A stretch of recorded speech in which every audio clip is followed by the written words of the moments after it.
1946. So discover more at HerculesCU.com. HerculesCU.com. Hercules First Federal Credit Union. Growing stronger together.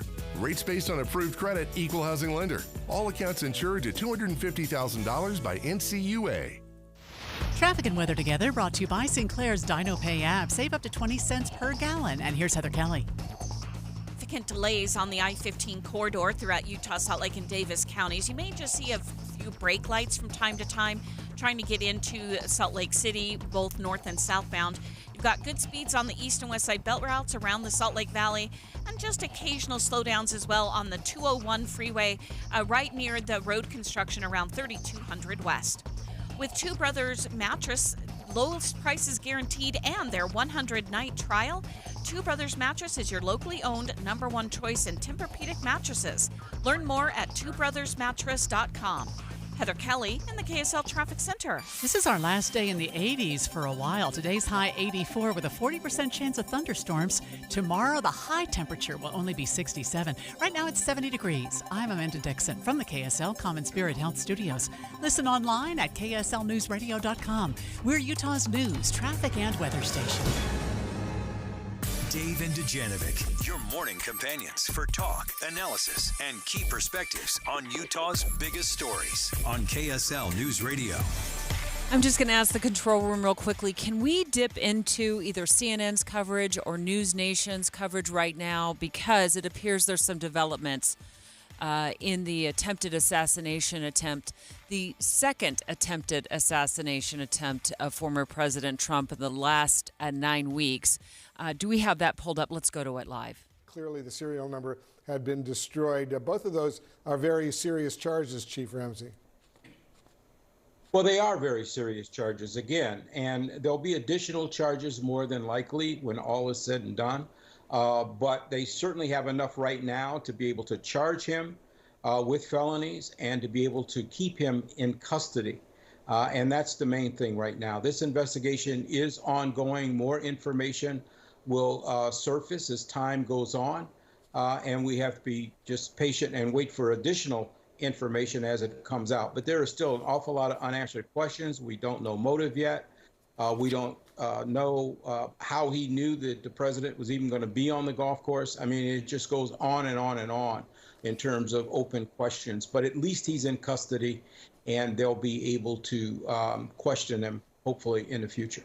And we'll see if he retains a lawyer. I assume, presumably, he will. We'll find out fairly soon. I want to bring back Cheryl Tyler, retired Secret Service CNN reporting that the agent. suspect in this apparent assassination attempt faces 2 federal gun charges. What we don't know is if that's just the tip of the criminal charges iceberg for this individual. 58-year-old.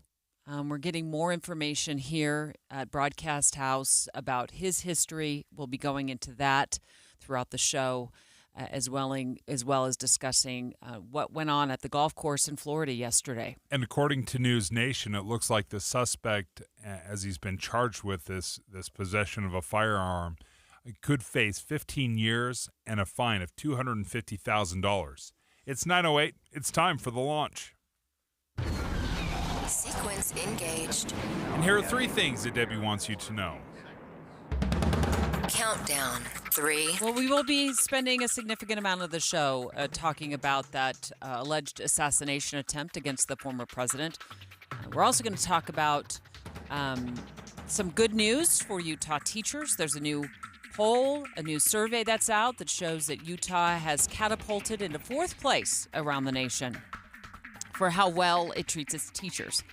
So that's happening in the 10 o'clock hour. We're going to have a live interview about that. Also in the 10 o'clock hour, if your boss gives you the sick day guilt trip, instead of calling in sick when you have a tickle in your throat, you load up with Dayquil and you crawl into work like I've done for years. We're going to load you up with some facts that you can take to your boss on why we should be celebrating and encouraging you to use sick days. And you're absolutely right. I'm guilty. You're guilty. Everyone's guilty of bringing your gross sickness, your sniffles, and contaminating the entire office. But can we actually shift the way we look at sick days, and instead of looking at it as a personal weakness, that this is something that we should be using more effectively? Countdown to... Will yesterday's foiled assassination attempt be seen as a Secret Service success because a Secret Service agent scoped out a gun sticking through the bushes? Or will it be seen more like the last failed but really close call attempt on the former president's life? Will it be seen like a failure because the suspect was able to get so close to the former president? 1:30 this afternoon, call came out, shots fired. That was called in by the Secret Service. Because we're in constant contact with them all the time, we were notified of that, and we had units here that immediately sealed off the area. But from what we know, it sounds like those shots fired was one way. It sounds like it was the Secret Service firing at the suspect. We don't believe, at least what we know so far, that any shots were fired directly at the president because he was still a hole behind the Secret Service. Launch countdown 1. Well, one of the details that's unfolding this morning regarding the man who's in custody and apparently getting ready to make his first initial court appearance in Florida in connection with that alleged assassination attempt on the former president's life is that he's a felon. And one of the charges that he will face has to do with his past criminal history and being in possession, allegedly, of a firearm yesterday. We are also getting more details that this individual 2 years ago was in Ukraine.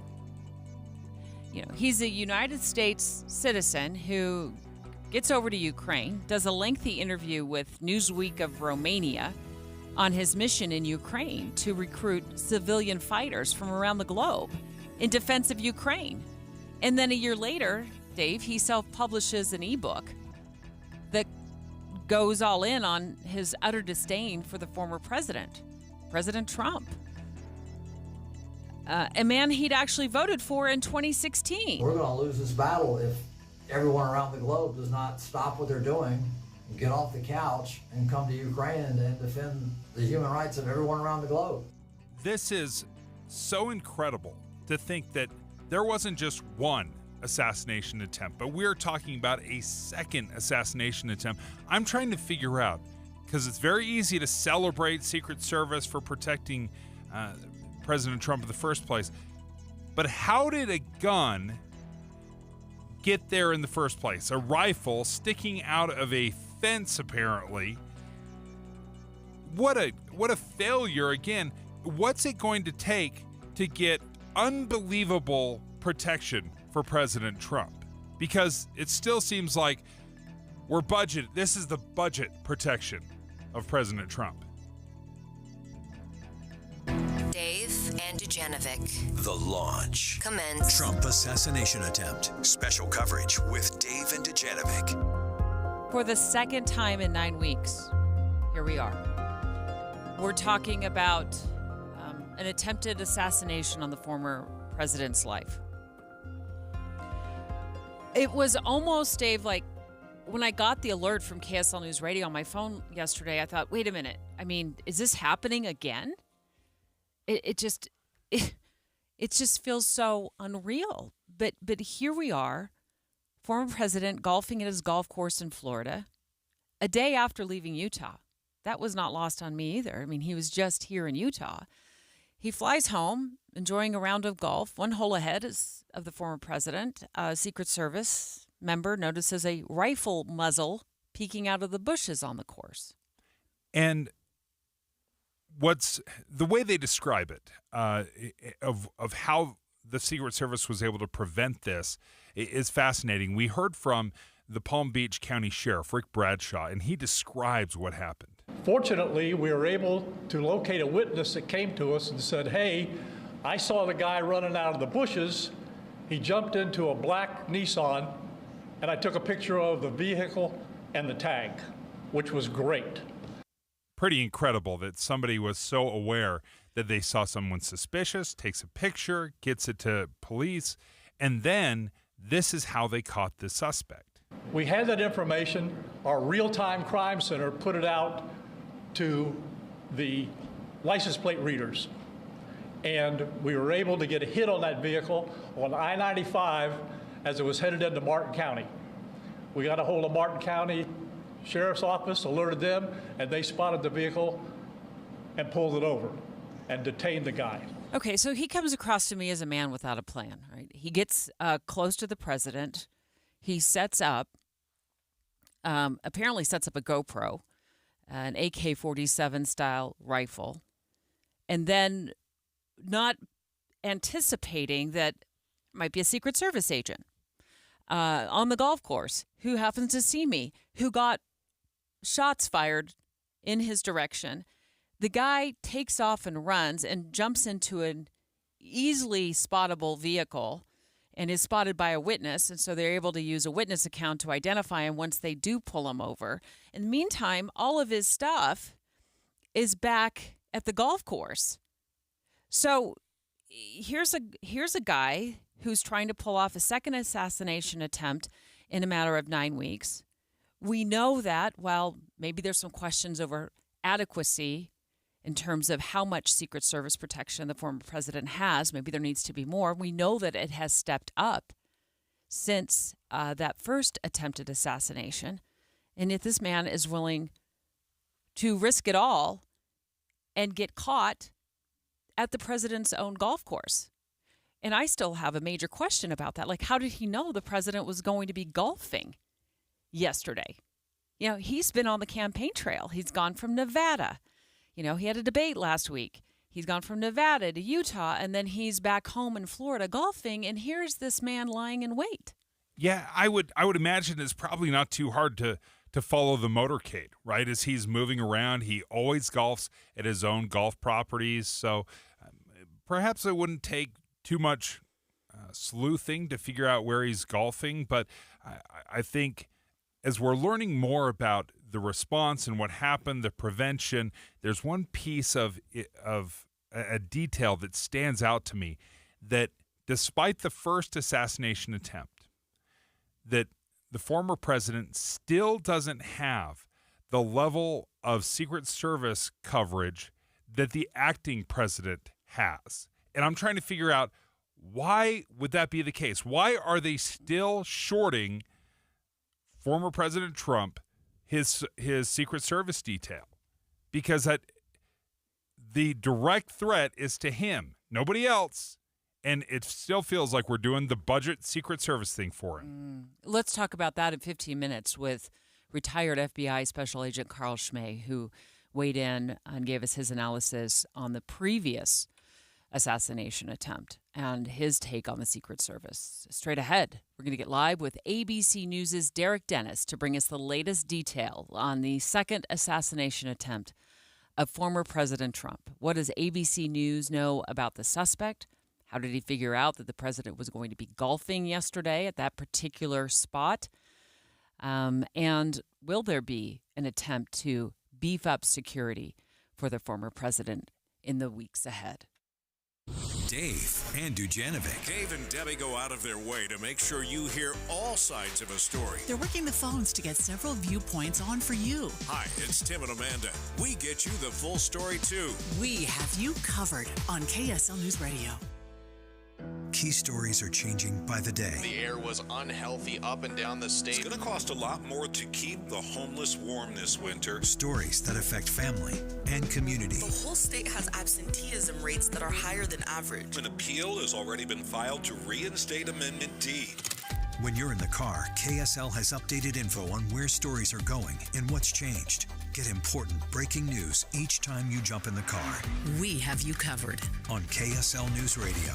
When Dee and I build our new home, and it's almost been 10 years now, I think of all of the appliances that we put in that house, and I cannot tell you how many of them already we have had some major repairs and even replacements. You know the one thing that I haven't given a second thought to? It's the Connecticut soft water system. It is remarkable. We've had two systems in two different homes, and not once have we ever called with an issue to my friends at Connecticut. It's time for you to call Connecticut. If you're replacing an old system or if you're building a new home, whatever it might be, you will be amazed at how efficient the Connecticut soft water system is. For example, when your neighbor puts in 3 bags of salt in his or her system, you will be putting in only 1. It's remarkable how efficient it is.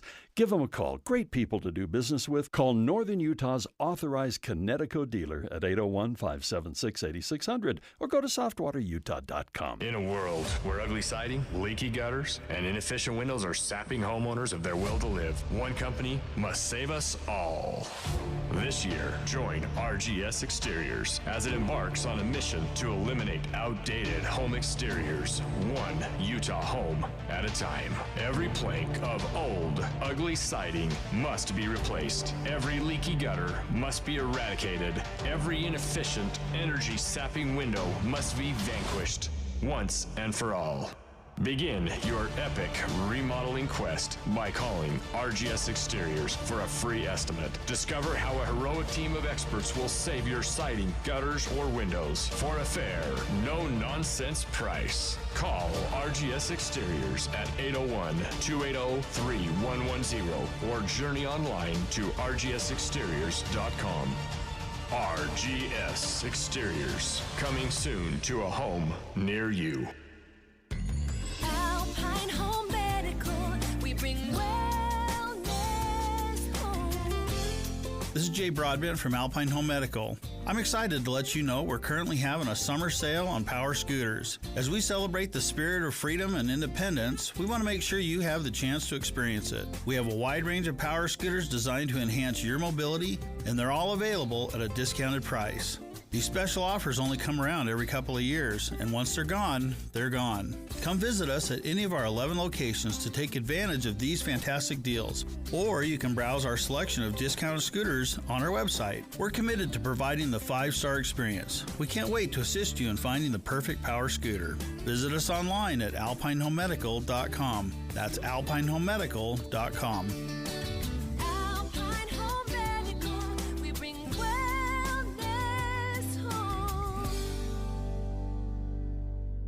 Advanced Window Products offers grabber window covers. High-end quality with the best warranty. Save 30% off when you mention KSL. 801-850-9100 or advancedwindows.com. Dave, and Dujanovic. We're going to go live now to Derek Dennis with ABC News, who's going to be able to provide us, Dave, with a lot more up-to-date details about the developments in the arrest of the suspect in yesterday's attempted assassination against the former president, President Trump. No one believed me yesterday. When I told my family, I said, there's been another assassination attempt on Trump. And they're like, no way. There's no way that happened again.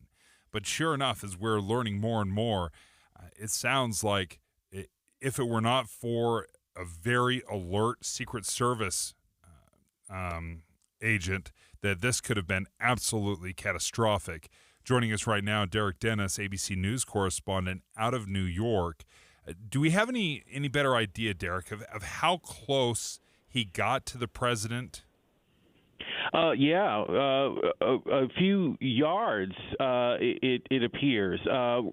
Sticking through the bushes right at Trump's golf course in Palm Beach, Florida, is what authorities say Secret Service agents saw the barrel of a gun sticking out of. And so it was close enough that gunshots were heard within earshot of the former president, close enough for a commotion to be seen and heard by people driving and walking by. And so this was certainly a very serious and a very close assassination attempt foiled by Secret Service agents.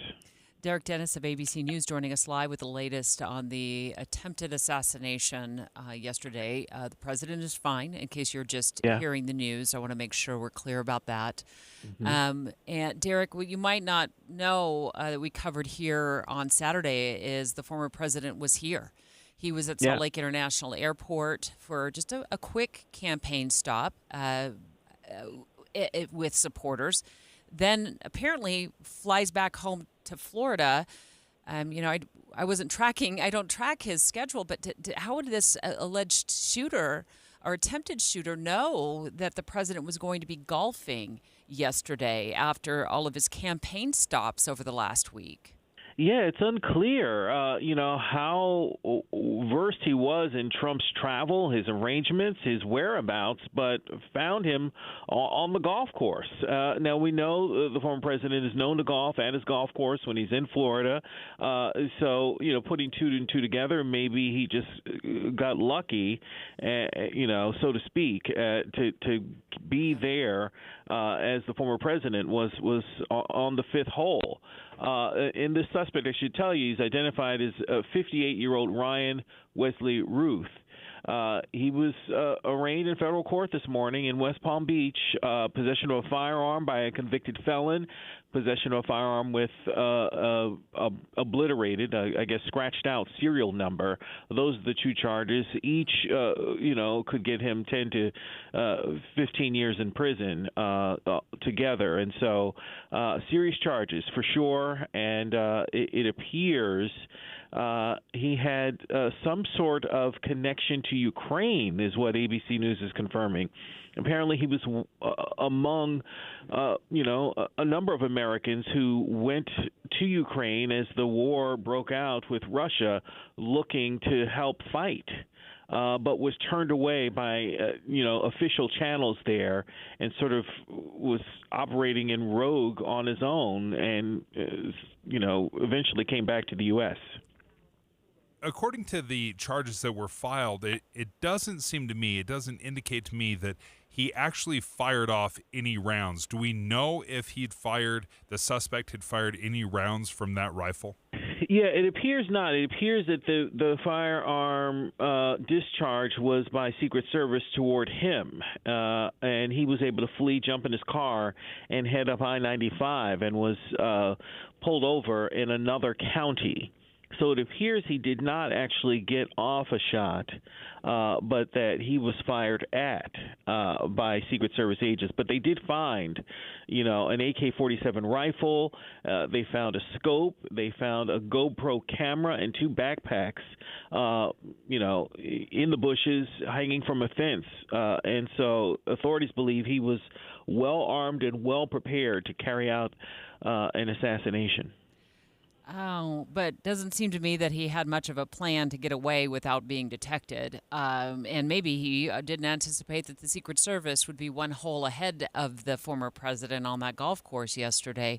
Do we know much about his criminal history? Because I know that, in reading the federal charges today, it does appear that they have listed him as a felon who was in possession of that gun yesterday. So he has a prior felony. At least one. So he has known connections to North Carolina and Hawaii, and apparently in North Carolina, he ran into trouble with the law going back as far as the 1990s, where he was convicted of a felony, basically a firearm charge at that time in North Carolina, dating back to around 1993. And so as a convicted felon, you're not allowed to have possession of a weapon, a gun, and so that's where the charges stem from, possession of a weapon by a convicted felon. A lot more digging into his background is taking place, including his social media footprint, people who know him, family members, and the like. But in court, he simply said he has no property, no real savings. He has a 25-year-old son that he is loosely associated with and connected to, and that's it. Derek Dennis, thank you for joining us, ABC News correspondent reporting out of New York. Some questions that need to be followed up on is where did he get that gun? Yes, it's a great question because of the two charges that are out there, it is a gun possession charge by a felon, and then the second one is the rifle, it sounds like, had an obliterated serial number. And then how did he manage to get into the bushes so close to the golf course to the point where the Secret Service on hole number 5, they were ahead of the former president, and scoped out the gun peeking through the bushes. And not only the gun, but he'd apparently also set up a GoPro. And if you look at images from the bushes, because when he hightailed it out of there and jumped in the vehicle that a witness spotted, managed to take a photograph of, by the way, great witness work. And that was able to help be the catalyst for his capture. You see these, like a backpack or something like that, hanging from the fence there, as Derek described. It's like he really had things. He had his camp set up. Yes, it is pretty incredible as we learn more about the details of how Secret Service was able to prevent this. And I will say this, it bothers me when I heard President Biden describe the issues with the Secret Service. And it was his response in general was very peculiar to me. But when we come back, I want to play what President Biden said about this most recent assassination attempt. We'll get live analysis from former FBI special agent, also supervisor with the FBI, Carl Schmay. Will this be considered a Secret Service success because they stopped the gunman, or a failure because the gunman was able to get so close to the former president? 9:31 at KSL News Radio. I'm Amanda Dixon. Our top story this hour, Utahns are reacting to the second assassination attempt on former President Trump. Utah GOP Chair Robert Axon spoke with KSL TV after the shots went off, not even 24 hours after Mr. Trump's plane left Utah. So grateful that he and nobody else was harmed. We really there's no place for this type of nonsense here in our country. Mr. Trump held a private fundraiser in Salt Lake City the day before this event. Utah Senator Mitt Romney posted on X saying he's grateful the former president is okay. Senator Mike Lee posted, quote, "Pray for President Trump, pray for America, fight for freedom." Utah Archers won the Premier Lacrosse League championship yesterday after defeating Maryland 12-8. It is the Archers' second championship in a row. Our top national story this hour from ABC News: federal investigators are hoping to get answers from a hearing today about the deep-sea submersible that imploded during a dive to explore the Titanic's wreckage. ABC's Jim Ryan has more. It's a fact-finding mission for the Coast Guard's Marine Board of Investigations. We are charged to also detect misconduct or negligence by credentialed mariners. The board's Jason Neubauer says that if testimony from the 24 witnesses points to wrongdoing by OceanGate Expeditions, we would make a recommendation to the Department of Justice. OceanGate's chief executive and 4 passengers died when their submersible imploded during a dive to explore the wreck of the Titanic. Jim Ryan, ABC News. Your money at this moment. The Dow is up 76 points now. We're at 41,470. Coming up, it looks like today is our last day in the 80s, at least for a while. We'll check KSL weather next. KSL News Time, 9:33. You know what's great about KSL's traffic coverage? Trained traffic reporters and real listeners. Trading information and making the commute safer and faster for everyone. Every 10 minutes on the 9s, we have you covered on KSL News Radio. Some very exciting news from Master Electrical Service. They've joined forces with Mountain Home Services. And Master Electrical has been your trusted source for all your electrical needs since 1954. So they have known you and been of service to you and your family for decades now. Well, now they can add to their list of services because they have joined Mountain Home Services, which means they can not only help you with your electrical needs, but also with your HVAC. Heating and air, that's where they've helped me out. They installed a furnace for me years ago. Then they've done the service over the years, and it's been fantastic. And because I know I like them, I trust them, I think their work is excellent. It's nice to be able to have this one-stop shopping from Mountain Home Services. And it's all with that upfront pricing guarantee that Dave and I have been talking about for months now, which means there are no hidden fees. 100% satisfaction guarantee. They're the company that we trust, and so can you. Mountain Home Services can be found online at mountainhomeutah.com. That's mountainhomeutah.com. Or you can give them a call, 801-543-2222. Again, that number is 801-543-2222. IVC is celebrating 20 years providing quality service in Utah. You've probably heard their saying by now, life starts when the pain stops. IVC is the most trusted interventional and vein center in the state. And they've been voted Best of Utah Valley 10 years running. The 7 physicians at IVC provide state-of-the-art, comprehensive vein care with many years of experience. The team at IVC takes the time to get to know you and your veins so you're comfortable with the right diagnosis and the right treatment. Patients are like family at IVC. You've also heard many radio ads over the years with real people describing how IVC has dramatically improved their quality of life by eliminating the pain and discomfort caused by varicose veins. Well, what are you waiting for? Don't let vein disease slow you down even one more day, because life starts when the pain stops. Visit ivein.com today to set up a free screening. That's ivein.com. Hey, pet parents. With Progressive's collision coverage, you get extra protection for your cat or dog, because there's nothing worse than seeing your pet hurt. Like when you see their face after accidentally stepping on their tail, and you say, "I'm so sorry, Mr. Pickles." But as you kiss his nose and rub his little belly welly, you know Mr. Pickles is thinking, "You betrayed me." Anywho, Progressive pays up to $1,000 in vet bills if your pet is injured in an auto accident. Learn more at Progressive.com and watch where you step. Progressive Casualty Insurance Company and Affiliates. Collision coverage subject to policy terms. Not available in all states. Save on O'Reilly Brake Parts Cleaner. Get 2 cans of O'Reilly Brake Parts Cleaner for just $8. Valid in-store only at O'Reilly Auto Parts. O'Reilly Auto Parts. John Legend here. How do I keep my protection against COVID-19 up to date? With a COVID shot this season. You can get your COVID-19 shot when getting your flu shot if you're due for both, as recommended by the CDC. Ask your healthcare provider and book at VaxAssist.com. Sponsored by Pfizer. Weather Together, brought to you by Sinclair's DinoPay app. Save up to 20 cents per gallon. And here's Heather Kelly. Our biggest delays right now are actually in Summit County. This is on US 40 heading northbound toward I-80. The flyover ramp from US 40 to head west I-80 is shut down, and it's going to be closed for the next 3 weeks. So that's causing backups about a mile and a half or so before you even get to I-80. Now, you can stay on US 40, get to the Silver Creek Junction Road, and then take that road at the traffic light onto westbound I-80, but that's what's causing all the delays. Everybody else right now is traveling at speed.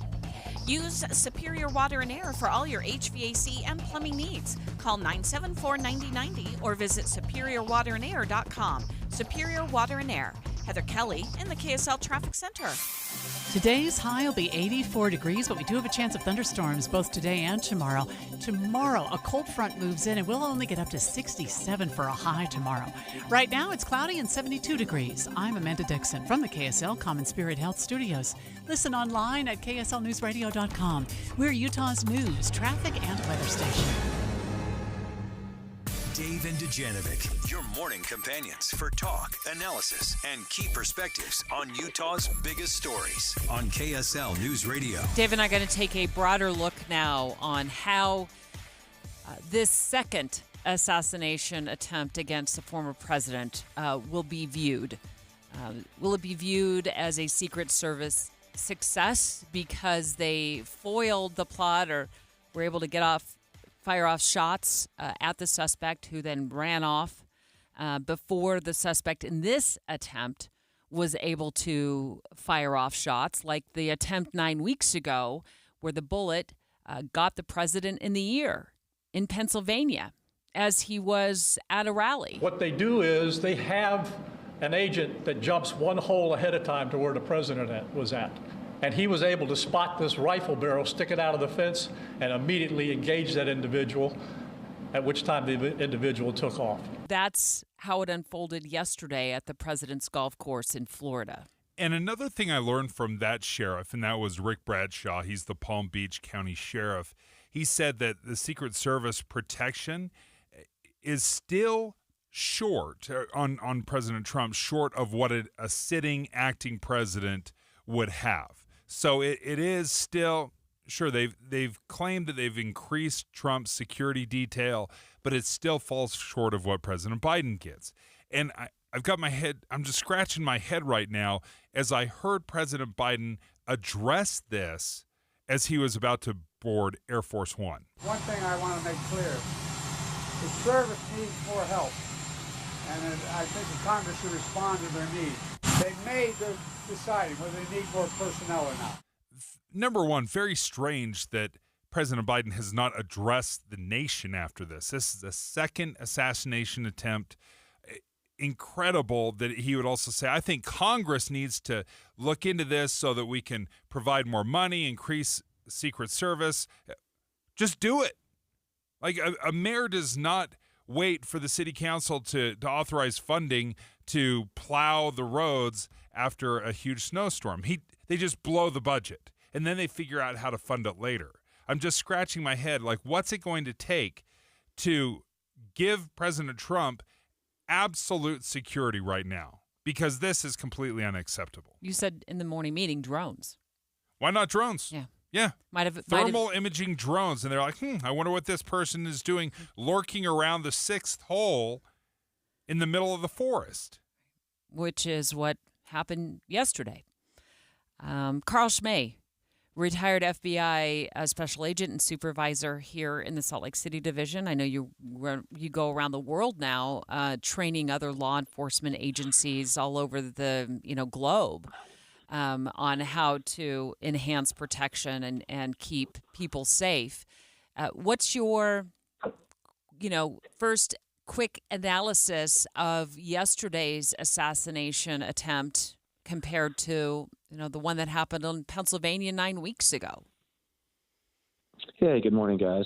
Yeah, this is very frightening, right? It seems like it's open season on presidential candidates. And what I'm seeing here, Dave and Deb, is that there's a few factors. One is the Secret Service still has limited resources, and that's going to be the case for a while because it takes a while to get people trained up for them to have enough manpower.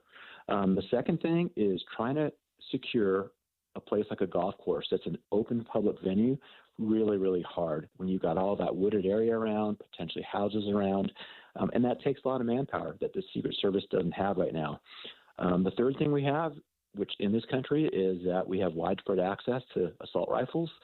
And then the fourth thing is we've got angry people in this country that are willing to be violent. So all those factors make for a very dangerous situation for presidential candidates. And I know it is incredibly difficult, right? You can't just, wave your magic wand and have Secret Service just pop up out of nowhere. But I do know that the Secret Service does reach out to local law enforcement and tap into resources that way. And as the Palm Beach sheriff had said, he said if this were the president, then the entire golf course would have been surrounded. And I just wonder, with the immediate threat or the actual threat that there's been on Trump's life, what's it going to take to increase security to a level that is obviously appropriate? Yeah, I think each of these situations is going to cause the Secret Service to reevaluate and to ramp up. But Dave, to your point earlier, it takes a while for the Secret Service to staff up. I mean, they've got stringent hiring rules for getting people in. And so I think in the meantime, they are going to have to rely on state and local officers. And that's going to mean more overtime budget, a lot more planning. And, the way the situation is right now, the president is considered the primary target because he's the sitting president. So he does get the bulk of the protection. This is unique in that we've got I've never heard of a situation like this where we've had two attempts on a presidential candidate. So I think the Secret Service is really going to have to be looking at trying to find out use some other alternatives like using locals more than they have in the past. Well, Carl, I wanted to mention that one of the successes that I felt this time compared to what we heard out of Butler, Pennsylvania 9 weeks ago, is that the local sheriff there, the local authorities said that they're in constant communication with the Secret Service when the president is at home and in town. And I thought, well, that's good, because immediately everybody was able to jump into action. Now, what happened in Pennsylvania was by and large a failure on the part of the Secret Service, and the interim Secret Service director has said so because they weren't coordinating through their police radios with the locals at the time of that attempted assassination on the former president's life, and there were some missteps that have been noted leading up to the protection of the president, including not adequately protecting that building that was right across from the area where the president was rallying. So the gunman was able to have kind of unfettered access to that roof and get a line of sight to the former president as he was standing at that podium. Yeah, you're absolutely right, Deb. And I think we have to give a lot of credit to that Secret Service agent that was the guy that took the shots at the president. He did his job. I mean, that's the reason you have Secret Service agents surrounding the president. And in this case, you had one that went to the hole that he was going to next, and that guy was alert. He saw the threat, and he addressed the threat. He took shots at it. Sounds like he didn't hit the guy as far as we know, but it was at least enough to scare that guy off. And then fortunately, we had a citizen that was very heads up, like you guys mentioned, who took pictures and alerted law enforcement. So law enforcement was quickly able to find this guy through their investigation. Know what vehicle they're tracking. Thanks so much, Carl Schmay, retired FBI supervisor, weighing in on how this will be viewed in terms of the Secret Service response to this attempted assassination yesterday. Let's go live right now. It appears that the sheriff in Florida, Sheriff William Snyder of, is it Martin County, Florida, now updating the media on yesterday's attempted assassination. Is he a lone gunman? If he's a lone gunman, President Trump is that much safer because we have him. But if he's part of a conspiracy, then this whole thing really takes on a very ominous tone. And Sheriff, you mentioned the witness a few seconds ago. When it comes to that witness, you guys always, when it comes to cases, saying, please let us know if you see this, please let us know if you see this. That one witness made possible what you guys did. Yeah, that's good. Your comment and question, did the one witness make it all possible? The answer is unequivocally yes. Just take a minute. Let's say he got down there, attempt assassination, nobody sees him, he gets away. Actually, he would have gotten away, but a civilian saw him. And they'd still be looking for him now. They'd first be doing fingerprints, all the things that we do, and then we would have had to find him. So, yeah, that witness deserves a lot of credit. Sheriff, what's going through your mind at this time? As you said, this is probably the most high-profile situation in Martin County, maybe its history, with this suspect. As sheriff, what's going through your mind saying, hey, this is actually happening in our county right now? Well, what's going through my mind as sheriff as we made this stop is that this is a once-in-a-career, it's a once-in-a-lifetime event. I mean, how many people get a shot off at the former president of the United States? I mean, the poor guy's already been shot once. And then for that suspect to come into this county, I already had somebody asking me, does it feel like the Lee Harvey Oswald, and Jack Ruby, a situation where the Dallas police and that they catch the assassin in that case of John F. Kennedy. So I feel like, yeah, without being hyperbolic, there's just a touch of history, and but the credit, again, I just have to stress that the credit goes to those road patrol officers who made the stop and took the chance. Do you know where exactly on 95 this? Just a better sense of where things ended, I suppose. Yeah, where did things actually end? So we picked the car up at about the 110 mile marker. 2 miles later, northbound, by which time we've shut down all northbound traffic. We've got units lined on 95, slow everybody down, and within 2 miles of the 110, so right about the 112, we're able to make the stop and neutralize the subject. You have video of it? Yeah, we got body camera. Don't tell when he's pulling over. I'm not sure that we do. Unless there was a traffic unit, we don't have dash mounts. Of course, we have body worns. Only the traffic units have the dash cameras for the DUIs. I don't know that we actually have the video of the stop. Other than the body cameras, we're all activated, but you've seen it invariably. You get a picture of the steering wheel, the cop. You've all seen it. Did you guys have your helicopter sort of involved in this? Our helicopter never had to go airborne. PBSO helicopter was right overhead, right away. I'd like to shout out to St. Lucie County Sheriff's Office sent a bomb disposal dog. We were able to sweep that car, make sure it was safe. Everybody played a hand. Yes, we caught him, but everybody. This was a team effort. you said bomb disposal dog was sent by the St. Louis ESO? That's Yes. not like their kind of big truck, the bomb disposal No, truck. the dog, the bomb sniffing canine dog. Okay. Y'all, thank you very much. I've been That's the sheriff of Martin County in Florida, just briefing the media on the latest developments in the attempted assassination of former President Trump. That attempt happened yesterday right around 1:30 in the afternoon, Florida time. And by 3:30 in the afternoon, they had the suspect in custody. He'd managed to flee the scene and leave behind the evidence, including the AK-47 and a GoPro camera that he'd set up. And the sheriff said that the suspect thought that he had gotten away with it.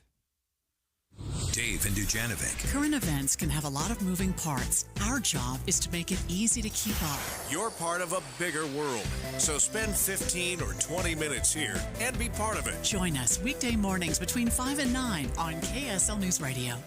Hi, Doug Wright for NPS, and the important thing to remember about NPS is 20 to 70% off retail each and every day. There are 4 stores, and each store has different sales going on, and they'll be posted on the electronic boards in each of those stores, and that's on top of the 20 to 70% off. I like to think of it as an adventure, treasure hunting at its best. Brand new wonderful merchandise. There's a store for you, the Anchor Store at 1600 South Empire Road. The industrial store is right across the street in Salt Lake. In Layton, it's 1150 North Main Street, Orem 475 North State Street. The prices are so low at NPS, you are going to save like crazy. They price check every item before it goes on the shelf, so it beats all the competitors. Every single day they get new inventory. So get into the NPS store. Have the adventure. Save a lot of money at NPS. At KSL News Radio, we have a 30-year legacy of honoring Utah teachers, but we can't do it without your help. Please tell us about an important teacher in your life on the KSL Teacher Tribute Wall, presented by Cypress Credit Union. Each month, one lucky teacher wins a $500 gift card from Cypress Credit Union, a $250 gift card to Harmon's, plus season tickets to Hale Center Theater. Say thanks to your teacher today at kslnewsradio.com/teacher from Cypress Credit Union and KSL News Radio. Do you have chirping smoke detectors? What's up, everybody? I'm Mike Wilson with Any Hour Services, and if you've ever experienced chirping smoke detectors, you already know how annoying it can be. A great first step to try and stop the chirping is to change the batteries. If the chirping continues, it's possible that your smoke detector has gone bad. As a matter of fact, a lot of people don't even realize that manufacturers recommend replacing the smoke detector altogether after 10 years. If you remove the smoke detector from the wall, on the back you should find a date of when it was made. Do a little math and you'll know how old it is. Now, Any Hour Services knows being a homeowner means you've got a list a mile long of things to do around the house, and check my electrical system probably isn't one of them. That's why we've put together this radio special for any homeowners listening. One of our licensed electricians will perform a comprehensive inspection of your electrical system that includes testing those smoke detectors and give you a full written report for only $29. But you have to mention this ad when you call. Call Any Hour Services to schedule at 801-443-7300. 801-443-7300. Any Hour Services. Hi, friends. Dan the Laptop Man here from PC Laptops. In celebration of over 32 years of serving humans in Utah with their computer and tech needs, we've slashed our prices. And these are the new 2025 models. Here's the deal. You can get our new 2025 S1 desktop with a blazing Ryzen 5 processor, 16 gigs of RAM, and over a terabyte of blazing fast storage on this promotion. We also have our new 2025 SM3 laptop with the Intel i5 processor, 16 gigs, and over a terabyte of storage for $999. You can take one home today for $999. And you also get the peace of mind of our lifetime service warranty. We also have 12 months special financing available, and they start as low as $29 a month. But hurry in, because supplies are limited. Because at PC Laptops, we love you. PCLaptops.com. Take home a blazing fast 2025 model desktop or laptop for $999 at PCLaptops.com. Everywhere you look, things are getting more expensive. So at Consumer Cellular, we're lowering the price for those 50 and up. Now you can get unlimited talk, text, and data for $30 a line when you buy 2. That's just $60 a month for 2 unlimited lines. So if you're 50 and up, make the switch and save. Come on, you've earned this. Call 1-888-FREEDOM or visit consumercellular.com today. Requires 2 lines of service, age validation, and credit approval, subject to system and area limits, taxes, and other fees apply. Tommy!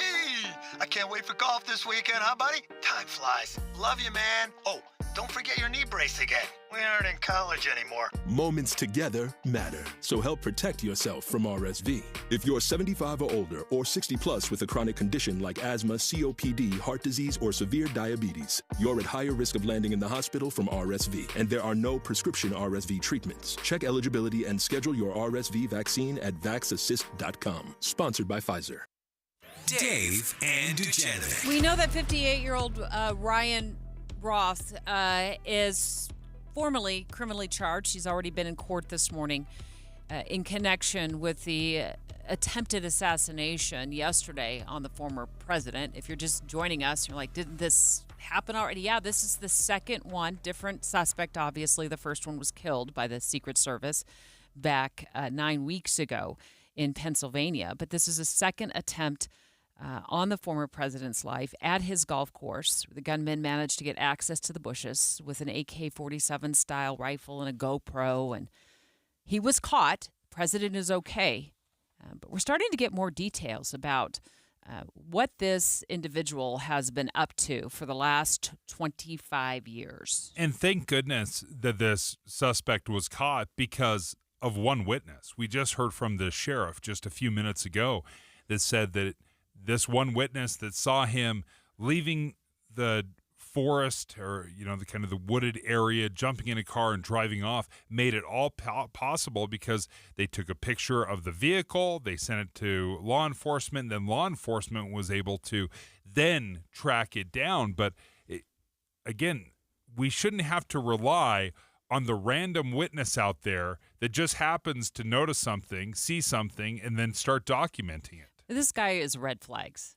I mean, this guy is, if there's a red flag for a would-be assassin, let me just walk you through, in the time that we have, and it's not a lot of time, the history of what we know. First of all, he's a convicted felon, and he was charged as such in court today for being in possession of a weapon that he should not have been. He's not legally allowed to carry one.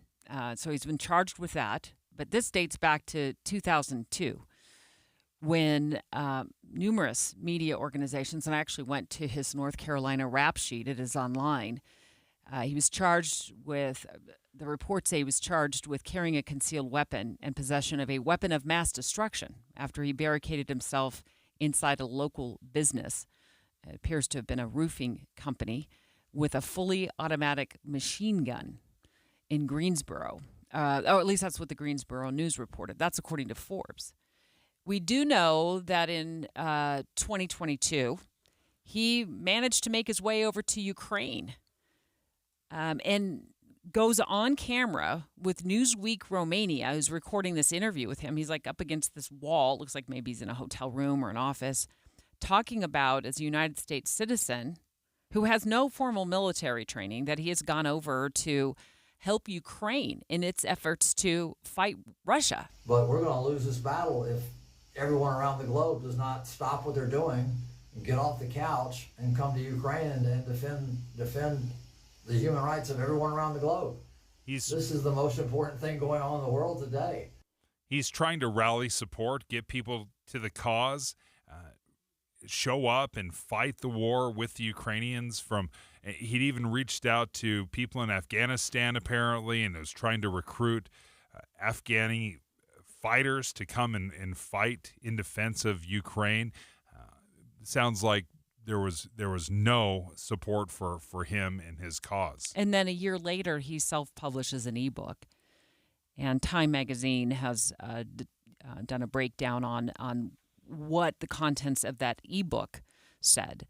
And it was clear that he had tremendous disdain for former President Trump by then, although saying that he'd voted for him in 2016 and changed his mind about the former president. And in a section about Iran, he apologizes to the Middle East nation for having previously voted for Trump, calls him brainless, and in fact says something to the effect of, "You are free to assassinate Trump as well as me for that error in judgment." We will learn more about this individual, I'm sure, but he has two serious federal charges, one owning or carrying a gun or being in possession of a gun as a felon, and also apparently he obliterated the serial number of the gun as well, and that is a federal felony as well.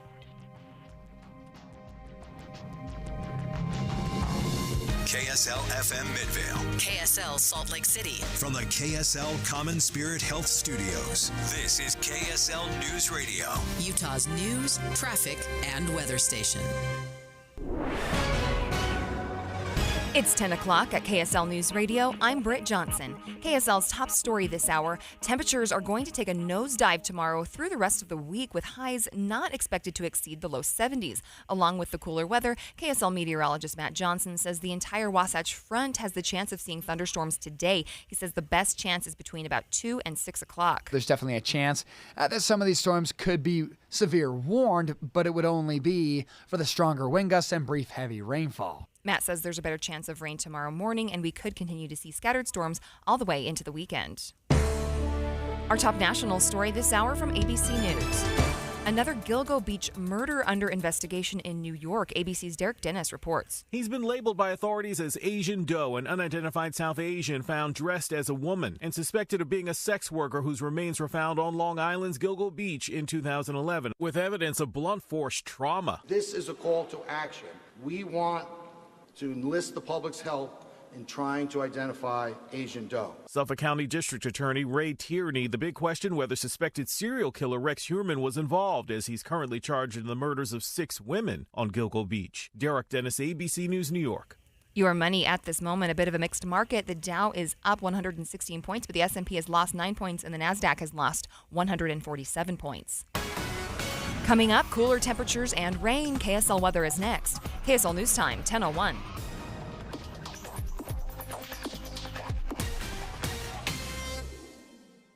We hope you have the right app on your phone for news. You probably have dozens. But the KSL News Radio app, well, it makes our live stream super easy. Plus, our talk shows are right there as podcast for your workday. That's the app for KSL News Radio.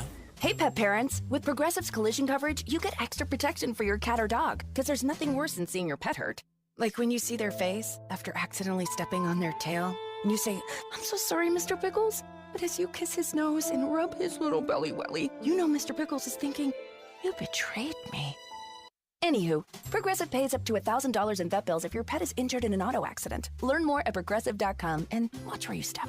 Progressive Casualty Insurance Company and Affiliates. Collision coverage subject to policy terms. Not available in all states. Downy Rinse and Refresh. Break up with stinky clothes. Rinse it out. Every now and then I get a little bit tired of the stinks that just will never come out. Going down in the rinse change. Every now and then I rinse it out. One wash and it delivers. One wash, it smells so clean. Downy Rinse and Refresh, it's a dream. Downy Rinse and Refresh. Fights odor in just one wash. Guaranteed.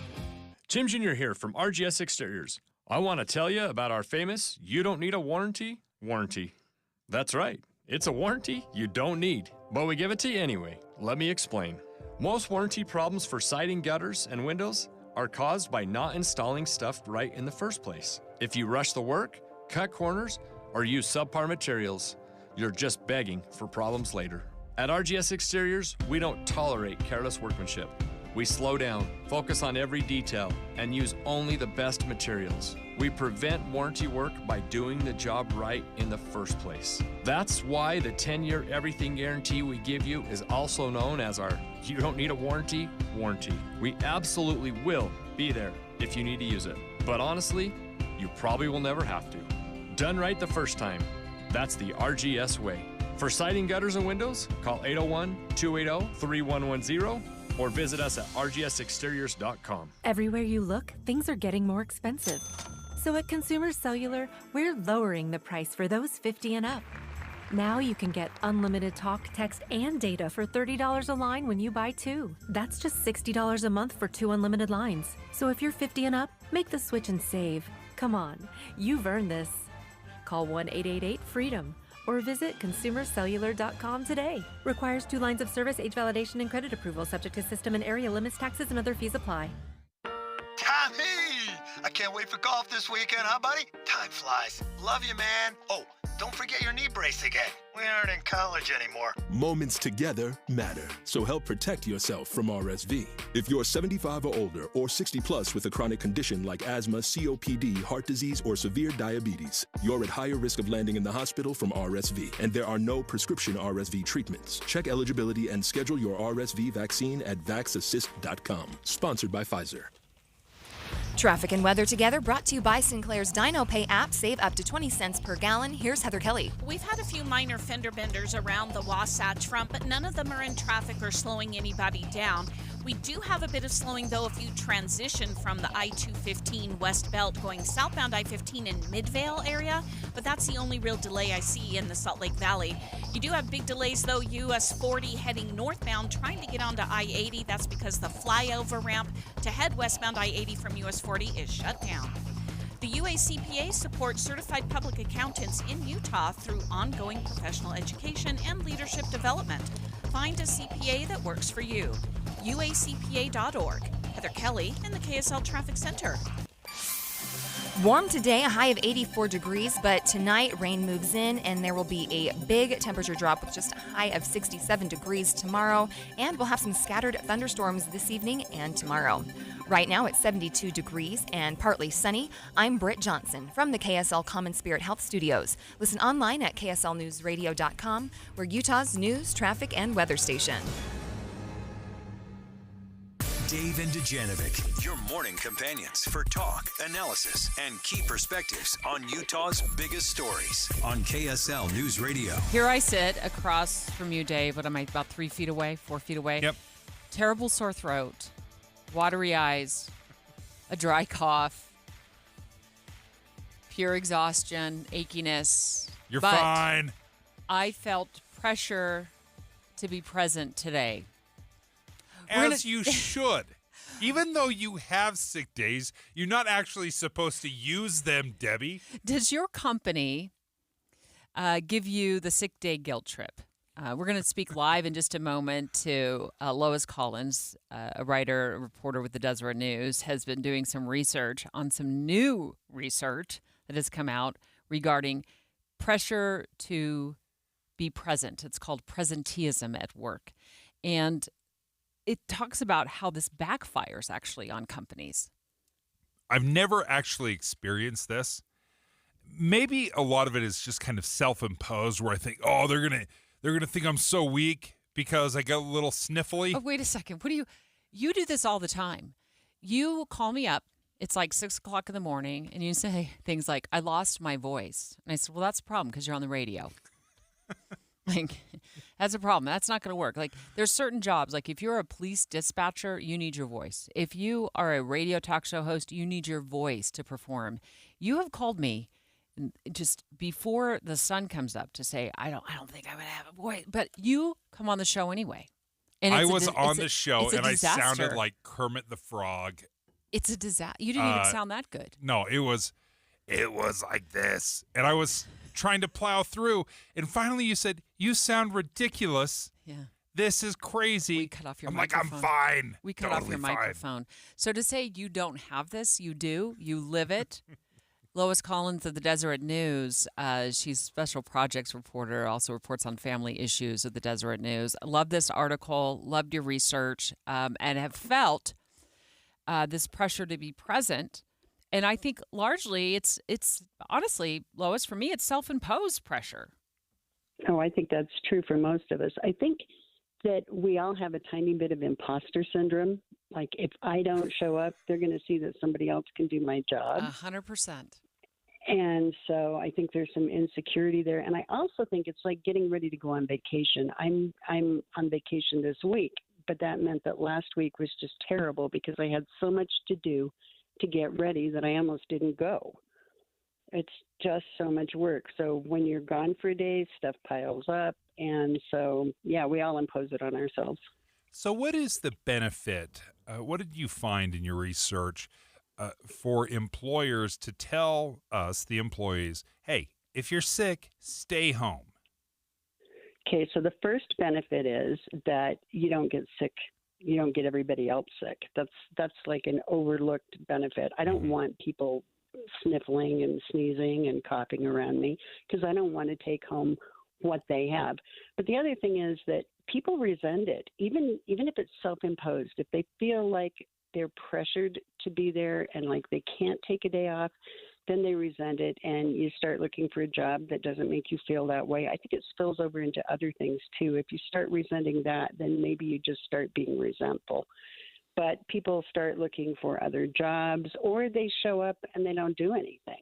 They're present, the presenteeism, but they're not productive, and that's costly. They might as well stay home and come back when they're ready to work and are feeling better. But the other thing too is that some of the research shows that people are apt to take out their resentment in weird ways, like maybe steal supplies or take extra time off that they're not claiming or whatever, during the day. So there's some theft that goes on, there's some bad behavior, and there's being ornery with your coworkers, which never makes the workplace better either. So it's kind of like this rogue repayment plan to oneself, whether it's stealing a pack of pencils, maybe showing up late here and there, kind of nickel and diming the company to get that sick day back. They'll learn if I take all of the treats out of the snack room. I wonder, Lois, if you felt this way after doing this research for this article, which is entitled "Companies That Pressure Ill Employees to Work, Pay in Other Ways." It's in the Deseret News.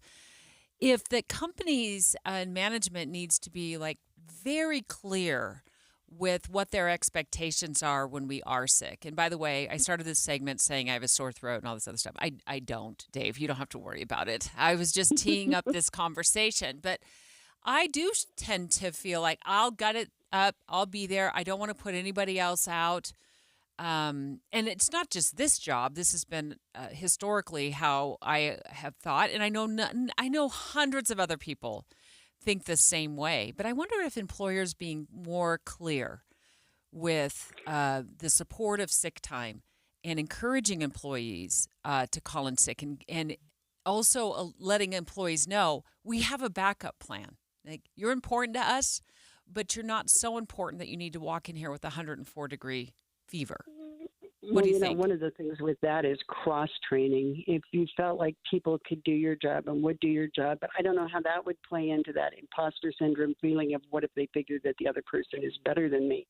But the truth of the matter is that bosses sometimes kind of inadvertently praise people coming in sick. Oh, so-and-so was practically on her deathbed, but she managed to get the job done.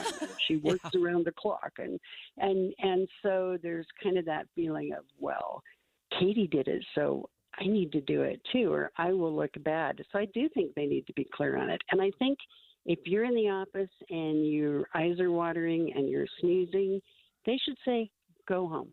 We do not want you here. I'm sending you home. Lois, that is so interesting. I hadn't really thought about that, is them taking a proactive role and saying, hey, listen, you don't look like you're doing great. Feel free, go home. And to be sent home, I think that would almost be empowering. I think so too, but I don't even think it's a matter of feel free to go home. I think it's a matter of you're clearly sick. We don't want it. It doesn't serve the company or you well. Go home. I love it. Lois Collins, thank you so much. Your stuff in the Deseret News is always such an interesting, fun read. I appreciate you joining us on vacation. So thanks. And now enjoy your time. The irony not lost on us. Not lost on us, Lois. Lois, we you're feel amazing. A little guilty. You are an all-star. Thank you so much for all the work you do for the Deseret News and for us, and really bringing this to the forefront and making me think more about what is my personal policy about sick time. It's a great conversation because I like what Lois said. She said, I think we take almost not just the bosses that say, hey, you know what, came in on her deathbed, what a team player, nice job. But it's the personal pride that we take. I absolutely take this personal pride that I never take sick days. I've worked here at KSL for, 17, 18 years. And I just looked up, because our sick time carries over from year to year. and I just looked up how much sick time I have. I just calculated my balance. I got 4 months of sick time. I could straight up be sick. But you lose your voice for one day, and you call me up to debate me using your voice as to why you need to be on the air, sounding distracting. Really, I mean, totally. No, you're absolutely right. You're like my BFF, right, on the show. I would, but I said to you, I can't listen to you any longer. You are going to be a distraction to the listener, and not even that fazed you. You're like, I don't care. I'm coming onto the show. And then by 11 o'clock, I think we just cut your microphone off. No, that's exactly how it went down. And you were still fighting me. I know. I'm stubborn. It's because I think it is a personal failing and a weakness to be sick. And that's not the case. That's irrational. Everybody gets sick. You can take a day off.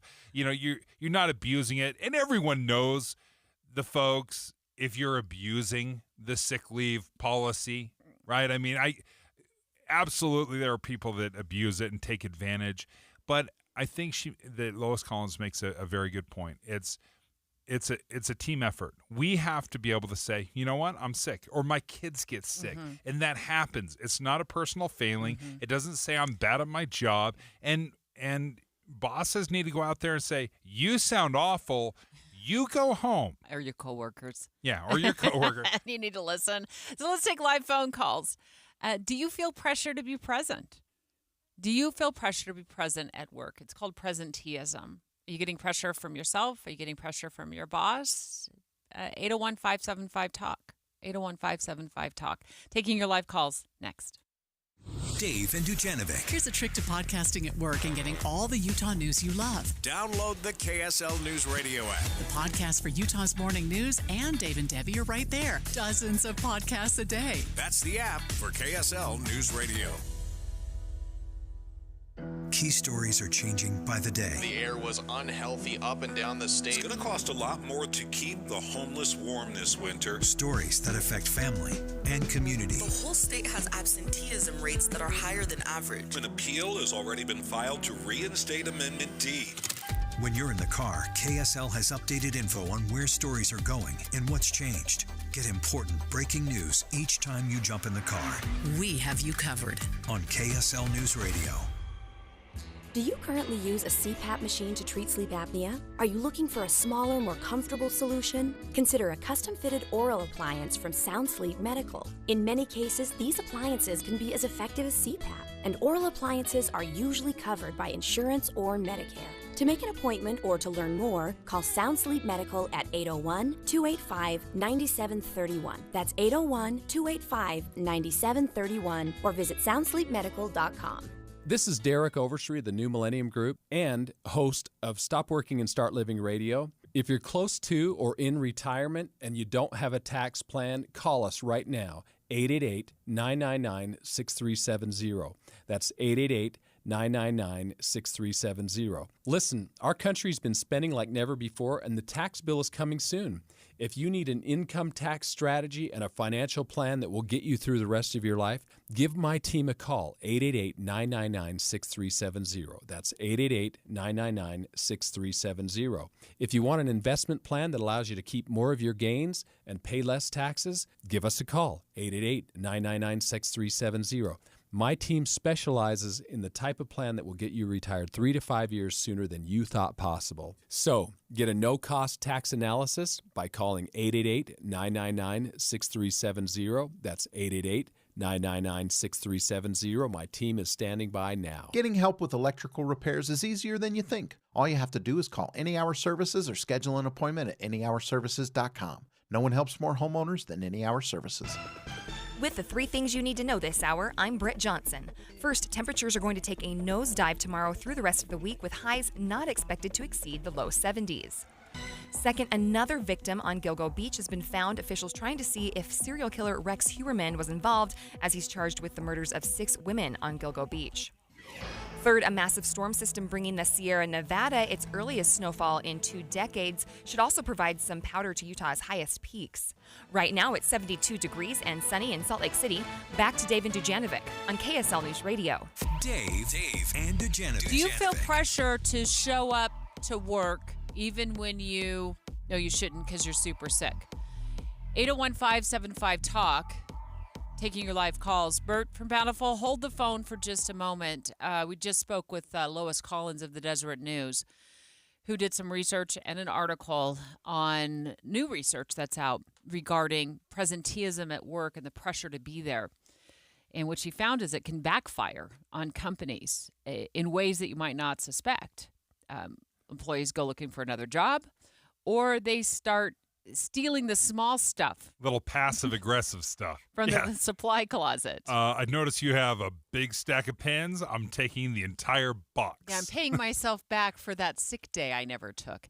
So we're going to take live phone calls, 801-575-TALK. And then Dave and I have, I think it's a hot take on overtime pay and hourly pay when it comes to sick days. Hi, Bert. Hey. So one thing that companies are doing to kind of shadily force people to feel like they need to show up when they're sick is you've had the traditional vacation and sick days, and you had 4 months worth of sick. A lot of companies have been converting to what's called PTO, where they combine vacation and sick. And so when you take a sick day, you actually lose vacation. My company that I work for recently had made this conversion, and for people that had been longer than 3 years at the company, they had 4 weeks vacation, but also a couple weeks of sick. They actually just scrapped all of the sick time, but didn't increase the vacation time. But they increased the younger employees up to a full 3 weeks of vacation instead of 2, and combining their sick time and vacation. So everyone benefited except for the people that were 20 years. Look, I mean, anytime there's complex math and algebra involved in sick time and PTO and vacation time, did people stick around, Bert, or do they leave the company? Well, that's a good question. Yeah, I just think it should be clear and simple. So thanks so much for your phone call. I think the thing I like about PTO is I don't need a doctor's note. Yeah. You're a grown adult. This is how many days you get off. Use them however you want. And some of these you have to accept are for sick days. So don't use them all up on your vacations. Reserve a little bit off to the side. I think PTO is the best way to do it. Just combine it all. Yes. And how is it fair if you've accumulated hundreds of hours of sick time and hundreds of hours of vacation time, and then now they're going to convert to a paid time off, a PTO system? Yeah, and maybe you have to make right with it. It's what some companies do, and I like it probably because I have a whole bunch of sick time that has been unused. But what some companies will do is they will pay you out if you have remaining sick days left. So it's part of an incentive. Like a make good. But it also kind of enforces presenteeism, where you actually show up to work because you're saying, oh, if I don't use my sick time, then I'll get a nice little bonus later. And what they found is when people come, and this is from an article in the Deseret News that talks about some of the problems with presenteeism, asking your workers to basically, or pressuring your workers to show up to work when they're sick, is they bring that illness to the entire station and gets everybody sick, and now we're all sick and trying to battle through sniffles on the air. But I think maybe paying out unused personal time off, I think that could be a great incentive. Lois Collins, reporter with the Deseret News, so kind to frequently join us with her stories that have to deal with family and improving our lives. Just joined us moments ago talking about presenteeism and the pressure that so many workers feel to show up. Doesn't matter if you've got a fever, a bad cough, a dry cough. And she said sometimes bosses will inadvertently, praise those who come in with, dry eyes and a sore throat, and then hold them up on a pedestal like they're a champ. Bosses sometimes kind of inadvertently praise people coming in sick. Oh, so-and-so was practically on her deathbed, but she managed to get the job done. She works around the clock. And so there's kind of that feeling of, well, Katie did it, so I need to do it too. So what is the best move forward? Because we either need to create a culture where it's totally fine to take time off. And quite honestly, I feel that here at the station. The reason I don't use it, it's a self-imposed pressure, because I think, I woke up, I'm not feeling great.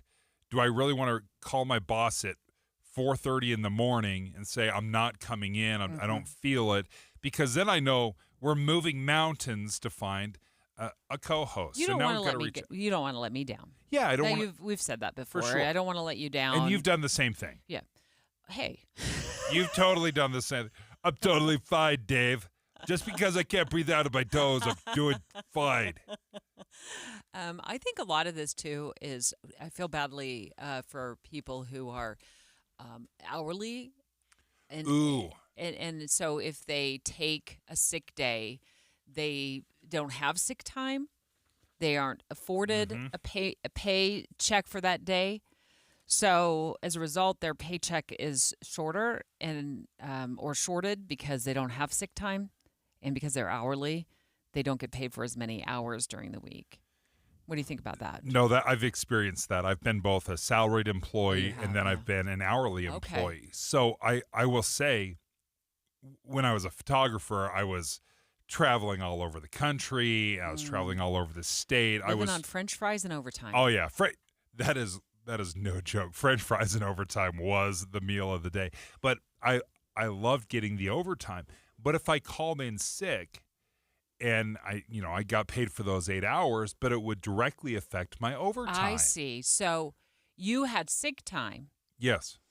You got paid if you were sick. Yes. But you would compromise or sacrifice the overtime you'd worked all week. Yeah, let's say I worked 40 hours or 48 hours, but 8 of those hours were sick leave. Then I wouldn't get the 8 hours of overtime, even though I technically, worked 48 hours. They didn't pay you for it. But they would just pay me a regular rate. They only would pay me a regular rate of my 40 hours. So it affected my overtime. Therefore, I would show up on my deathbed because I'm like, I love overtime. Time and a half is the greatest thing ever invented.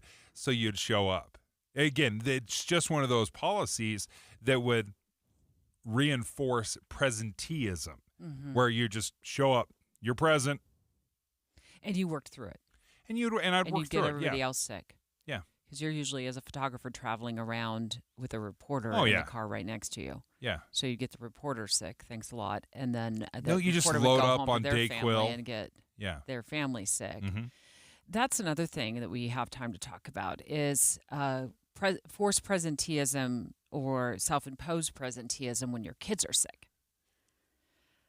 Okay, and then they get you sick, and so the next week you either are going to call in sick, and in your mind you're going to look weak, or you're going to be present and be sick as can be, getting your coworkers sick.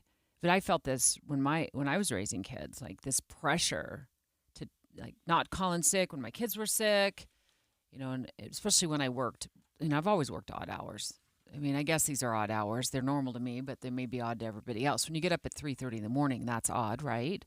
So you get up at 3:30 in the morning with your 5-year-old breathing in your face, Mommy, my throat is sore. And you're like, okay, now you need to stay home from school, which starts the whole dominoes of, okay, which mom or dad, who's going to be the one to call in sick today and stay home? And then how do we shuffle that? And then do we tell the boss? We're calling in sick because of our kid. It's a great question. So what do you do? Because obviously every business in the world that has some sort of sick leave policy has people that take advantage of it. It's not a sick day, it's a sick of work day. It's not supposed to be used for a sick of work day. But is there anything you can do about people that abuse that policy? Or do you just accept it? You say, listen, you've got 2 weeks of sick days or 1 week of sick days, and basically you can use it. No questions asked. I think that this could be resolved if we just take away the self-imposed guilt. So if employers were really clear with their employees, like, we care about your health, we care about the health of others in the corporation, and we also want you to know that you have 1 or 2 paid sick weeks that you can take for sick time.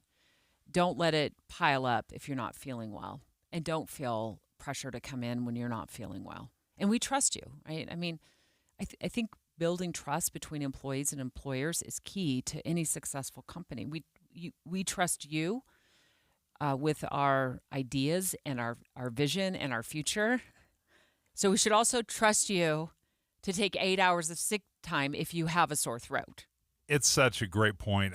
I'm glad we had this conversation, because it's got me, again, rethinking the way I'm thinking, because the way I've done it for the past 20-something years is not necessarily the right way. Never once have I gone in, my boss has said, Dave, what I notice is you have not taken a sick day in 7 years. We're going to give you a raise. Never once has it come up in negotiations, in contract. Never once have they said, you know what I noticed, Dave? You have 626 hours of sick time that you've never used. We're going to give you a big old fat raise. Nope.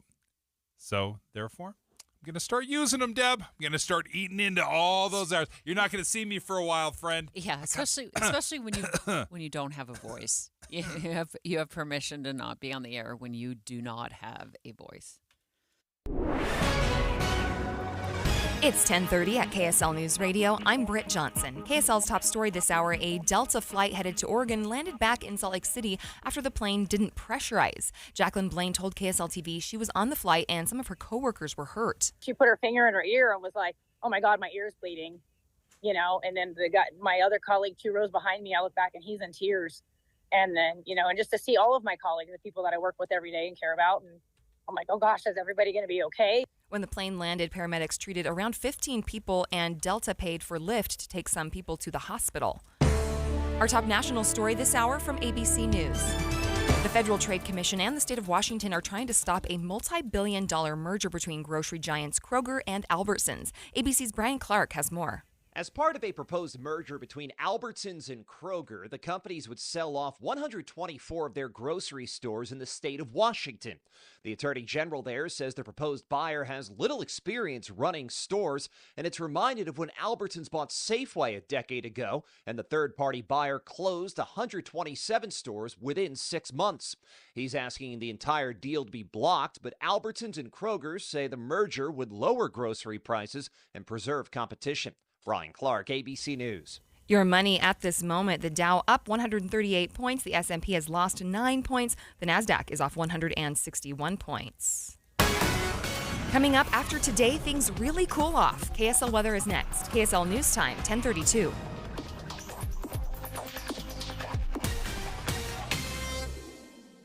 It's a priority for us at this station to bring you all sides of a story and to talk about the news fairly, completely. Get all the facts and be really aware. Utah's Morning News with us, Tim and Amanda. Weekday mornings 5 to 9 on KSL News Radio. If you have a family member that is struggling with addiction, you are definitely not alone, folks. It can feel that way sometimes. My dad was a therapist for years and years, worked with kids primarily that had alcohol and drug issues. So we've talked about this a great deal in our family, and you are not alone. It's one of the reasons that I love the approach of Renaissance Ranch. What they've done is they have begun offering free family support services, and they do it through weekly online classes. Yeah, and it, as you said, Dave, it cannot be understated. It cannot be said enough how important including the whole family is. And these classes are awesome because you can join these classes in the comfort of your own home, right? It's online. They're free. There's a variety of different topics, and it's super easy to find out what those topics are and join the subjects that apply to you. Yeah, some of these classes are taught for spouses, for parents. They're told from a personal perspective. They have a women's support group. They even have a couples recovery group. Faith-based, clinically proven for more than 20 years. That's Renaissance Ranch. Yeah, they treat the entire family. Go ahead and learn more by going to renaissanceranch.com to find these free online classes. They're open to the public. You can go to as many as you want. More than 1,000 people showed up to these classes last month. Find out more at renaissanceranch.com. Bet you never thought about this before. Do you think you could survive as a family living month to month at poverty level? Well, could you? Community Action Services and Food Bank Circles Initiative presents the No Poverty Summit, September 19th from 9 to 4 at the Provo City Library. Participate in an immersive poverty simulation and discover how much it can change the way you think about poverty. You'll also hear from First Lady Abby Cox, former Utah State Senate President Wayne Niederhauser, Utah State House Representative Marcia Judkins, and Joanne Goldblum, author of Broken America and the founder of the National Diaper Bank Network and the Alliance for Period Supplies, about how we can create better opportunities for people to obtain financial stability. Tickets are $15 and are available at casfb.org. Community Action Services and Food Bank Circles Initiative actively assists those who need support to rebuild and transform their lives. Get tickets to the No Poverty Summit, September 19th, and learn more at casfb.org. Traffic and weather together brought to you by Sinclair's Dino Pay app. Save up to 20 cents per gallon. Here's Heather Kelly. It's a pretty smooth commute right now on the I-15 corridor throughout Utah, Salt Lake, Davis, and Weber counties. We've had a few areas where debris has made its way onto the freeway, which may slow you down from time to time, but looks like UDOT has taken care of all that debris right now.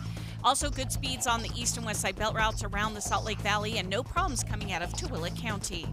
Right now, Utah Symphony Utah Opera tickets are $25 with shows like Cirque Cinema, Sweeney Todd, and Pirates of the Caribbean. There's something for everyone, and they have tickets to give away. Heather Kelly in the KSL Traffic Center. Rain and scattered thunderstorms roll in late this afternoon and evening. Then temperatures drop. It's looking like highs in the high 60s to low 70s tomorrow through the rest of the week. Right now it's 73 degrees and cloudy. I'm Britt Johnson from the KSL Common Spirit Health Studios. Listen online at kslnewsradio.com. We're Utah's news, traffic, and weather station. Dave and Dejanovic, your morning companions for talk, analysis, and key perspectives on Utah's biggest stories on KSL News Radio. Let's take you into the classroom right now and talk about a new survey that's just been released by Wallet Hub. I think it's hopeful news. I think it is good news for Utah in general and for teachers and for public schools. And that is that I was glad to see Utah now ranked 4th best state in the nation for teachers. And I think teachers would probably be a little bit shocked about this, that we are top 5. We are the 4th best state in the nation, because I just recently met with a number of educators in the KSL Deseret News editorial board, and there was a lot of frustration I heard from school board members and teachers and educators, and they felt like Utah was not doing enough, that because we had some good scores, we have good graduation rates, and AP classes are excellent, that we are so underfunded. There was a lot of frustration. So to see that, I guess objectively outside looking in, that we're a top 5 state in the nation when it comes to being awesome for teachers, I think that would surprise a lot. In a moment, we're going to speak with Chip Lupo, Wallet Hub. He's the writer and analyst there. But I want to lay sort of the groundwork for where I think this, potentially comes from, and he'll fill in some of the blanks here for us. But look back to 2020, and I'm on the Utah State Legislature's website, budget.utah.gov, okay? In fiscal year 2020, the starting salaries for new teachers are $44,374. So let's just call it $44K a year.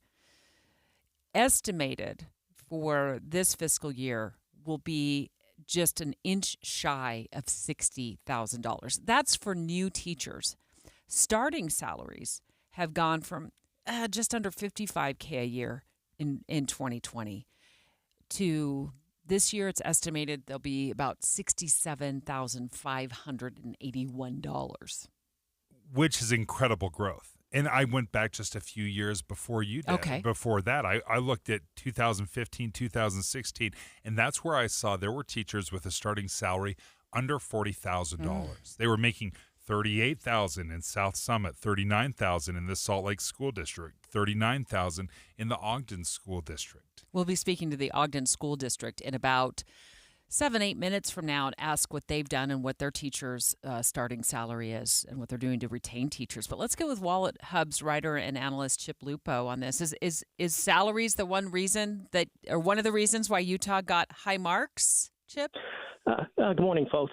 Yeah, that was part of the part of what we discovered through our study. And you touched on something very interesting, Debbie, a few minutes ago. The average starting salary for teachers is very attractive for Utah, and they ranked 5th in that particular metric. But then when you get to the average salary for teachers, it drops all the way to 22nd. Ah, okay. So it's attractive for you to get your foot in the door, but it seems to be once you're entrenched in the system, getting those significant pay increases seems to be where the struggle is. But other areas where Utah did well was the 10-year change in teacher salaries, which was first. And you had mentioned, Dave, I think some studies from early on where what did you say, like 38,000 or something like that. So it's first in that area. So it looks like there's some progress in that particular area. And the share of teachers with inadequate pensions, this is a key one that's not talked about very much. And Utah has the 3rd lowest share. So that's a good thing, teachers with inadequate pensions. So it looks like they're being taken care of after they retire. So you've been measuring and looking at this, the criteria of what makes a good environment for teachers, and we so easily focus on salaries and pensions and the dollars and that go into their pockets. Were there other elements of what makes an enjoyable teaching experience that stood out to you? Right. Now, what we had talked about just before all fell under the dimension of opportunity and competition. We have a separate dimension called academic and work environment. And this is where you were talking about where the frustration might be, because this covers areas such as, we have quality of school system, projected share of teacher turnover. Where Utah fell, and this might be the root of what you guys were talking about at the top of the segment, student-teacher ratio, Utah ranked 50th out of 50 states in the District of Columbia, and dead last in public school spending per student, 51st. So that's probably where the frustration lies. So again, it's kind of a delicate balance between making it attractive to bring in teachers and maybe not so much the environment part, because so they get in. Chip, it sounds like they get in. That starting salary is attractive. The average salaries start to become a little less attractive, according to your research, once teachers get into the profession. And then Utah ranks really low on your study, on the Wallet Hub study, regarding student-teacher ratio, which could be leading to frustrations and a work environment that isn't very pleasant. Right, and also the public school spending per student, where Utah is 51st out of 50 states in D.C. Chris Lupo is joining us right now. He's a Wallet Hub writer and analyst as we're discussing where Utah ranks as far as best teachers, best state for teachers in the United States. And it might surprise you folks to find out that there's New York, Washington, Virginia, and then Utah. We're number 4. What were some of the worst states that you saw, and what was really dinging them according to your research? Okay, well, let's start with the bottom 5 or 6. Washington, D.C. at 46, Tennessee, Nevada, New Hampshire, Hawaii, and Maine. The two that surprised me there were New Hampshire and Maine, because we have this perception that in the New England area, there always seems to be, because there's so many fine colleges and universities, that the secondary schools seem to be top notch, and in some cases Massachusetts ranks high in those areas. But to find those two at the bottom, and I think where where they all really lacking is, again, and it's the same thing that kind of caught Utah, is low numbers in the spending, in the state spending, and in the student-teacher ratios. So the class sizes, and then the student spending. Right. Another thing that hurt a couple of these is projected share of teacher turnover. I mean, it's very easy, as you guys are probably finding out, for teachers. Burnout is it's very common in this industry, and most of those states rank very high in that particular metric. Chris Lupo, thank you, or Chip Lupo, thank you so much for joining us, a writer and an analyst from Wallet Hub. Thanks. Next, we're going to head up north here to the Ogden School District. They're going to be joining the show live, and I want them to bring some perspective, their perspectives of teacher salaries. Do they have a number of people applying for one teaching position? And then the flip side of what this Wallet Hub study found, and that is the student per teacher ratio and per pupil spending, is that causing some angst within the school district and causing problems with teacher retention. They're calling the show in 3 minutes. Dave and Dejanovic. A lot of us are filling our workdays with podcasts. When you're working, go to KSLNewsRadio.com. Click on Dave and Debbie's podcast and pick a topic and story length. Podcast with Dave and Debbie. Then get to work with KSL News Radio.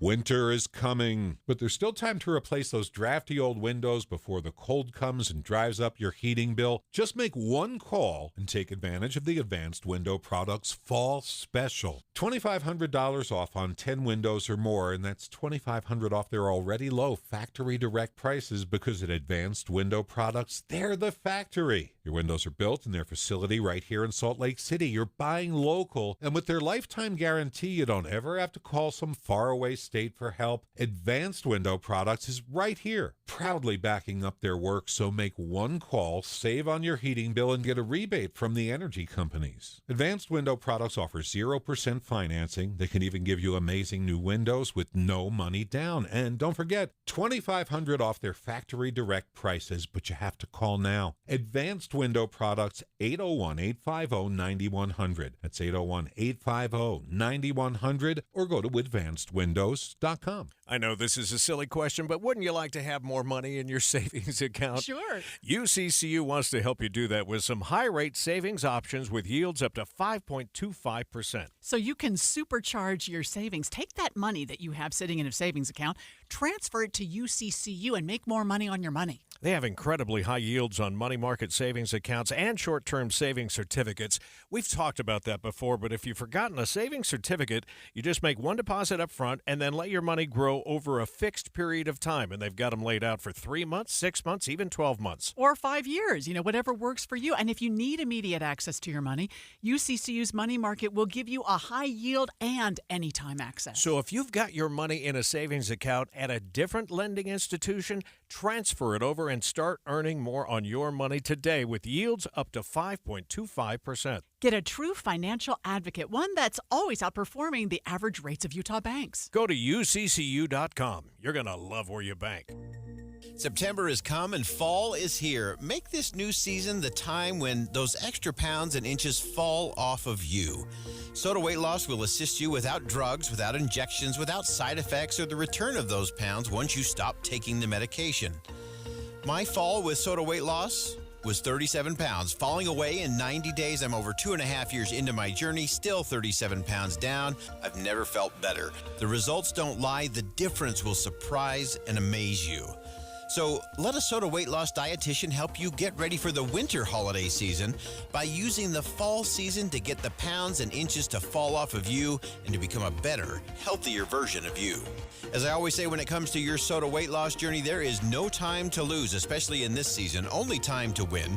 So start winning today. Your healthy tomorrow starts today. Make the decision that will change every day for the rest of your life. State-of-the-art weight loss. Start it today at SOTAweightloss.com. Common Spirit Health. Hospitals, clinics, and caregivers all connected to advance healthcare in Colorado, Kansas, and Utah.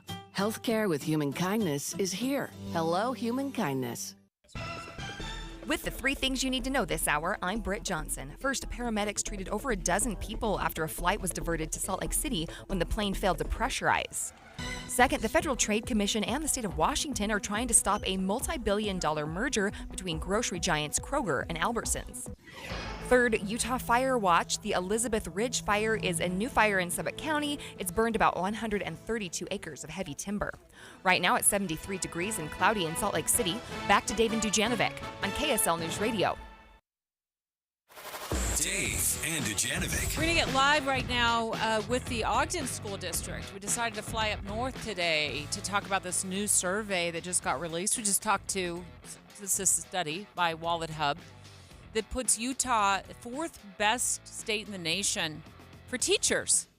There was some nuance to this study that Chip Lupo with Wallet Hub just brought up, and we're doing really great in salaries when it comes to recruitment, but kind of at the bottom when it comes to how much we're spending on kids, weighted pupil units, what it's called, and it becomes a retention issue. Yeah, student spending, class size, that's where we landed at the very bottom. 50. They measured 51 places, including District of Columbia. So we hit 51 in weighted pupil unit and student spending, and then 50th in class sizes. But a lot of positives in a lot of different places. But overall, we ranked number 4. Yeah, that's great. It is great. I think it's good news. Here's what Chris Lupo from Wallet Hub told us about what Utah is doing right. The average starting salary for teachers is very attractive for Utah, and they ranked 5th in that particular metric. But other areas where Utah did well was the 10-year change in teacher salaries, which was first. And you had mentioned, Dave, I think some studies from early on. What did you say, like 38,000 or something like that? So it's first in that area, so it looks like there's some progress in that particular area. And the share of teachers with inadequate pensions, this is a key one that's not talked about very much, and Utah has the 3rd lowest share. That was Chip Lupo from Wallet Hub saying they're doing good with teachers are doing well with the salaries and also with their pensions. That's important. Joining us right now, Luke Rasmussen is the superintendent of the Ogden School District. And Superintendent Rasmussen, what's your reaction when you saw that Utah ranks number 4 for best states for teachers? Yeah, I think that we've done a lot in Utah to really help teacher salaries. I think the legislature and the governor, they really stepped up and they adjusted the educator salary adjustment that used to be $4,200 in additional salary for teachers, and they upped that. It's currently around $9,000 in additional pay that teachers get, which really helps, districts offer better compensation packages for teachers. Locally here in Ogden, we've been able to do some other things, and so teachers currently start in Ogden at $61,253 right out of college, which, with inflation and other factors, it's still, hard for some teachers to make it, but it's definitely gotten a lot better. Have you seen an increase in interest in terms of do you have one teaching position open and numerous applicants, or has that always been the case?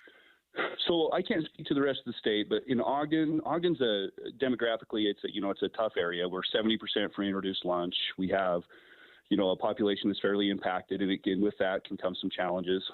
But teachers make a difference here every day, and I think that's helped. The last 2 years, we've seen a great increase in teacher retention. So in previous decade, we had lost about 100 teachers a year out of 650 teachers in our district, and these last 2 years, we've only had to replace around 30. Most of those are retirees, and yes, I would say the teacher candidate pool has greatly improved. This last year, we had lots of applicants for positions. We're starting to get people even flowing in from other areas of the state. And so it's been a real significant turnaround here. So it was interesting to hear Chip Lupo describe this from Wallet Hub, some of the benefits, obviously starting pay, pensions are good.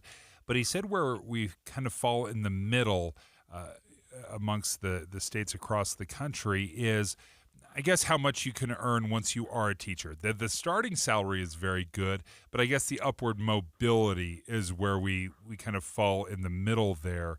What are you seeing from your veteran teachers and some of their concerns about that middle pay, so to speak?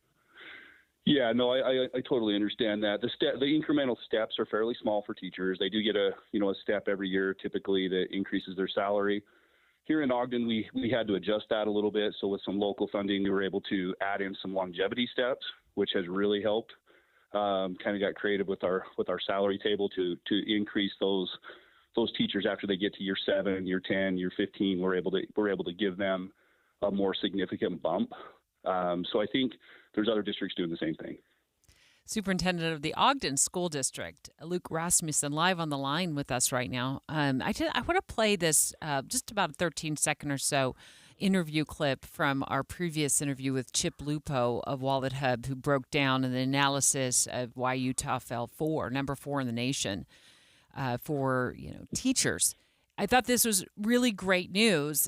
And then he brought us a dose of not so great news, and that is about class sizes. Where they all really lacking is, again, and it's the same thing that kind of caught Utah, is low numbers in the spending, in the state spending, and in the student-teacher ratios. So where we got dinged was those student-teacher ratios and also the weighted pupil unit, where we just don't do as well as other states. What do the class sizes look like right now in the Ogden district? Are you guys wrestling with what we've seen in other parts of the state, and these are larger class sizes? We try to keep our staffing ratio right around that 27.5 students per classroom number is where we're at. We have some. It's hard to predict year to year how many students will, for instance, enroll in a 4th grade class, depending on move. We have a lot of mobility in Ogden, so we have a lot of ins and outs. So we have a couple areas that do spike a little bit higher. What we try to do is when we get the accurate counts is we just try to make those adjustments. If a certain school has really low class size from where we thought we would land, we sometimes have to transfer a teacher from that school to the one that has the higher class size. So we really try to jump out in front of it the best we can, and it's actually gone pretty well this year. What would be, if you had a magic wand and you could fix one thing, what do you think is the most pressing need in the Ogden School District when it comes to supporting teachers? I think the biggest thing, we have students that come to Ogden School District. The first week of kindergarten, we have a test. It's called the Acadians Literacy and Math Test, and our students score the lowest in the state. So it presents a challenge right away to try to do the best that we can to help students catch up. And so I think, early intervention, preschool, those are all things we're really focusing on. Getting kids reading at a young age, that presents a significant challenge for our teachers. They do a great job of helping those students start to catch up. But I would say that's probably the most pressing thing that we really, really try to focus and work on. Luke Rasmussen, thank you so much for joining us, Superintendent of the Ogden School District. What's your reaction to the survey overall, Dave? Well, I think sometimes we can get sucked into we're not doing enough, we're not doing good, everyone's better than us. It's very easy to get kind of sucked into that when you look at class size and pupil spending. But what this 30,000-foot view tells me is we're doing a very good job overall. There are a few areas that we can improve upon, and we absolutely should improve upon this, but we have to be realistic. And when I hear from teachers often, and we kind of run in these circles, right? I got a bunch of kids that are in schools. We talk to a lot of educators. My wife works in the school district. So I've heard a lot of complaints from teachers, and I don't think they realize that, comparatively speaking, we're one of the best in the nation.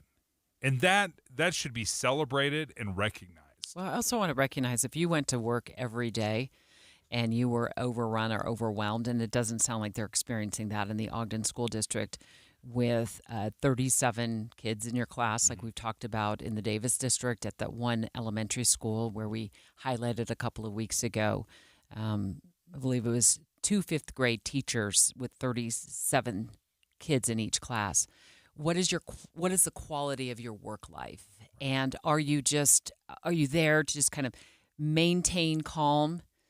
Or are you in a work environment where you feel like you are having a lot of success?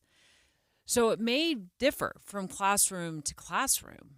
And I want to commend the superintendent of the Ogden School District. They're saying, like, if we see that classes across town are getting overcrowded, we're going to make adjustments. I'm going to figure that that's what most school districts do. We're going to send a teacher across town, and that's where they're going to teach for that school year. But I think to retain teachers and keep them around for their, I believe it's a 30-year retirement, wanting to go back to work into the classroom every single day through the school year, you have to look at the quality of their work environment. Is it filled with remarkable successes or constant frustration? And I think we have made tremendous progress. Look, I was the education reporter at Channel 4 News in like 1992, and there were tremendous problems back then with teacher pay. They were adjusting boundaries for the different school situations and overcrowding. I think we have come a long way. I just want to keep going.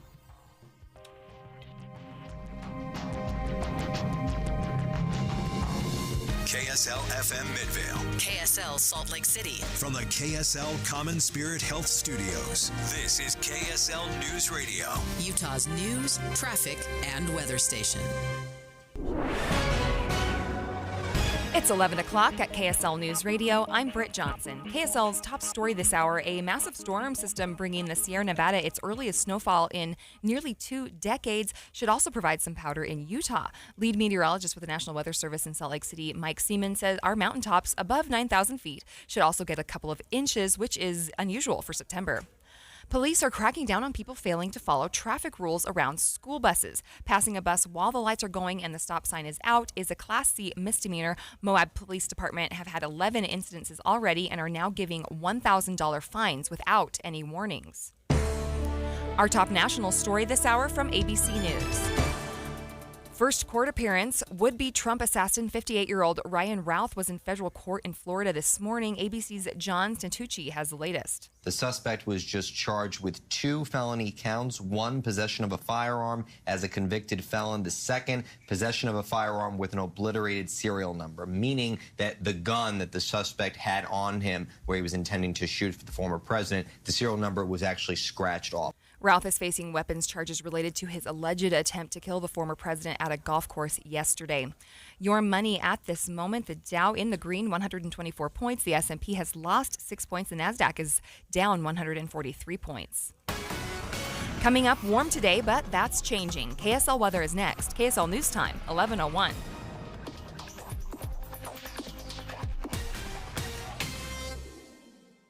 Here's a way to get breaking news updates anywhere you go. At the store or in a work meeting, you can get breaking news on your phone. You can quickly read it, swipe, or click for more. It's super discreet, super fast. That's the app for KSL News Radio. Introducing Peach Doors and Windows. Are you ready to upgrade your home with stunning new doors but are overwhelmed with how to begin? Peach Doors is here to make the entire process smooth and stress-free. Visit their showroom to see their wide selection of wood doors, durable fiberglass, energy-efficient aluminum, oversized glass bifold doors, and so much more. It's not just about looks, it's about durability and security to protect what matters most. Let them help you find the perfect match for your home, budget, and personal style. Visit their showroom and see for yourself. No pushy sales tactics, only guidance from their experienced staff. No inflated markups just to offer so-called discounts. See their 5-star reviews where customers rate them on their attention to detail through every step of the sale and installation process. Amazing home transformations begin with windows and doors. Serving Logan to St. George, just Google Peach Building to see for yourself. IVC is celebrating 20 years providing quality service in Utah. You've probably heard their saying by now, life starts when the pain stops. IVC is the most trusted interventional and vein center in the state, and they've been voted Best of Utah Valley 10 years running.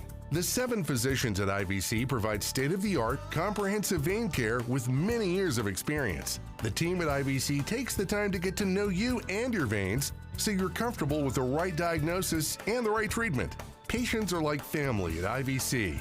You've also heard many radio ads over the years with real people describing how IVC has dramatically improved their quality of life by eliminating the pain and discomfort caused by varicose veins. Well, what are you waiting for? Don't let vein disease slow you down even one more day, because life starts when the pain stops.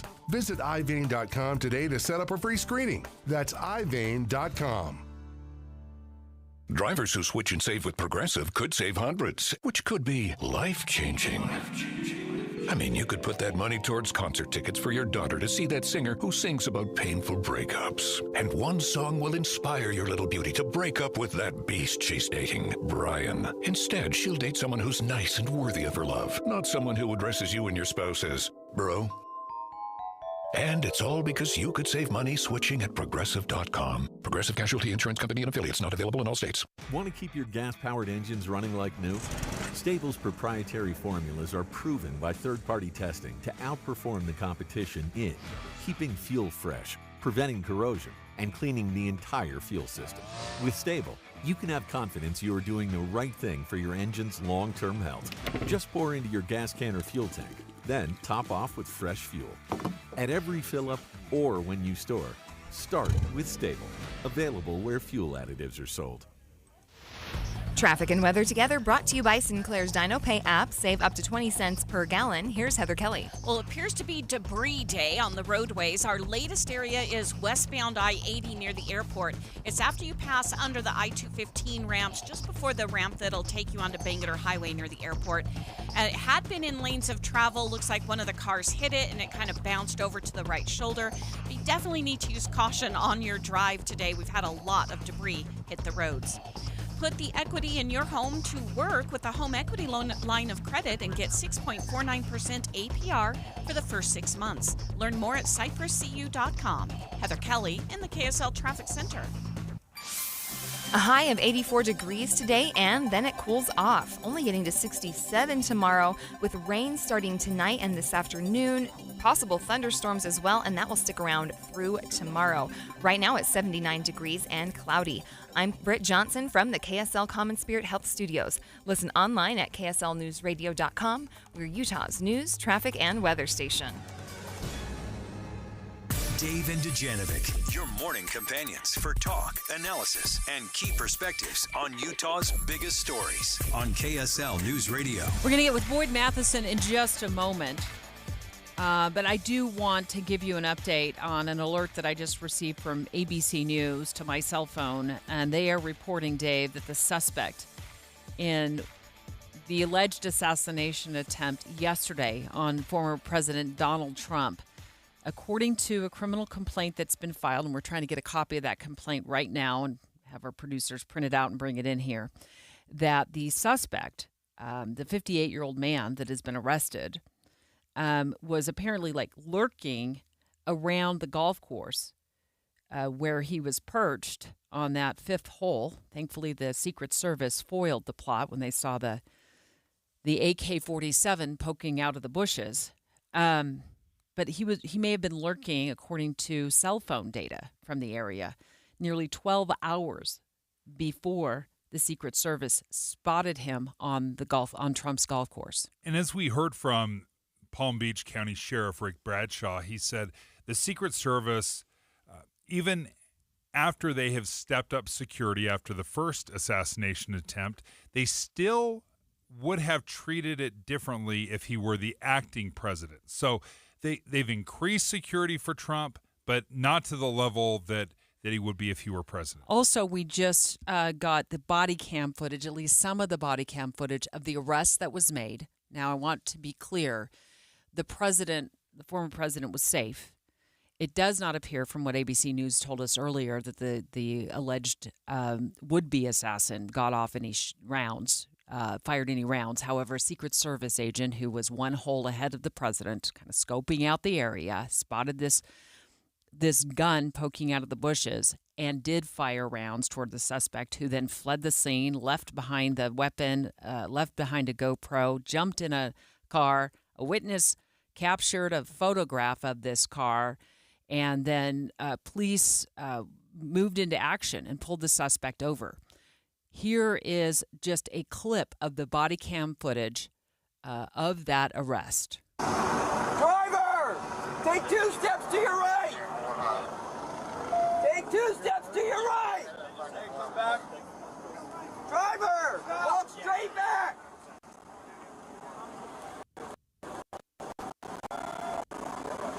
Keep walking. Keep that long.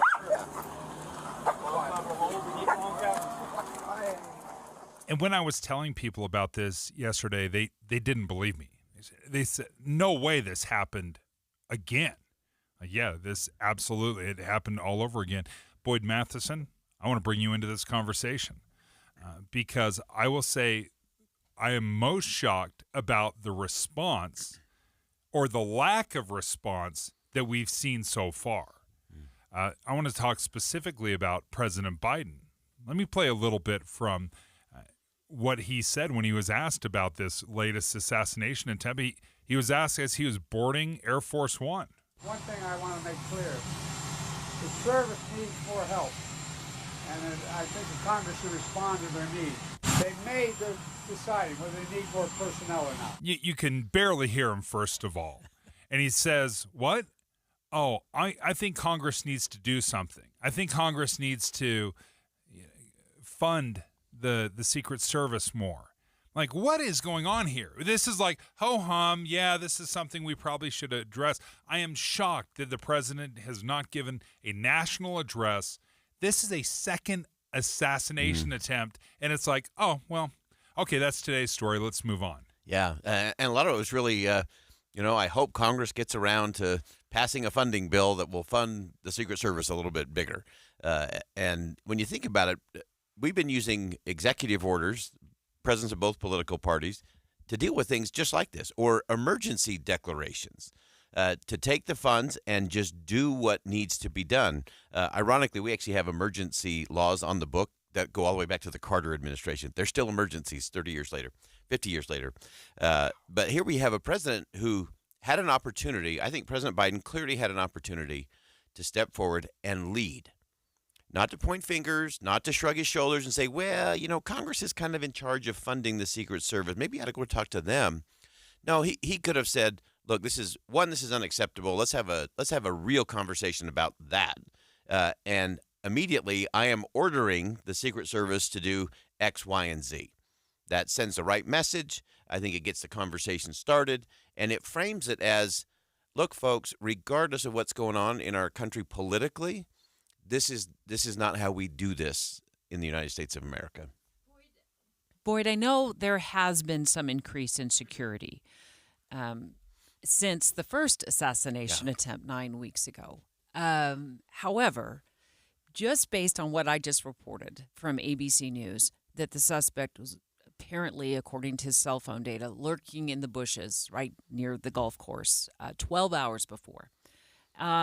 It shows me that whatever security has been added is just not enough. And it's also concerning because we have a man who's been charged now as a felon in possession of a weapon.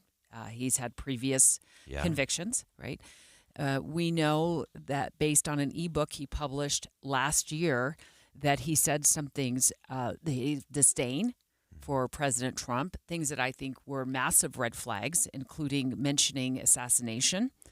And yet he's out there, right there, within yards, feet of the former president. There hasn't been enough done. Yeah. If somebody can get that close with that many red flags, they basically have to surround him and others, frankly. Yeah, and so at least a really interesting conversation in terms of that kind of security. And granted, what the former president had received was pretty typical of former presidents. Yeah. So it wasn't like they were not protecting the president. But clearly things have changed. The dynamics have changed, and so you have to shift with that. I think all of the red flags that you just pointed out, Debbie, lead to some important conversations about, how can someone with that kind of track record, including being hunkered down with a weapon and being arrested in the past, how does that happen? So there are a lot of questions that do need to be answered. And again, I think it's one of those where we have to increase it. But it also leads to this conversation of, do we end up putting our elected officials in such bubbles? I mean, we know we have had members of our own federal delegation just trying to hop a plane to get home or to get back to Washington, be confronted with some pretty angry, pretty violent rhetoric. And so then do we end up removing them so that they can no longer interact with the public? Then we got a whole nother set of problems of disconnect. And so a lot of those come back to, what am I going to do today? Conversations. It's the look in the mirror moment. What am I doing to add to the kind of rhetoric that leads to the kind of contempt that gets someone who has a disagreement and a grudge against the former president, mostly based on Ukraine policy, that they're going to go out and do something like this. This is more a symptom of a deeper problem in the nation, and I think that's where the conversation really has to go. And I think President Biden really missed an opportunity to lead that. I think the vice president could have also chimed in. I mean, she could have even put pressure on President Biden to say, as president, this is not acceptable for me, and so this is what I would do if I were the chief executive today. This is what I'm encouraging President Biden to do to change the dynamic. And it's crickets. Quite honestly, that's what we're getting right now. I'm incredibly disappointed with the reaction, because I would have loved to have heard that. Yeah. I would have loved to have seen this kind of unifying, because that's what we hear from politicians all the time. I'm going to be the great unifier. I'm going to bring people together. Well, when your opponent is attacked and there is a direct threat on that person, this is where you reach across the aisle. Yeah. This is your opportunity to say to Trump supporters, listen, I know we have political differences, but this is not what we're about, and this was a great opportunity, Boyd. Yeah, and I think that the real key to that is we've gotten so callous in the country to these kinds of events, and we've also gotten to this point where it's so easy to just do a quick post of, glad he's safe, glad everything's good, we're good, right? And then we move on. So we're good at that moment of outrage, that moment of unity, and then we go back to pointing fingers and placing blame and shrugging shoulders. President Biden shrugged his shoulders and said, well, it's not my job. It's really Congress's job. That's not what leadership looks like. And so between the three of those candidates, somehow we should have a conversation about that. A debate would be a nice place to do that, actually. That address should have happened, in my view, last night from the Oval Office. Boyd, am I off base thinking 100%. that? 100%. Yeah, I was surprised it didn't happen as well. Boyd Matheson, as always, thank you so much for your insights, your perspectives, and your voice of reason. Boyd, 1 to 3 right here on KSL News Radio. Straight ahead, former President Trump, he was in Utah, like the day before, Saturday afternoon. He's in Utah at a fundraising rally at the airport here in Salt Lake City, 24 hours before this alleged assassination attempt on his life. Mayor of Riverton, former candidate for U.S. Senate, Trent Stags, was at the event. We've asked him to join us live with his key takeaways from former President Trump's visit this weekend to Utah. Dave and Dujanovic. You know KSL is the only news radio for your car, right? The only news radio for your smart speaker. Come here in the morning. It's the latest news and traffic. In the afternoon, news and updated weather. We have you covered at KSL News Radio. Key stories are changing by the day. The air was unhealthy up and down the state. It's going to cost a lot more to keep the homeless warm this winter. Stories that affect family and community. The whole state has absenteeism rates that are higher than average. An appeal has already been filed to reinstate Amendment D. When you're in the car, KSL has updated info on where stories are going and what's changed. Get important breaking news each time you jump in the car.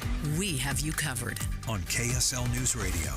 Trade in your sewing machine, any model and any brand, and get 25% off a new machine. Yes, up to 25% off. It's happening right now at Dave's Bernina in St. George and Provo.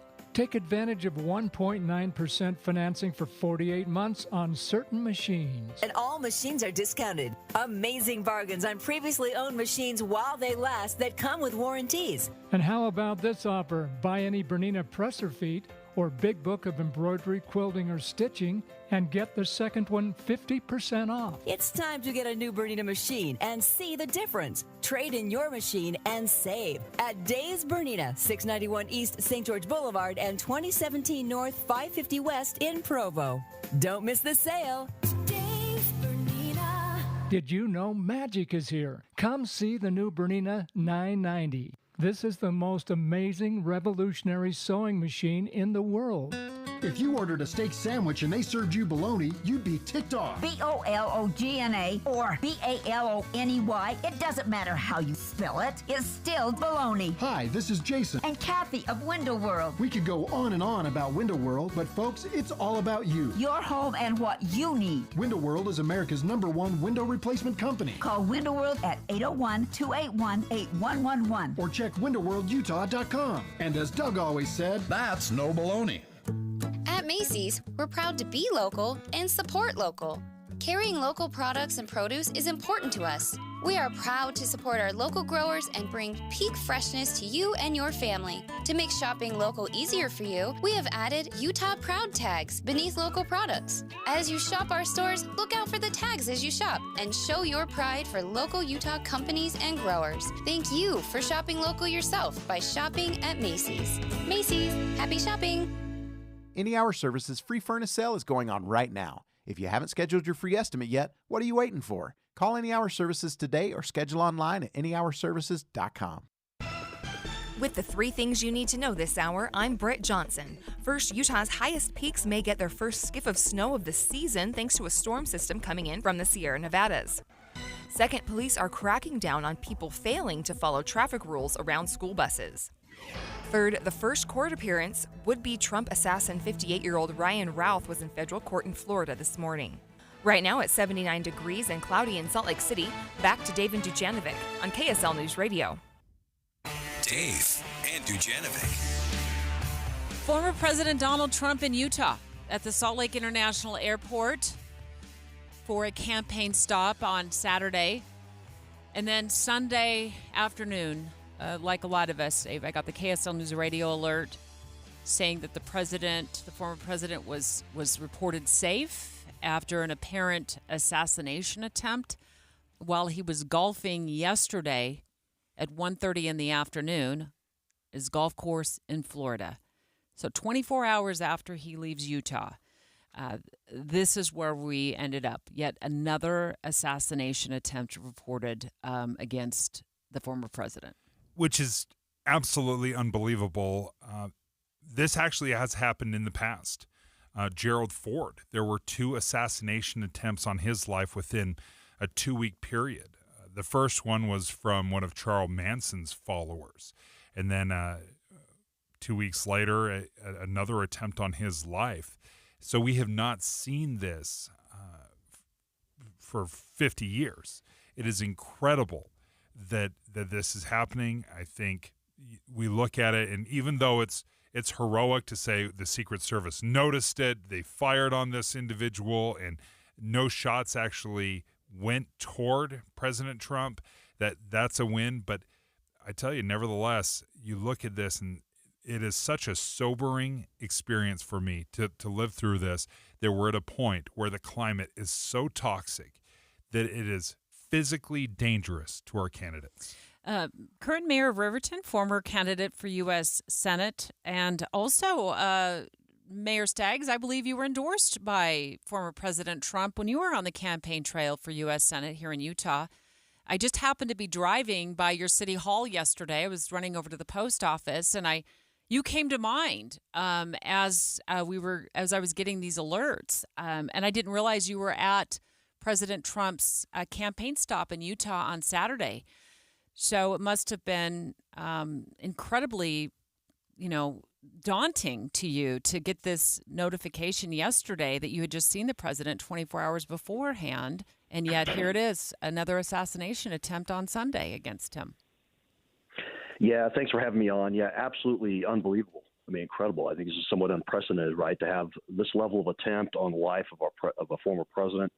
I just am shocked and disbelief like so many others. I mean, there clearly is, I think, so much rhetoric out there that has amped people up, has been pointing them towards violence. It needs to stop, and I'm grateful to see so many that have called on that very thing, to see this stop. We have got to. This is such a critical moment for us in this election. I think the differences are incredibly stark between President Trump and Kamala Harris. I mean, if we want to get back to liberty and freedom, we've got that path through President Trump. We know what he did.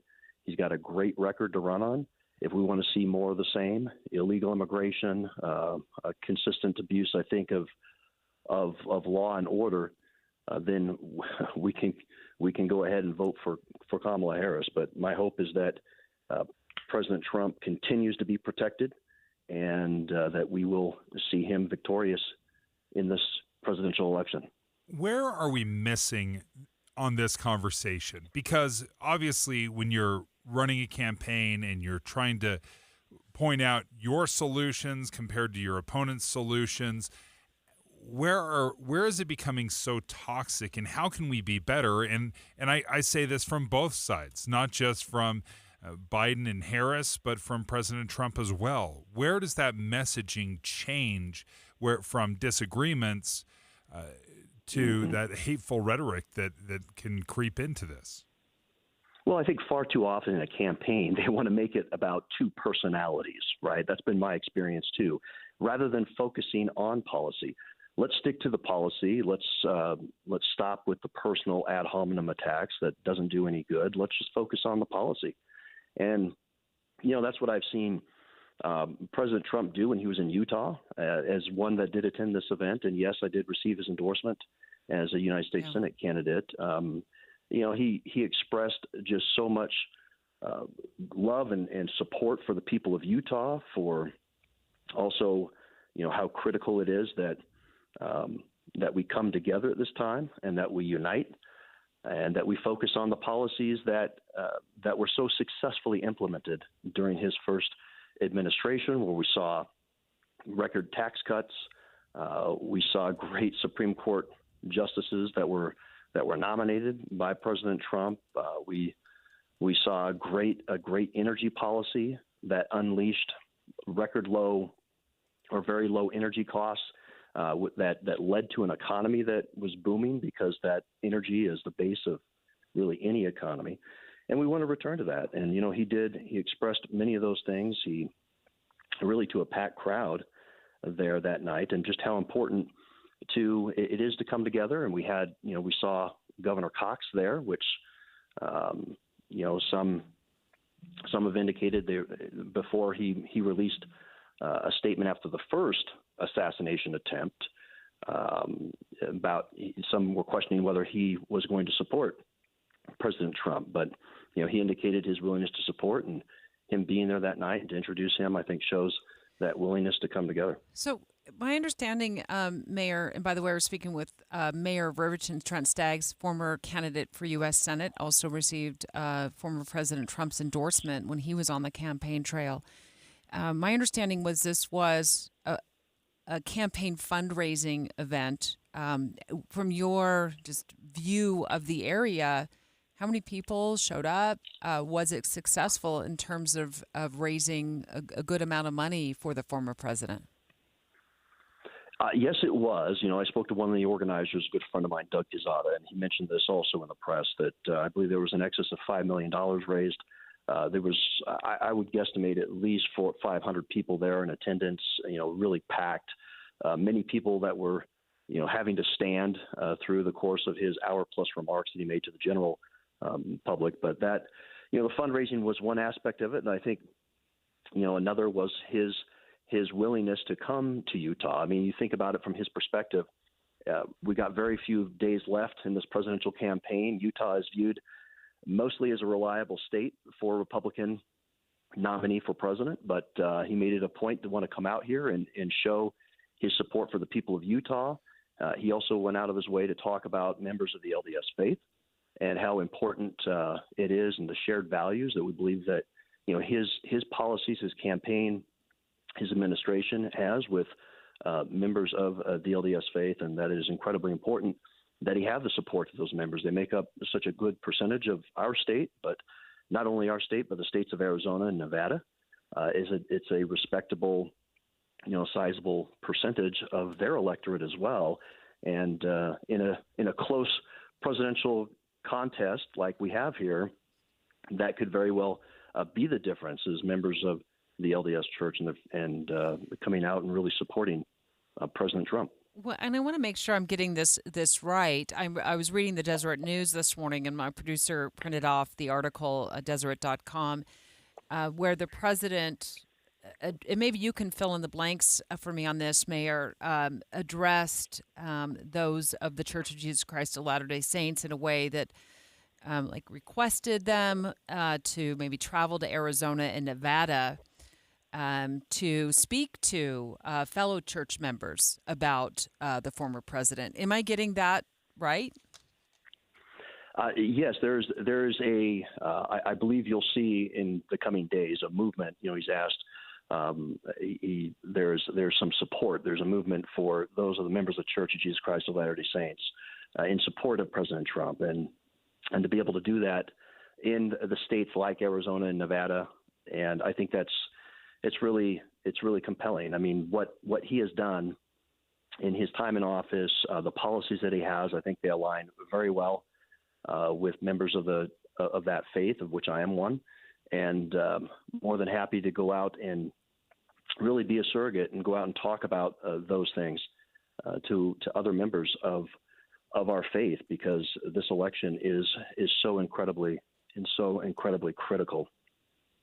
Mayor of Riverton, Trent Stags, thank you for joining us. Mayor was at the event on Saturday when President Trump stopped by for a fundraiser, spoke for more than an hour, according to Mayor Stags, and left an impression and left with a whole bunch of money, about $5 million on the campaign fundraiser.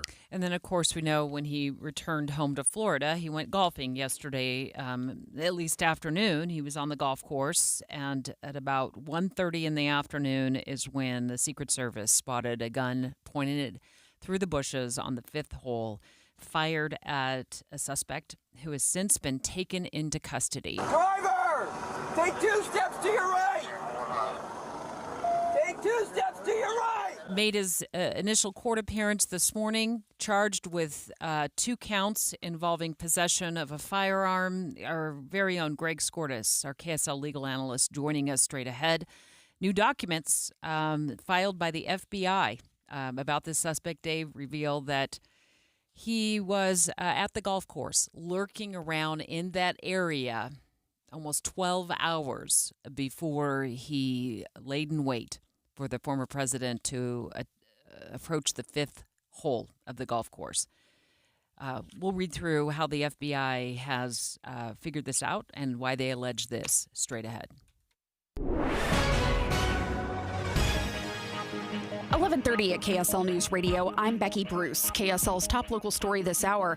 Summit County drivers will need to find a detour coming out of Park City on US 40 for the next nearly month. The flyover ramp from northbound US 40 to head west on I-80 is closed for the next 3 weeks. UDOT says they're repaving the ramp, which includes excavating the old concrete and then shipping in new road-based materials. Drivers can use the traffic light at the intersection of US 40 and Silver Creek Road to get onto westbound I-80, which will add extra time to their commute and back traffic up toward SR 248. Heather Kelly, KSL News Radio. Our top national story this hour from ABC News.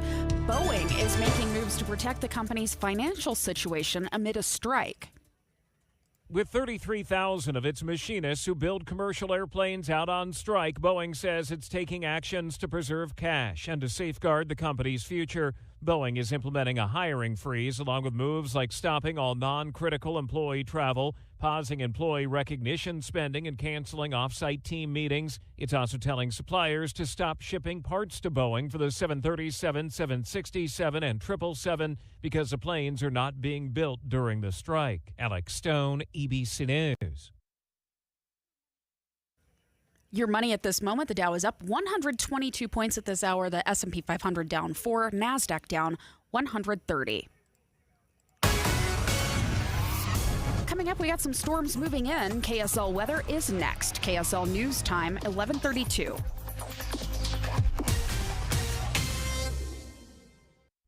News doesn't just mean information or dates. It's the story of our local history being told in real time. Be a part of the story. This is Tim Hughes and Amanda Dixon. We hope to be a part of your story.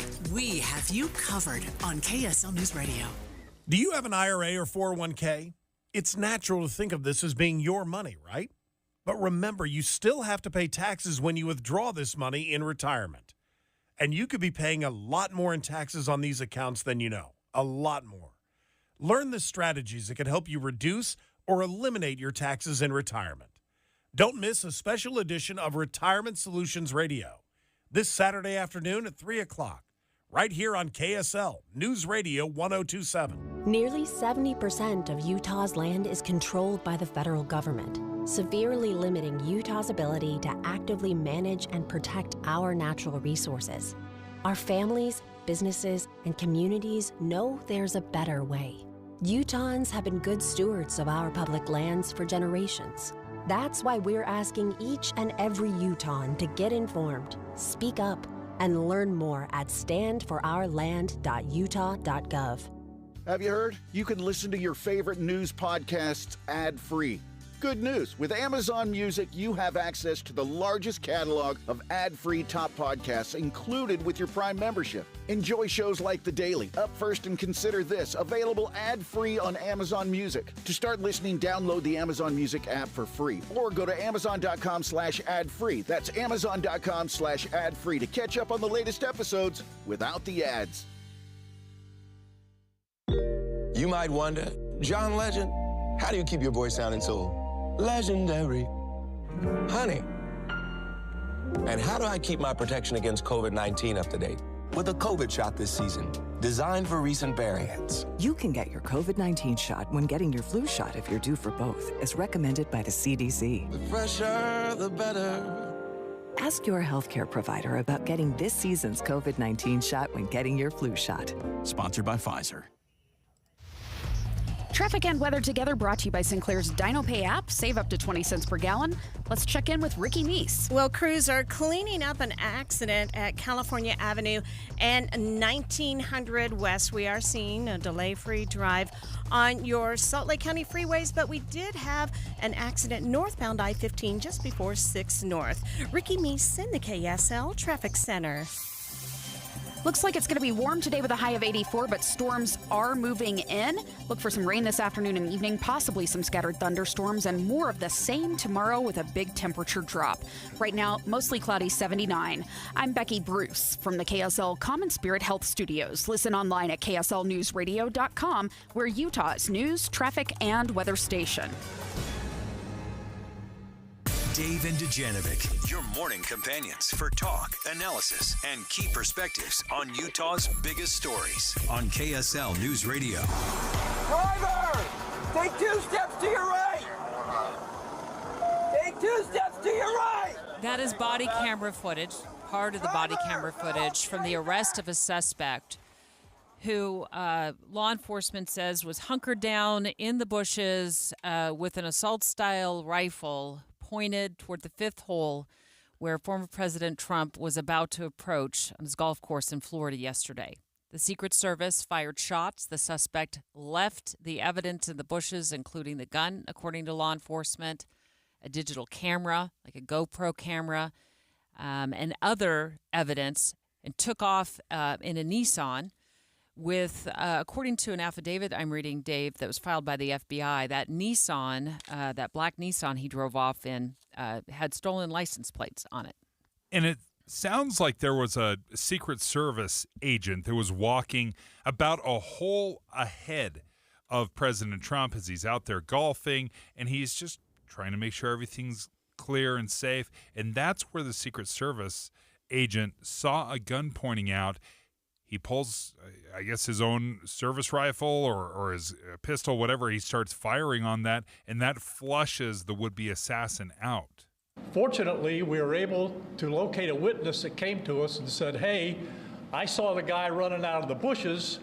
He jumped into a black Nissan, and I took a picture of the vehicle and the tag, which was great.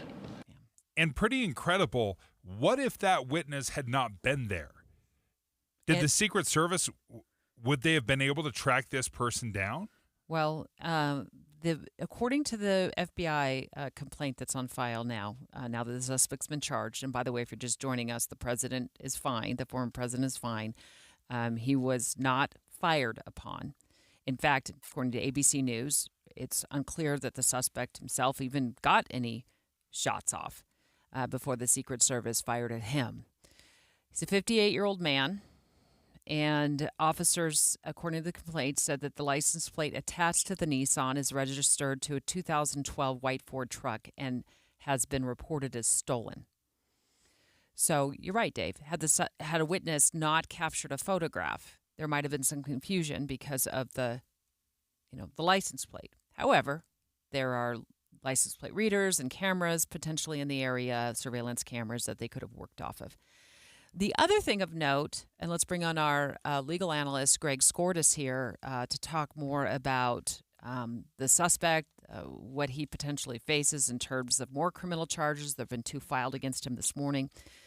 Is, Greg, the FBI states in this criminal complaint that was filed today, or at least unsealed today, that the suspect's mobile phone was pinging in the area along the tree line of the golf course at approximately, and they specify in this complaint, 1:59 a.m. until approximately 1:31 p.m.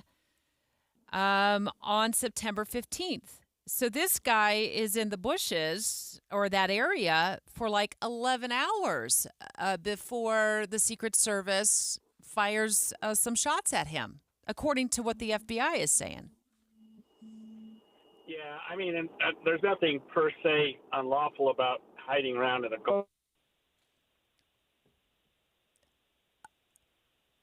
I think we may have lost Greg. We'll try to reconnect with him in just a moment. And to his point, yeah. Well, to me, it says that he was plotting. It's suspicious, right? Yeah. Even if he's there and he has no weapons, you would think that there would be some sort of security perimeter. Now, the Palm Beach County Sheriff, who was speaking about this yesterday, he said if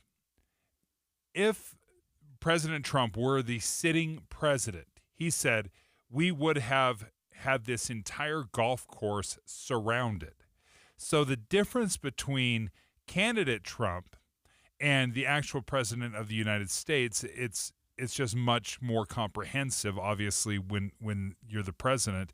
But I would think that after one assassination attempt on President Trump's life, when they said they were going to increase Secret Service coverage for President Trump, I just assumed they would raise it to a level on par with the president of the United States. I mean, we've got 2 months left in this race, and he's now had 2 attempts on his life. And thankfully, yesterday was not as close of a call as what happened in July. The gunman in July had that perch. Hit him. Hit him in the ear. If the president hadn't turned his head in the moment that he turned his head to look at a cue card to read off of some statistics or whatever the case was in that moment, it might have got him right in the head. Yes. That bullet might have gotten him right in the head. So let's talk about yesterday's more in depth. The suspect is in custody. He was taken into custody within a couple of hours, thanks to that photograph from the witness and also law enforcement reacting immediately. But what we also know, and this is just my view of it, is he's the red flag of red flags when it comes to potentially wanting to harm the former president. Back in 2023, according to Time Magazine, who wrote an article about this, he self-publishes an ebook. And in that ebook, he talks about the Middle East, talks about letting down Iran. Now, remember, the year before, he had already traveled, the same suspect, to Ukraine to try to entice people from all around the world to come fight on behalf of Ukrainians. But we're going to lose this battle if everyone around the globe does not stop what they're doing and get off the couch and come to Ukraine and defend the human rights of everyone. And clearly in around the this 10-minute video we watched, he believes in everything he's saying. I mean, it's just not realistic that we're all going to drop everything we're doing and run over and fight for Ukraine. But he so wholeheartedly believes that that's what everybody should do. Get off the couch. He says, get off the couch and come over here and fight, even though he himself had no military experience. There he finds himself in the middle of Kyiv trying to defend or hoping to defend Ukrainians. But I want to get back to this ebook where, according to Time magazine, the self-published ebook in 2023 not only talks about letting Iran down himself. Personally, I don't know why he felt that he let down the Middle East, but he felt that way. Because he voted for Trump in 2016. Yeah, but he was taking personal responsibility for that. So he votes for Trump in 2016, calls Trump, his presidency ended up being brainless, and then he talks about, you are free to assassinate Trump as well as me for that error in judgment.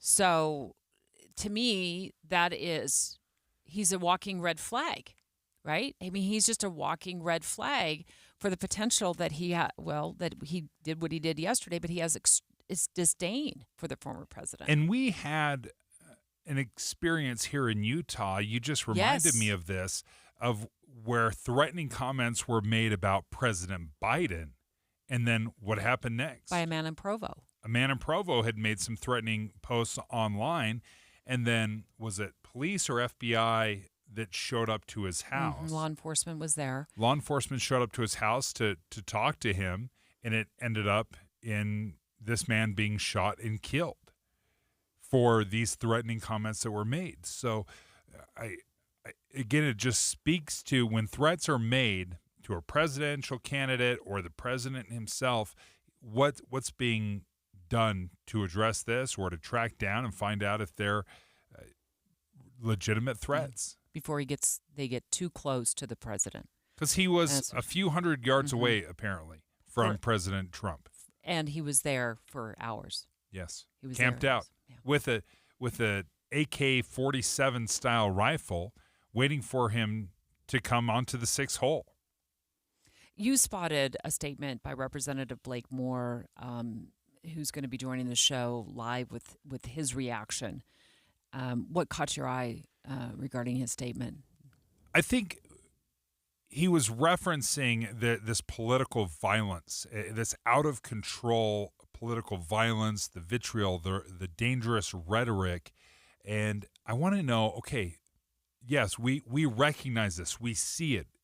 We've experienced it. This is 2 assassination attempts on President Trump. What is the next step forward? How do we dial down the rhetoric or the intensity of this? And what do you want to hear as a representative in Congress? What's the next step? So joining us in the very next segment, Representative Blake Moore on the Trump assassination attempt. Dave and Dujanovic. Dave and Debbie go out of their way to make sure you hear all sides of a story. They're working the phones to get several viewpoints on for you. Hi, it's Tim and Amanda. We get you the full story, too. We have you covered on KSL News Radio. With interest rates coming back down, I bet the real estate market will pick back up in 2024. We're already seeing that, Tim. Yeah. But it doesn't really matter how the market is doing when you have the right team. So if you're looking to sell your house, now you want to downsize or you need more space, you need the Stern team. The Stern team has taught us, I can think of a handful of things that I would worry about if I was buying or selling, but there are 100 details that are involved in selling a home, and they have lots of people that are handling every detail so nothing falls through the cracks. And they have so many different options. I mean, I worked with Cammie there at the Stern team, and she was awesome. But if you need an instant cash offer, you can do that. If you need to buy before you sell, you can do that. They have flexible fees. They also have people that they represent that are looking to buy a home, so maybe they can make that perfect connection within the Stern team. So don't put off selling your house or buying a house because you think the market isn't just right. The market is right with the Stern team. Go online to sternteam.com or just Google the Stern team. Everywhere you look, things are getting more expensive. So at Consumer Cellular, we're lowering the price for those 50 and up. Now you can get unlimited talk, text, and data for $30 a line when you buy 2. That's just $60 a month for 2 unlimited lines. So if you're 50 and up, make the switch and save. Come on, you've earned this.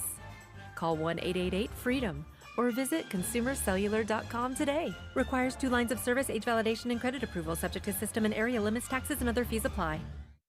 Tommy! I can't wait for golf this weekend, huh, buddy?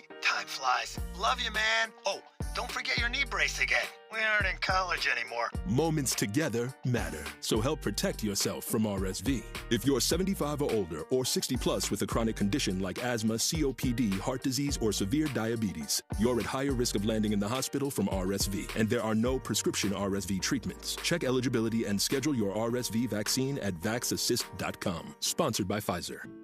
This is Derek Miller speaking on business. Since 1979, Intermountain Business Lending has been providing SBA loans to small business owners across the state, empowering small business owners and the surrounding communities to promote growth and build a brighter future.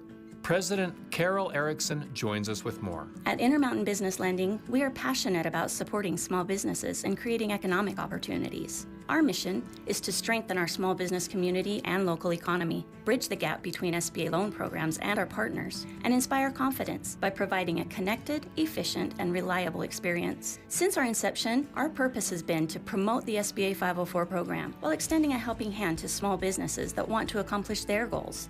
The SBA 504 program finances real estate so that businesses can purchase or build their own brick-and-mortar shop. Also, long-term equipment at a fixed below-market interest rate to create and retain jobs. We partner with a local financial institution to provide loans with a low down payment, fixed interest rate, and up to 25-year terms. This keeps more cash in the business for day-to-day operations. Let's take the first step together and build your business. Contact us today. Many successful companies have taken out SBA loans in order to secure better financing conditions. Intermountain Business Lending is here to help you on your entrepreneurial journey. Ready to get started? Visit their website at im504.com for more information. I'm Derek Miller with the Salt Lake Chamber, speaking on business. With the three things you need to know this hour, I'm Becky Bruce. First, Summit County drivers will need to find a detour coming out of Park City on US 40 for nearly a month. Second, Boeing is making moves to protect the company's financial situation amid a strike by telling suppliers not to ship parts to them. Third, two former Olympic champions and a Middle Eastern prince are in the race to be the next International Olympics Committee president. Right now, it's mostly cloudy, 79 degrees in Salt Lake City. Back to Dave and Dujanovic on KSL News Radio. Dave and Dujanovic. We are expecting United States Representative Blake Moore to dial up the show any moment. He has issued a statement, and he's going to talk to us live about his concerns about the rhetoric going on in this nation. Given that we've had a second assassination attempt, at least what appears to be the makings of a direct plot against the former president on his golf course yesterday. This is the second in 9 weeks. The first one, he almost got his ear shot off, where the gunman had gained access to a building not far, and certainly with a line of sight to the president at the podium of that rally in Pennsylvania. And then yesterday, this gunman, now been charged, more discreet. In some ways, more discreet, ground level, in the bushes, at the president's golf course in Florida. What we don't know is how he figured out the president was golfing yesterday. Remember, he was just in Utah the day before. But what we do know is that he was apprehended not long after he fled the area when a Secret Service agent or agents got off some shots in that direction when they saw the gun pointed through the bushes. And he's in custody, and he's already made his first court appearance today. Joining us right now, Representative Blake Moore. And Representative Moore, thank you for joining us.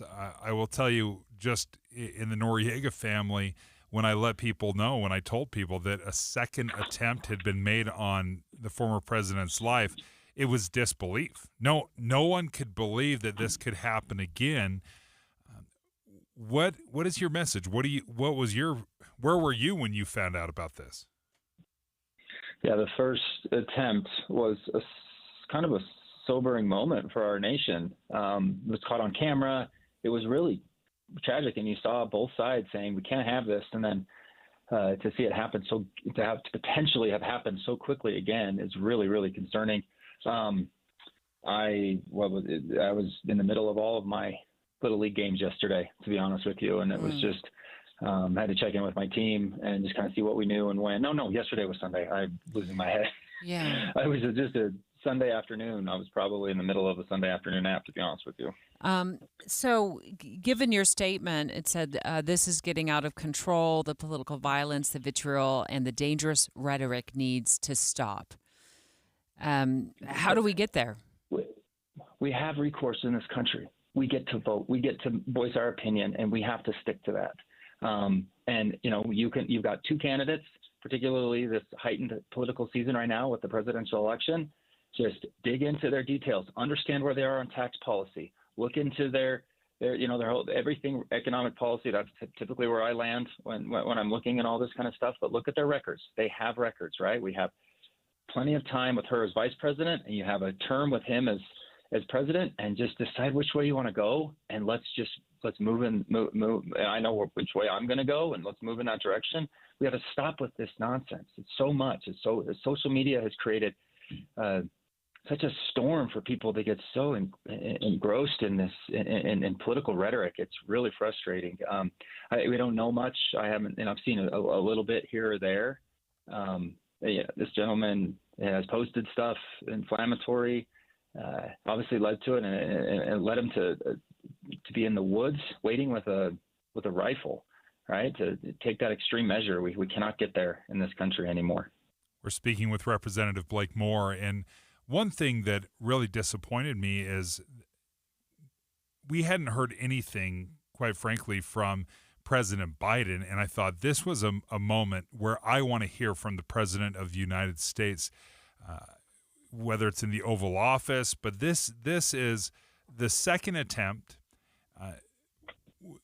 We are not taking this, whether it's not taking it seriously enough, or we are just almost dismissing, like, oh well, this was the second one, and I'm not sure there's an urgency to address this. And it wasn't until just a few minutes ago that President Biden was at a rally. He was speaking to a group, and he made some brief comments about how political violence shouldn't ever be acceptable, that we have zero tolerance for it. But it was quite honestly, it was just almost an offhanded comment from what I saw. I'm just not sure that our leaders right now are willing to take those appropriate steps and denounce this as vehemently as it needs to be denounced. I absolutely agree. And I want to be a guy that calls things balls and strikes back here. I don't think President Trump, pushed back quickly enough and called for ending of everything related to January 6th. I was on your show the very next morning. We need to do a better job. President Biden has not made it abundant. I mean, even after the first attempt, he makes a pretty decent statement, right? And it felt sincere. And then he goes off to a rally and he starts just disparaging again and taking it away from policy. Both candidates, Biden at the time, now Kamala Harris, both of them and President Trump, they need to keep their communication on record, not rhetoric, policy over personality, because that's what's inflaming so many people. If people were in the details of this like I am, like next year in 2025, the Tax Cuts and Jobs Act, and I can walk you through all of the positive economic growth that happened at every income level, not just the wealthy. It happened at virtually every income level. Like that all expires next year. That is what we as Americans should be saying. Okay, what do we want to? What direction do we want to go with our tax policy, trade policy, things like that? And let's make that the dialogue. Let's make that the debate, and not all of this vitriol, this candidate over this candidate. I don't think it's the end of democracy for either candidate to win. I just feel one has different policy decisions over the other, and we need to figure out where you are on that. Representative Moore, in about a minute or so that we have left, what is Congress's role in terms of beefing up funding to the Secret Service? And then they got to hire, and they got to train, which takes time. So have you been working on this with your fellow members of Congress to increase funding? To our credit, go ahead. To Congress's credit, you saw almost a unanimous support for the removal of the director after the first assassination attempt. You saw some of my Democratic colleagues being extremely objective in calling out the mistakes that were made there. I personally love seeing that when we can try to come together and get rid of the politics. That was an appointed person by Biden, and let's make sure that we address that. We have something different right now that we haven't had in a while. You have a former president that has full Secret Service detail in the limelight because he's running again. And we really don't have that usually. Usually when you're a former president, you're at your library, you're doing your foundation stuff, you're raising some money, you're making speeches, but you're not in the middle of a massive campaign. And so the Secret Service has a specifically difficult job to do here because it's a whole new paradigm. Given that understanding, we need to make sure that they have the support that is out there. I don't even know if it's a specific funding piece right now. The task force that's been put together is a solid group of people. It is. It's done in a bipartisan way, and we need to make sure that both all candidates that are in a major political office are protected. Do you view yesterday's attempt as a Secret Service success or as a failure? So you need to take a look at the perimeter. That needs to be addressed, and I think that you see some really good voices like my colleague Mike Kelly from Pennsylvania. He actually talked to me before. He's like, he didn't think that venue in Pennsylvania was a good decision. And, these are the kind of conversations I was having weeks or so before that event. He was actually supposed to come to Utah, but then ended up going to that event. He's talking about working on the perimeter. We need to definitely address that. But let me be very clear. Very proud the fact that they were able to fend off that, get out ahead of that, and make it so there wasn't any shots fired on the president is a success in my opinion. Representative Blake Moore, thank you. KSL FM Midvale. KSL Salt Lake City. From the KSL Common Spirit Health Studios, this is KSL News Radio. Utah's news, traffic, and weather station. Good afternoon. KSL News Time is 12 o'clock noon, and this is Utah's Noon News. I'm Maria Shaleos. KSL's top story this hour.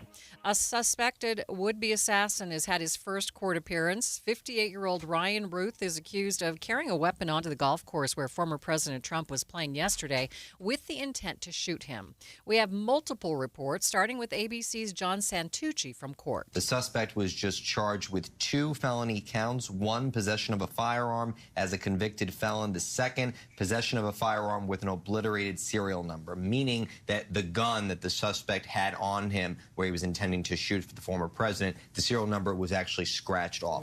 A retired FBI supervisor is addressing the security concerns around former President Trump's Secret Service detail and what needs to happen to keep him safe going forward. KSL News Radio's Adam Small continues our team coverage. Seems like it's open season on presidential candidates. Retired FBI Supervisor Carl Schmay says there were a few problems that contributed to the second attempt on former President Trump's life, one of the biggest being that the Secret Service has limited resources right now. And that's going to be the case for a while because it takes a while to get people trained up. Schmay tells David Dujanovic since the Secret Service has stringent hiring rules and that contributes to how long it takes for them to staff up, it might be time to think about asking local law enforcement for more help. I think the Secret Service is really going to have to be looking at trying to find out use some other alternatives like using locals more than they have in the past. Adam Small, KSL News Radio. As the FBI combs through the life history of would-be Trump assassin Ryan Wesley Ruth, they are also trying to figure out how another threat slipped through their defenses to come within striking distance of the former president. Former Homeland Security official Marcia Espinosa says the incident has brought fresh scrutiny to the people protecting presidents and former presidents. It looks like agents identified the threat and protected Trump before anything could happen. But it's also true that 500 yards is way too close for any would-be assassin to come that close to a president. As the Secret Service works overtime, President Biden says he thinks that they need more help. I think the Congress should respond to their needs if they, in fact, need more services. The White House says security has been increased for President Biden and Vice President Harris. Now we are learning that the would-be Trump assassin Ryan Ruth was caught on I-95 as he tried to flee the scene. Sheriff William Snyder here. He was just driving with the flow of traffic. Yeah, I think that he may have thought he got away with it. Martin County Sheriff's deputies surrounded Ruth's car and forced him to the side of the road. Of course, we are tracking all of the developments in real time today, and with every new update, make sure you are dialed into KSL News Radio for the latest. You can also sign up for breaking news text alerts. Just text the word news to 57500. Vice President Harris is hitting key battleground states this week. Vice President Harris is focusing this week on the blue wall, 3 states critical for Democrats' chances of winning the White House. She'll be in Pennsylvania on Tuesday, Michigan on Thursday, and Wisconsin on Friday. The new ABC News Ipsos poll found Americans broadly picked Harris as the winner of last week's presidential debate by a margin of 58 to 36%. But voters' preferences have not changed meaningfully. The poll found the race at Harris 52, Trump 46 among likely voters, exactly the same as before the debate. Karen Travers, ABC News, Washington. KSL News Time 12:03. We could see more thunderstorms today ahead of a big-time cool down that's expected to start tomorrow. We're looking at a cooler forecast with a lot of days in a row here of 10 degrees or more below the normal. In fact, a solid 4 to 5 days below normal. KSL meteorologist Matt Johnson says temperatures are normally in the low 80s this time of year, but for the rest of the week, highs aren't expected to exceed the low 70s. Matt says the entire Wasatch Front has a chance to see thunderstorms today, with the best chance being between 2 and 6 o'clock.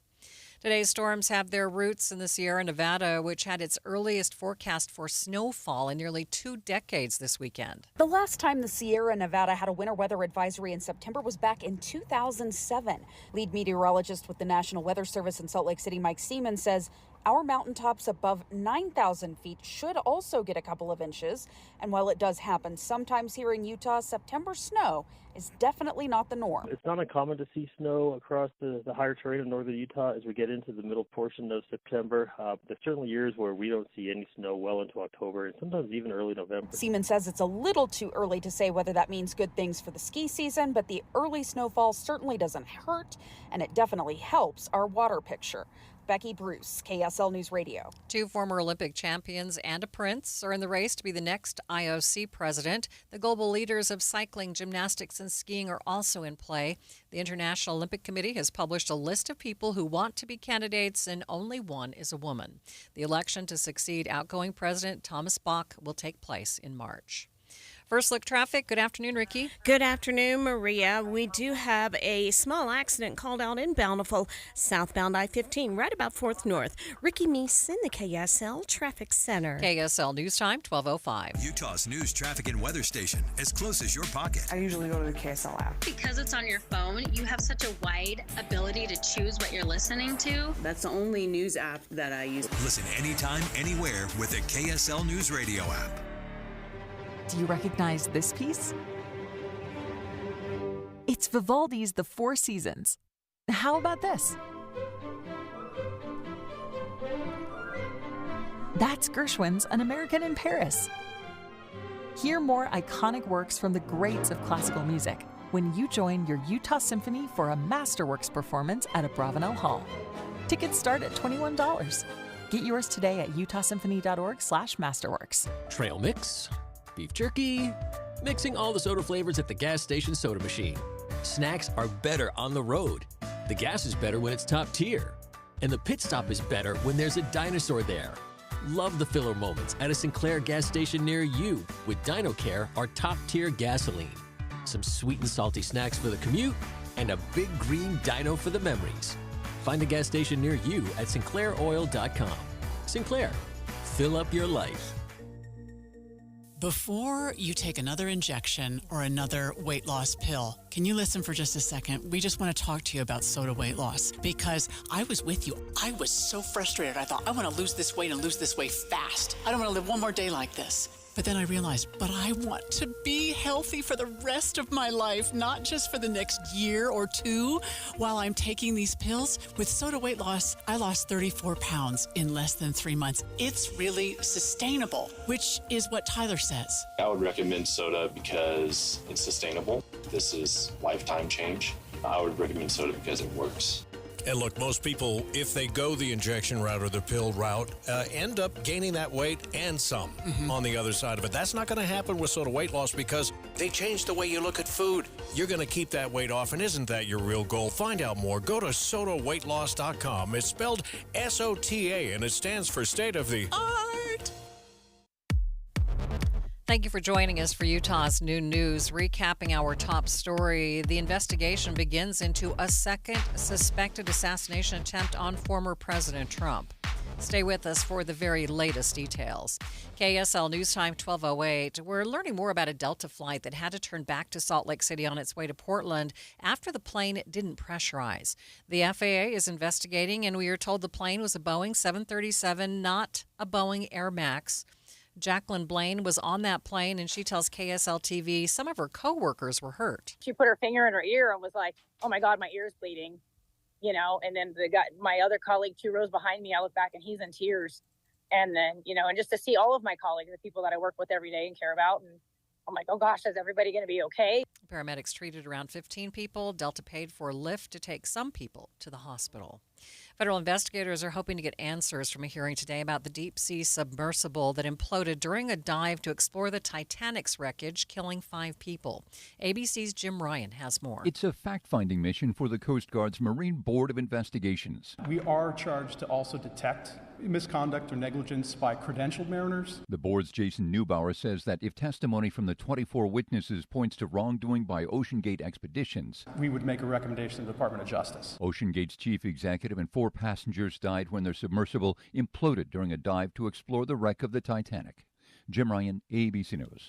A Washington state antitrust lawsuit seeking to block the merger of Kroger and Albertsons begins today. The grocery stores say their merger will help them compete with big warehouse stores, but state attorneys general say it's the customers who will be left holding the bag. Albertsons and Kroger control more than half of Washington state's grocery stores, and under their proposed $24.6 billion merger would sell off 124 of them. The idea alarms the state's attorney general, who says the proposed buyer, C&S Wholesale, has little experience in the field. The attorney general's asked a judge to block the deal. Colorado's taken a similar action, and so is the Federal Trade Commission. Closing arguments are expected in that case this week in federal court in Oregon. Brian Clark, ABC News. Traffic and weather together. It's brought to you by Sinclair's DinoPay app. Save up to 20 cents per gallon. What's going on, Ricky? We have a correction of the earlier crash that was called out southbound I-15, 4th North in the Bountiful area. It's actually southbound I-15 in Salt Lake County prior to near 6th North, just after that, which would also make it at about 4th North on the descent into downtown Salt Lake City. So you'll see it over to the right shoulder out of traffic. It's really not causing a problem for anyone driving by that area, whether you're at the main flow of southbound I-15 or at the on-ramp. And for those who are traveling the Salt Lake County freeways, you're good to go. The earlier accident that we had at Daybreak Parkway at about 40th West is in the final cleanup stages. Cruise the canyons in a new Murdoch Chevrolet. Take up to $10,000 off a new Silverado 1500. Murdoch Chevrolet in Logan, Linden, and Murray. MurdochChevrolet.com. Ricky Meese in the KSL Traffic Center. 84 degrees today with a southerly wind. It will be breezy with a slight chance for storms. 54 overnight, showers likely. We'll keep rain on your Tuesday morning, then more scattered by afternoon. 67 the high. From the KSL Weather Center, I'm Matt Johnson. Mostly cloudy in downtown Salt Lake City and 80 degrees. And coming up on Utah's Noon News, we'll listen to the latest developments in the arrest of a man accused of planning to kill former President Trump. That's coming up, streaming live at KSLNewsRadio.com and on the app for KSL News Radio. We are Utah's news, traffic, and weather station.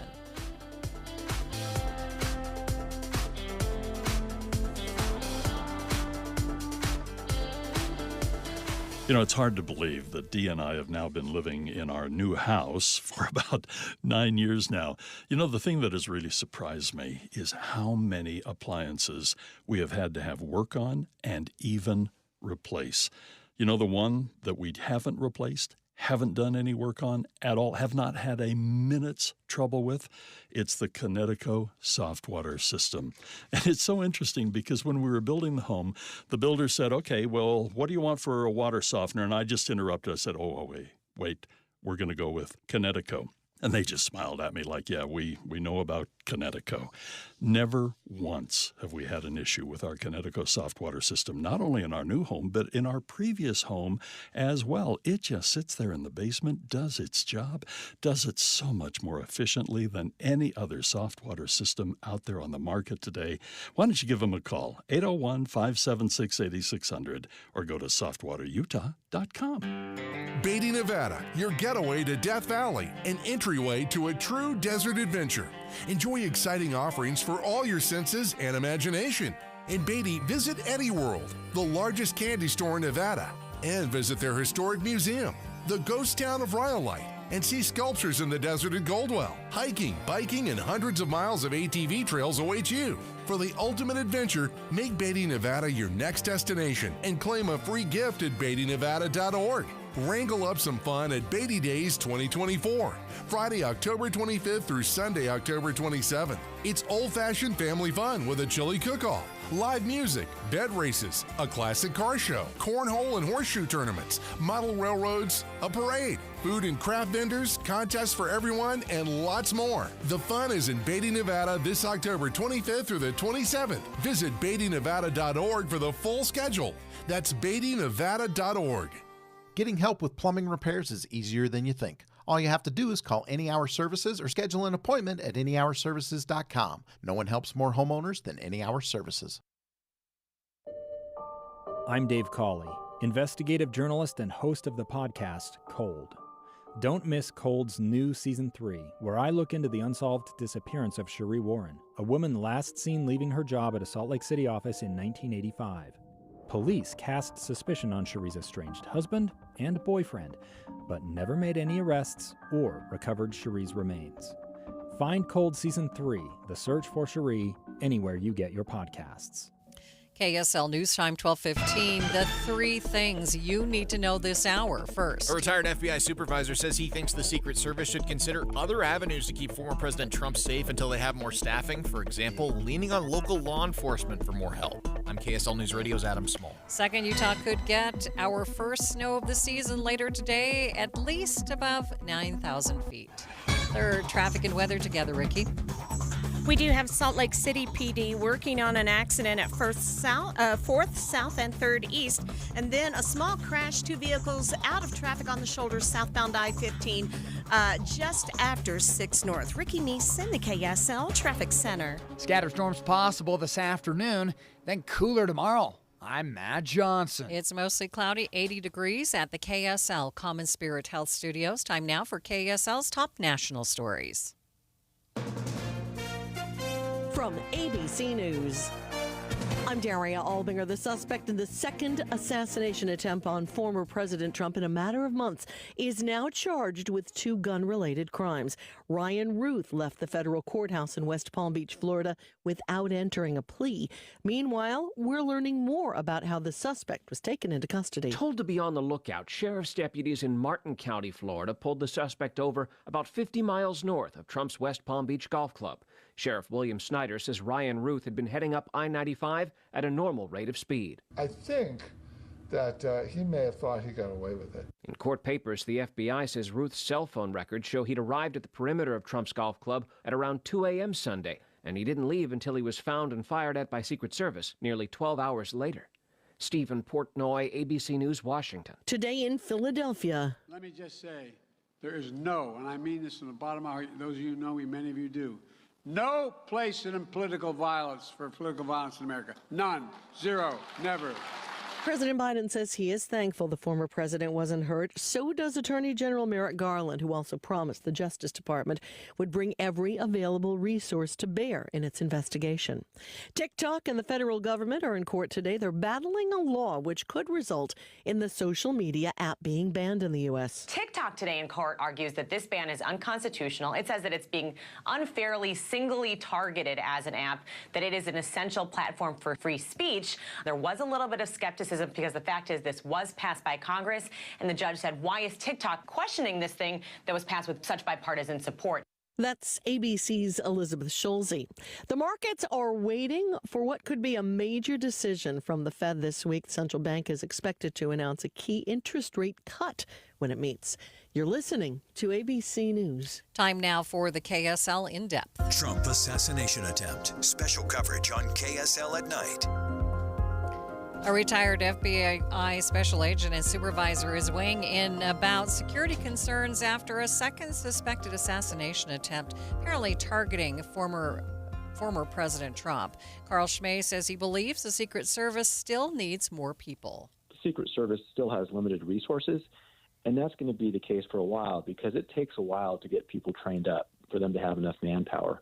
The second thing is trying to secure a place like a golf course that's an open public venue, really, really hard when you've got all that wooded area around, potentially houses around, and that takes a lot of manpower that the Secret Service doesn't have right now. The third thing we have, which in this country, is that we have widespread access to assault rifles. And then the fourth thing is we've got angry people in this country that are willing to be violent. So all those factors make for a very dangerous situation for presidential candidates. Schmay notes that candidates don't get as much security as sitting presidents, but that may change. The way the situation is right now, the president is considered the primary target because he's the sitting president. So he does get the bulk of the protection. This is unique in that we've got I've never heard of a situation like this where we've had two attempts on a presidential candidate. So I think the Secret Service is really going to have to be looking at trying to find out use some other alternatives like using locals more than they have in the past. We'll keep you updated as this story continues to develop. Traffic and weather together. It's brought to you by Sinclair's Dino Pay app. Save up to 20 cents per gallon. Let's check in now with Ricky Meese. Good speeds on all the Valley freeways. We do have one accident reported southbound I-15 just after 6 North. It's out of traffic on the shoulder. We haven't seen it cause any delays. In fact, it's a delay-free drive north and southbound I-15 between Ogden and Provo. Now, we have had some busy and sometimes slower traffic at times, especially, it's give and take. I was going to say especially on the southbound side of Highway 89, but it goes to the northbound side as well. This is in the Uinta area, north of the I-84 junction, right around the Walmart, anywhere from the Walmart to I-84. You want to keep an eye out for that.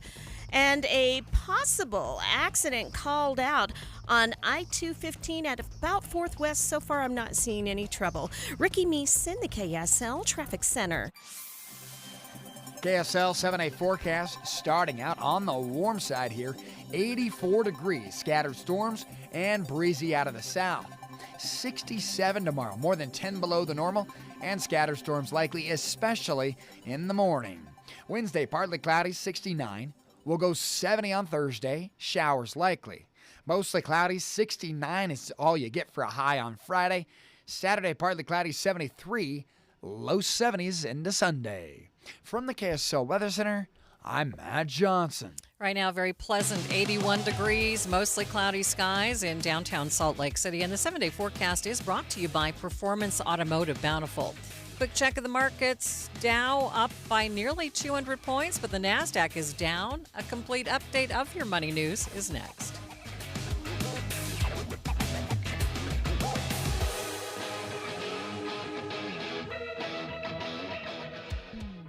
IVC is celebrating 20 years providing quality service in Utah. You've probably heard their saying by now, life starts when the pain stops. IVC is the most trusted interventional and vein center in the state, and they've been voted Best of Utah Valley 10 years running. The 7 physicians at IVC provide state-of-the-art, comprehensive vein care with many years of experience. The team at IVC takes the time to get to know you and your veins so you're comfortable with the right diagnosis and the right treatment. Patients are like family at IVC. You've also heard many radio ads over the years with real people describing how IVC has dramatically improved their quality of life by eliminating the pain and discomfort caused by varicose veins. Well, what are you waiting for? Don't let vein disease slow you down even one more day, because life starts when the pain stops. Visit ivein.com today to set up a free screening. That's ivein.com. What was that? That is business phone bliss with the Ooma Cloud phone system. It handles all our voice, video, and messaging needs. You sound very... Calm? I am. Ooma has everything I need to run my business more efficiently, like virtual receptionist, call routing, and video conferencing. And it starts at just $19.95 per month per user, plus taxes and fees. Ooma. Nice. Find your business comm at ooma.com/radio. Whether you own a local business or a global one, you're always looking for ways to position your operation to create opportunities and move on them faster. With Bank of America, you get access to experts, award-winning insights, and business solutions so powerful, you'll make every move matter, locally and globally. Visit bankofamerica.com/banking for business to learn more. What would you like the power to do? Copyright 2024 Bank of America N.A. Common Spirit Health. Hospitals, clinics, and caregivers all connected to advance healthcare in Colorado, Kansas, and Utah. Healthcare with human kindness is here. Hello, human kindness.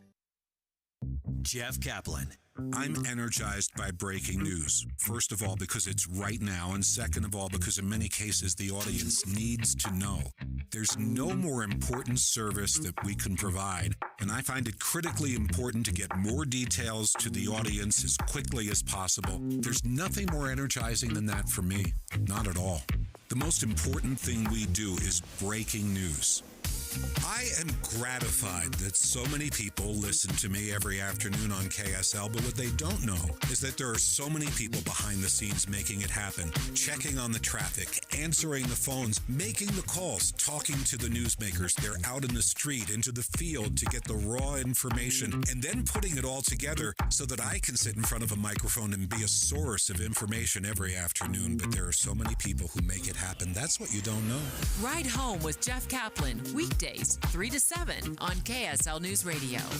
KSL News Time 12:24 at the Emmys Sunday night. The Bear set a record, but it surprisingly didn't take home the big prize. Some drama in the top comedy category. Hacks. A surprise win for Hacks, the Max comedy about a comedian on the comeback trail. It beat favorite The Bear, which did break its own record for comedy wins in a season. Hacks star Jean Smart also won Best Comedy Actress, thanking the execs that greenlit the show. Casey and Sarah and everybody at HBO, I'm sorry. Just what we needed, another network. On the drama side, FX's Shogun continued its domination, winning Best Drama. Co-creator Justin Marks also thanking his execs. You guys greenlit a very expensive, subtitled Japanese period piece whose central climax revolves around a poetry competition. Backstage at the Emmys, Jason Nathanson, ABC News, Los Angeles. Watching Utah's money. Walgreens is set to pay over $100 million to the federal government and states for reportedly violating the False Claims Act and state statutes. Wall Street Journal reports Walgreens sent claims to federal health care programs for prescriptions that the company never gave out. Company says it was due to a software error. Home Depot will pay almost $2 million to settle a claim that the company was charging more money at checkout than what the item's price tag showed. Los Angeles County District Attorney's Office told CNN that there are scanner violations. Because of that ruling, Home Depot needs to implement a price accuracy program. DirecTV customers can watch shows on ABC and ESPN again after the company reached a new agreement with Disney on Saturday. CNN reports over 11 million subscribers lost access to Disney stations for about 2 weeks while the two sides worked out the new deal, missing this NFL season's first Monday Night Football game. And taking a look at your money at this moment, the Dow up by 185 points, about 0.5%, sitting at 41,580. S&P 500 up by just 3. The Nasdaq, though, down 100 points, again about 0.5%. Electronic voting company Smartmatic was in court today for a hearing on the defamation suit against allies of former President Trump. Florida-based Smartmatic says the hosts and guests on the conservative cable news outlet Newsmax made false and defamatory statements in the weeks following the 2020 election, implying that the company had used its software to somehow rig the results. This is one of several defamation suits Smartmatic has filed. Fox News agreed to pay a record $787 million in a similar suit against Dominion Voting Systems, again for false claims about the election that Donald Trump lost. Sherry Preston, ABC News. Key stories are changing by the day. The air was unhealthy up and down the state. It's going to cost a lot more to keep the homeless warm this winter. Stories that affect family and community. The whole state has absenteeism rates that are higher than average. An appeal has already been filed to reinstate Amendment D. When you're in the car, KSL has updated info on where stories are going and what's changed. Get important breaking news each time you jump in the car. We have you covered on KSL News Radio. Trade in your sewing machine, any model and any brand, and get 25% off a new machine. Yes, up to 25% off. It's happening right now at Dave's Bernina in St. George and Provo.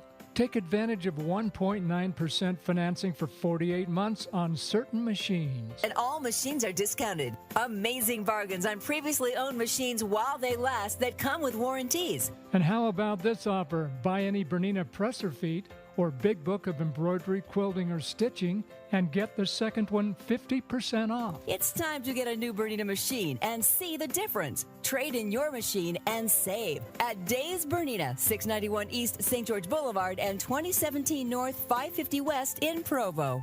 Don't miss the sale. Dave's Bernina. Did you know magic is here? Come see the new Bernina 990. This is the most amazing revolutionary sewing machine in the world.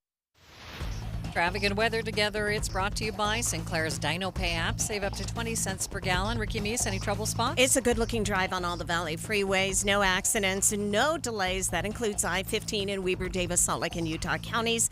Salt Lake City PD has wrapped up a crash downtown at 4th South and 30. So it's pretty quiet out there for your noontime drive. Thriller is back. See your favorite characters in the smash hit Halloween performance this fall. Buy now, scare later. Tickets to Thriller are on sale now at odysseydance.com. Ricky Meese in the KSL Traffic Center.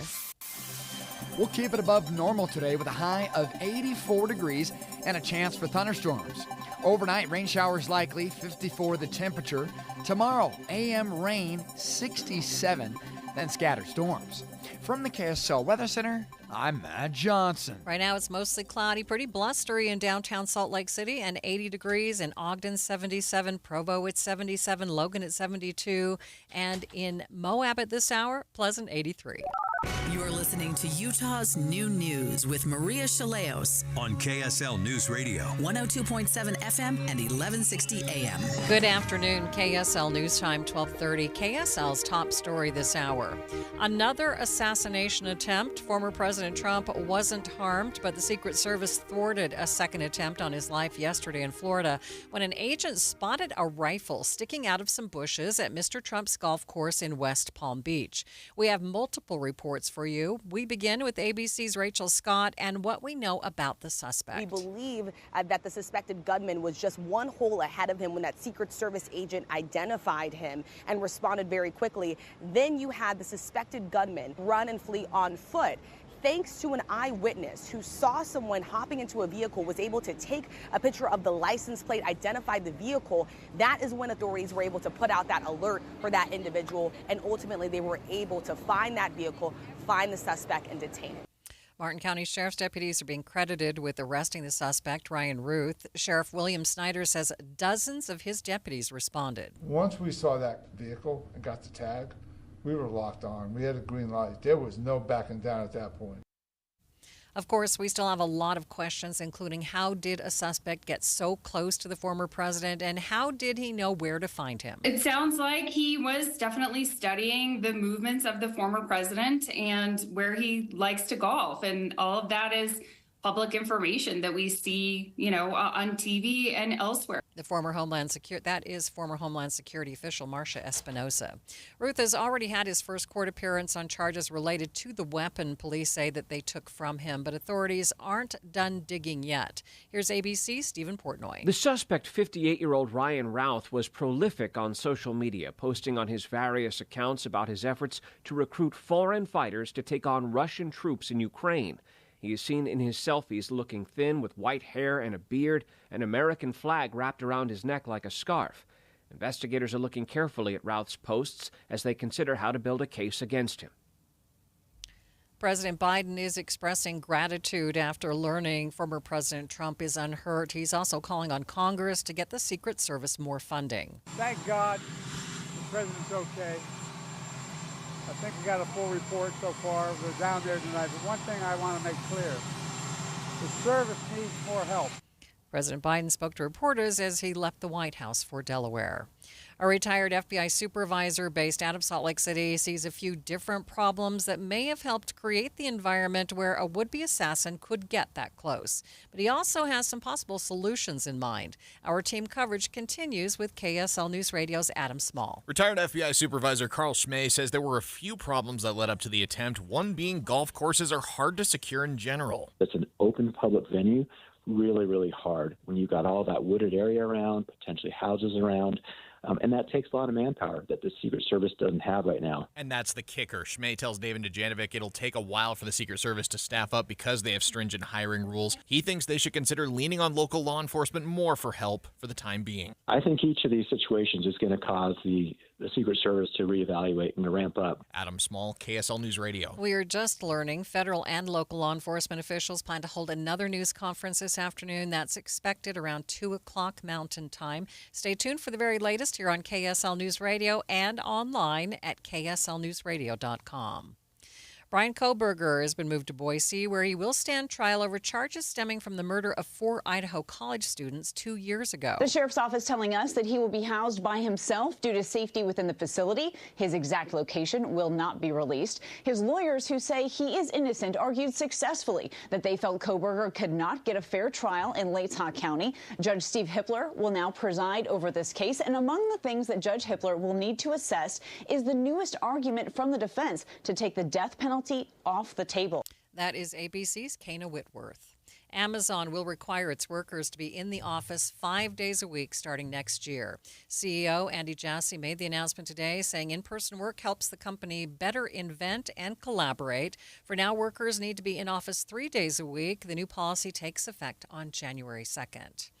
We have more evidence that going to work while sick isn't helping anyone. Deseret News reporter Lois Collins has gone over several studies on the topic and tells David Dujanovic people who feel compelled to work while sick often act out in strange ways. Maybe steal supplies or take extra time off that they're not claiming or whatever, during the day. So there's some theft that goes on, there's some bad behavior, and there's being ornery with your coworkers, which never makes the workplace better either.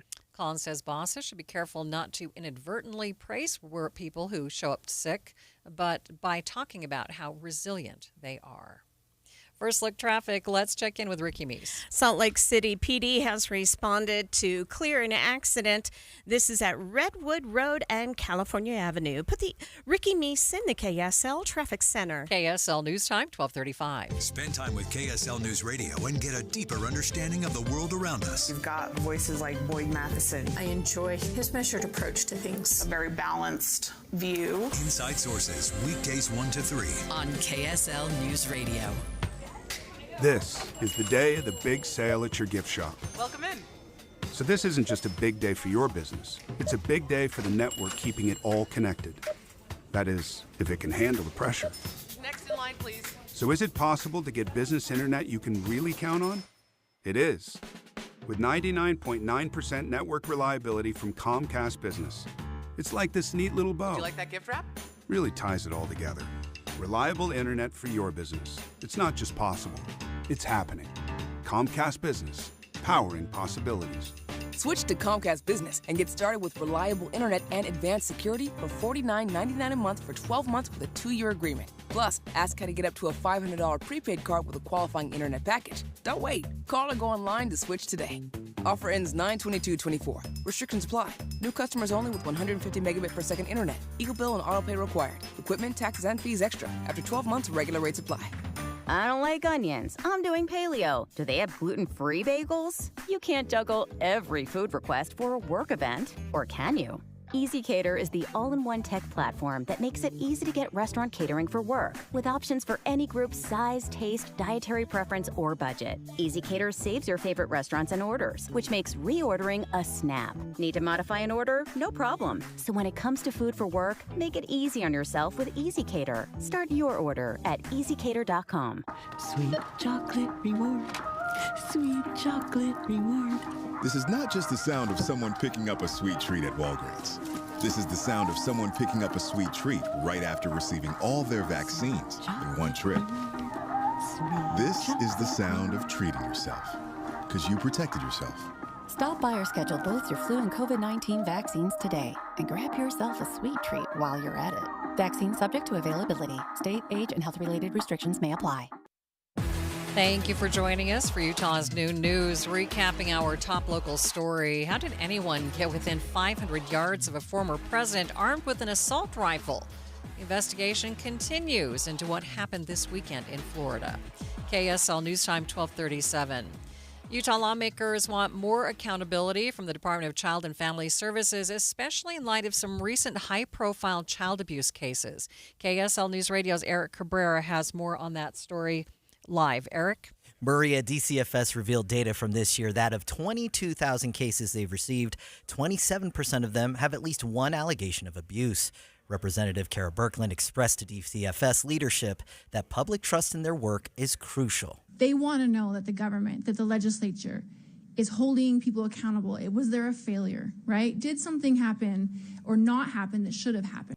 Their director, Tanya Myra, pulled back the curtain and shared that they have an annual review of over 600 cases from outside DCFS to examine how they've handled their cases and what improvements can be made. The full report is on the Utah government website.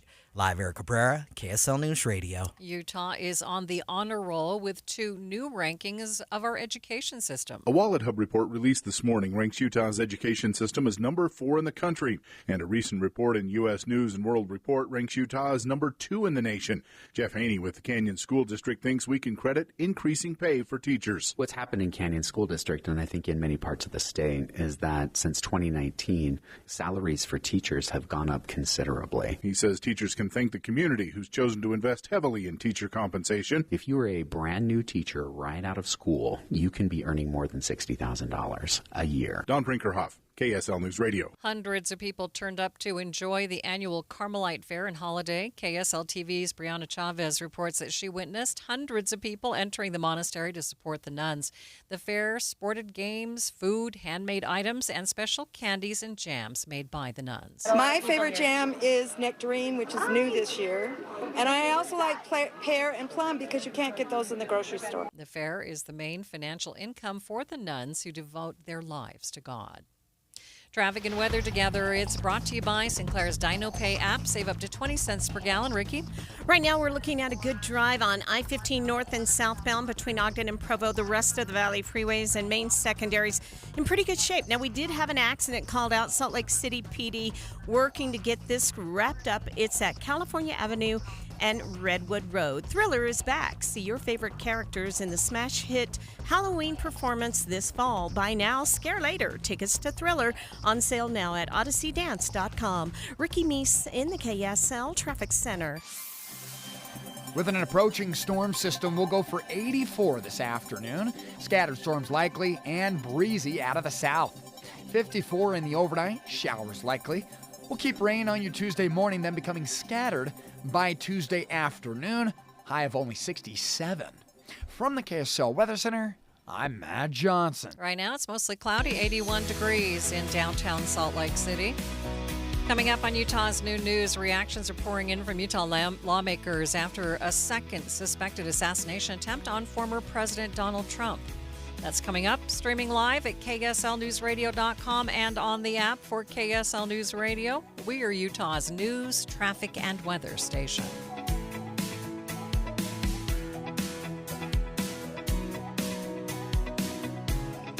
Knock, knock. Who Who's there? If it's a door-to-door salesman, buyer beware. Hi, this is Jason. And Kathy of Window World. Answer that door and prepare for some serious baloney. You know, overpriced, but on sale today. Big special. Manager's discount. Model home in the neighborhood. Remember, the sale ends today. Hey, it's all baloney. Window World's different. Check windowworldutah.com. Or call 801-281-8111. Window World.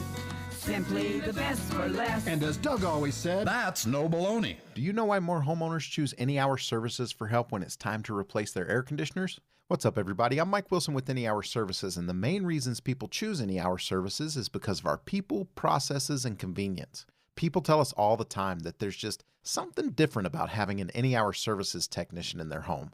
That's why most of our over 18,000 Google reviews mention our technicians by name. Another reason is our 7-step install process that we call the Any Hour Difference. It all starts with a needs analysis where you explain what you like and dislike about your current system. This helps us design and size a system that fits your comfort and efficiency preferences as well as your home's airflow requirements. As for convenience, most of our installs are completed in one day. We also have flexible, no money down financing options available, even if you've been told no in the past. So if you've been thinking about getting a new air conditioner, call Any Hour Services and schedule a free estimate today.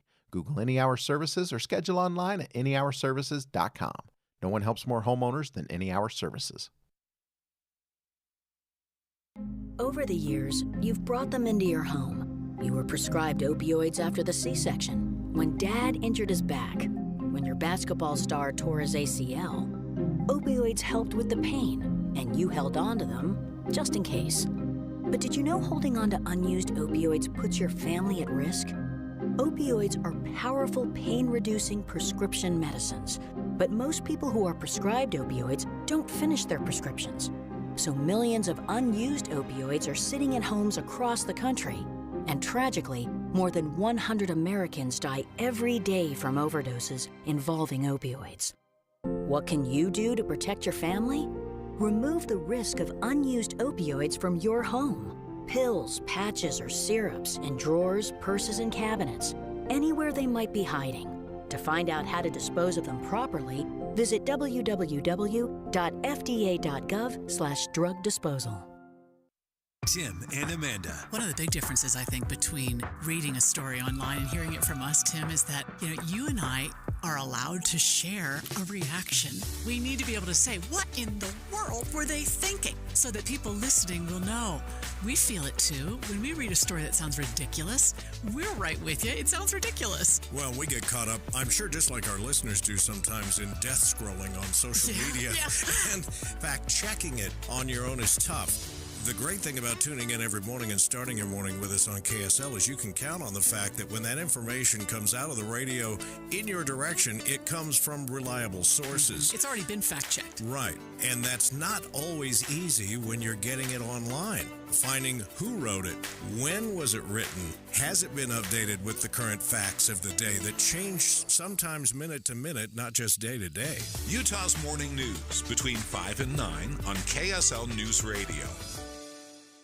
KSL News Time, 1245. The 3 things you need to know this hour. First, lawmakers seek more accountability from the Department of Child and Family Services in light of recent high-profile child abuse cases. I'm KSL News Radio's Eric Cabrera. Second, the FAA will investigate a Delta flight that never pressurized after leaving Salt Lake City and had to turn around. Third, traffic and weather together, Ricky. Delays northbound on Highway 40 in Summit County trying to get to the I-80 junction.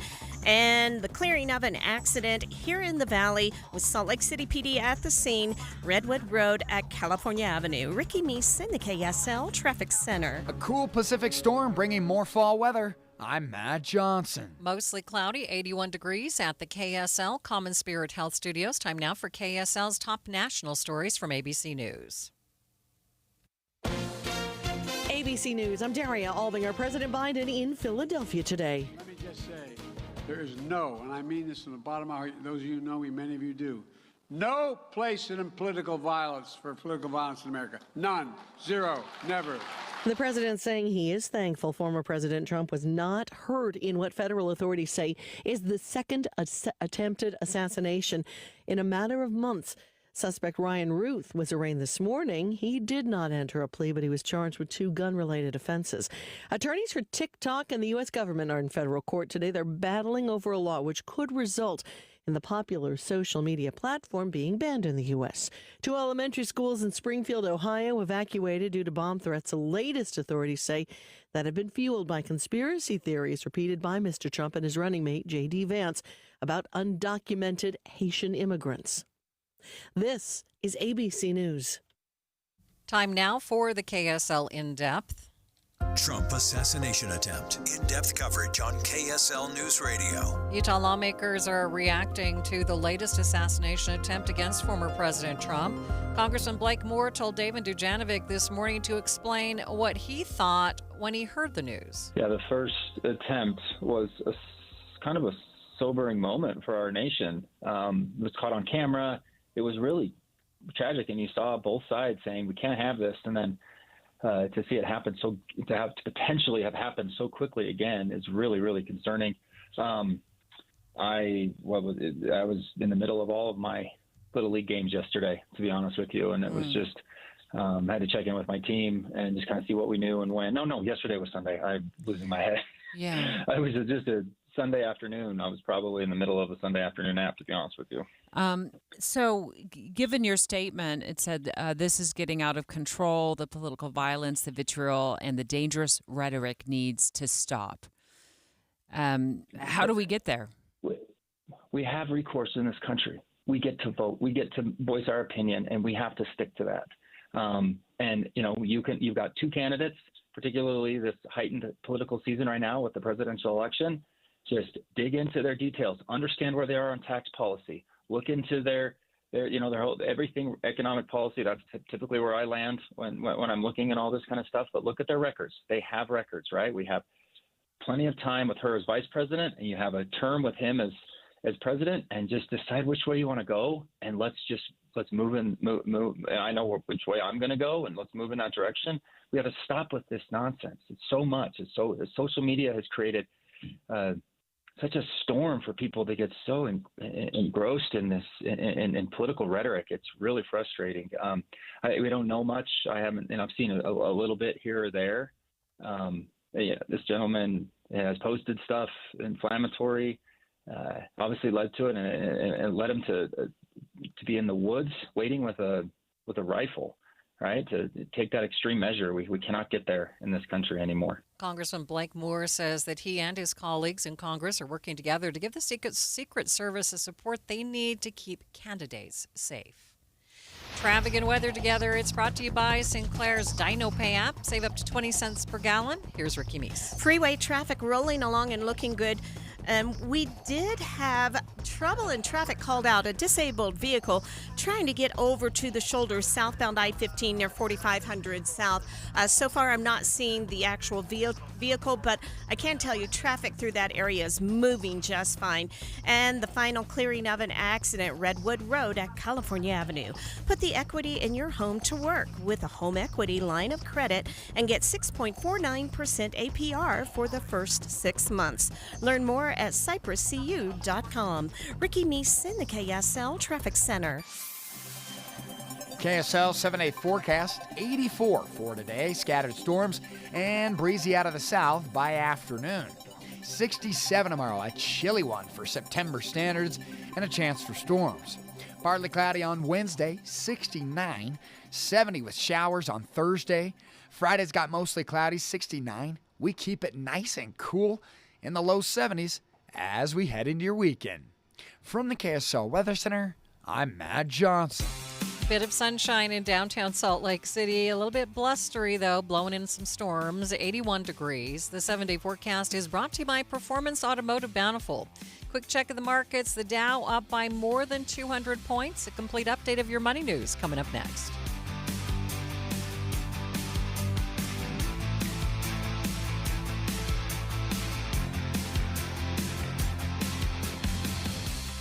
The KSL News Radio Movie Show comes to My Hearing Centers this Friday from 10 to 1. But first, discover what My Hearing Centers can do for you. My Hearing Centers uses advanced technology to diagnose and treat hearing loss. These comprehensive evaluations determine the best treatment options. Then enjoy lifetime support with regular check-ins, cleaning, and maintenance. Call My Hearing Centers at 801-701-1629. 801-701-1629 for more details. My Hearing Centers has offices from Ogden to St. George. Paid for by government. Did you hear? A secret hoard of 1932 $10 gold Indian coins have been found. These gorgeous 1932 gold coins are as bright and shiny as the day they were struck, and less than 200 of these gold coins are available. Coin experts are calling the secret U.S. gold coin discovery a once-in-a-lifetime opportunity, and you can own a piece of the hoard. When you call, you are guaranteed a 1932 dated gold coin featuring Lady Liberty with an Indian war headdress and a majestic eagle. With limited availability, you must call now. These 1932 dated gold coins are still in uncirculated condition with brilliant luster. That is 92 years of history you can hold in your hand. To learn more, call 1-800-495-6468. Call now and you'll receive a free bonus over a $55 value free with every order. Call 1-800-495-6468 now to secure your 1932 $10 gold Indian coins before they sell out. Don't wait. You must act fast. Call now. Attention commercial property managers and business owners. Say snowplow 3 times and who shows up? GoPave Utah. Clearing snow faster than you can say sandworms. That's GoPaveUtah.com. Inside Sources with Boyd Matheson. Our goal every day on Inside Sources is to help you divide the rage from the reason, elevate the conversation, connect the dots, and make the news make sense in your world. We have conversations with great thinkers, with great leaders, and great people who are just out there making a difference in the world. Now, we do talk about politics, but only so we can discuss society and culture. And then we explore society and culture so we can discuss principles and the people in America and the state of Utah who actually live them and apply them every day. We bring the best and brightest minds to the state of Utah, and we love to take the Utah model and send it out to our nation's capital and beyond. Every day on Inside Sources, you'll be part of that conversation. To help you understand things in a different way, we'll get you to think again about what you think you know, but most important, we're going to help you have confidence to have crucial conversations in your community and in your own home. Join Inside Sources with Boyd Matheson, 1 to 3 on KSL News Radio.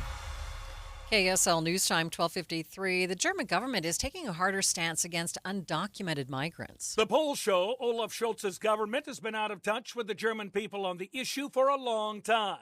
Now, this change imposed as the country begins random checks at its borders with 5 Western European nations as it cracks down on irregular migration and expanding a system of controls that are already in place at 4 other borders. Also fueling the new hardline approach, Germans fed up with recent knife attacks at the hands of some would-be asylum seekers. Tom Rivers, ABC News at the Foreign Desk.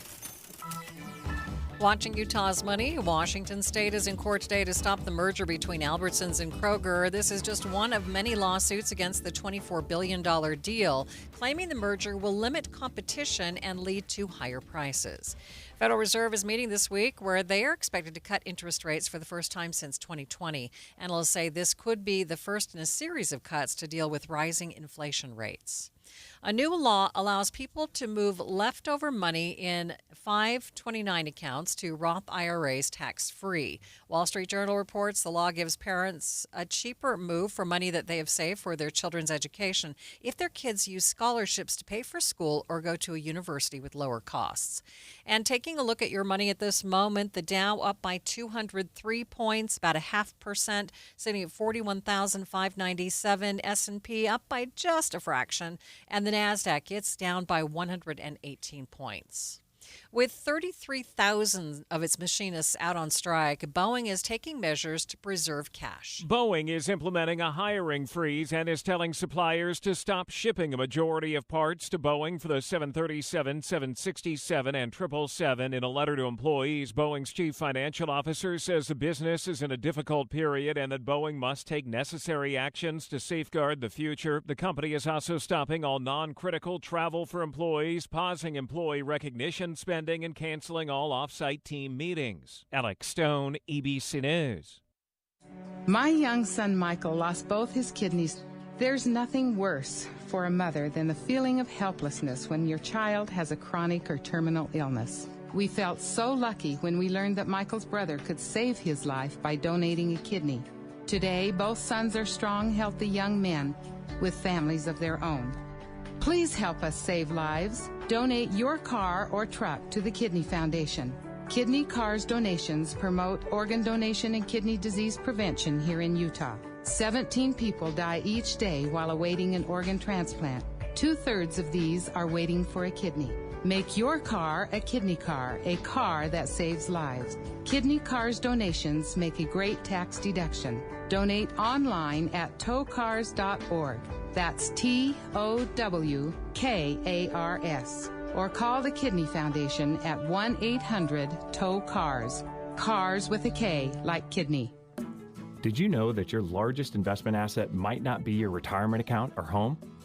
I'm Jay Jackson, CEO of Abacus Life. Most people don't realize that their life insurance policy is actually an asset they can sell. But for almost 20 years, Abacus has been purchasing life insurance policies from seniors just like you. We've even created a free policy value calculator at abacuspays.com so you can find out in seconds what we might pay for your policy. There are no fees and no obligations, just information. Knowing the value of your life insurance policy is as important as knowing the value of your home, your equity portfolio, or your finances in total. Discover the valuable information you need to understand the current market value for your life insurance, and then get real value from your life insurance when you need it with Abacus. Visit abacuspays.com to learn more and use our free policy value calculator today. You trust us for news and information in your car. Now trust us at home. KSL News Radio has you covered, keeping you informed on the latest breaking news, weather, traffic, sports, and more. Listen on your Amazon Echo or Google Home device. Just say, Alexa, open KSL News Radio. Or listen on the KSL News Radio Listen app. Text the word app to 57500. KSL News Radio. We have you covered. Jeff Caplan. When you're online, that's sometimes a source of fourth-hand information. Somebody does the reporting. Another website Googles, they find it, they rewrite it, and by the time you read it, you know the old game telephone. But KSL is a source of primary information. We have reporters on the street. They're out in the field finding out the details. And the difference between online and KSL News Radio, night and day. Jeff Kaplan's Afternoon News, 3 to 7 on KSL News Radio. My name is Tom. My name is Cindy. We give to and volunteer with United Way at our community free health clinic. We know our time and money are going to the right places. We don't just wear the shirt. We live it. Give, advocate, volunteer, live United. Go to liveunited.org. Brought to you by United Way and the Ad Council. Traffic and weather together. It's brought to you by Sinclair's DinoPay app. Save up to 20 cents per gallon. What's going on, Ricky? We do have a medical situation in traffic southbound I-15. Right about 1300 south. Everybody has been able to get out of traffic over to the shoulder, although we're still waiting for medics to arrive. Also, a KSL traffic trooper giving us a heads up about a crash. I believe this is West Jordan. Westbound 90th south, 3200 west, blocking a left lane. Ricky Meese in the KSL Traffic Center. Taking a look at the forecast for the Wasatch Front, about a 40% chance of showers today. Today, the warmest of the week. Things starting to cool down tomorrow. Tomorrow, the high only 67 degrees. And tomorrow, a 50% chance of showers and staying in. KSL News Radio, I'm Britt Johnson. KSL's top story this hour, the flyover ramp from US 40 to go westbound on I-80 in Summit County is closed and will remain closed for almost a month. KSL News Radio's Heather Kelly has more. Connector ramp between US 40 and I-80. Then they need to add new road-based material, which is being shipped in before they can even start repaving. This will cause delays for commuters between SR 248 from Park City up to I-80 for the next 3 weeks. Our top national story this hour from ABC News.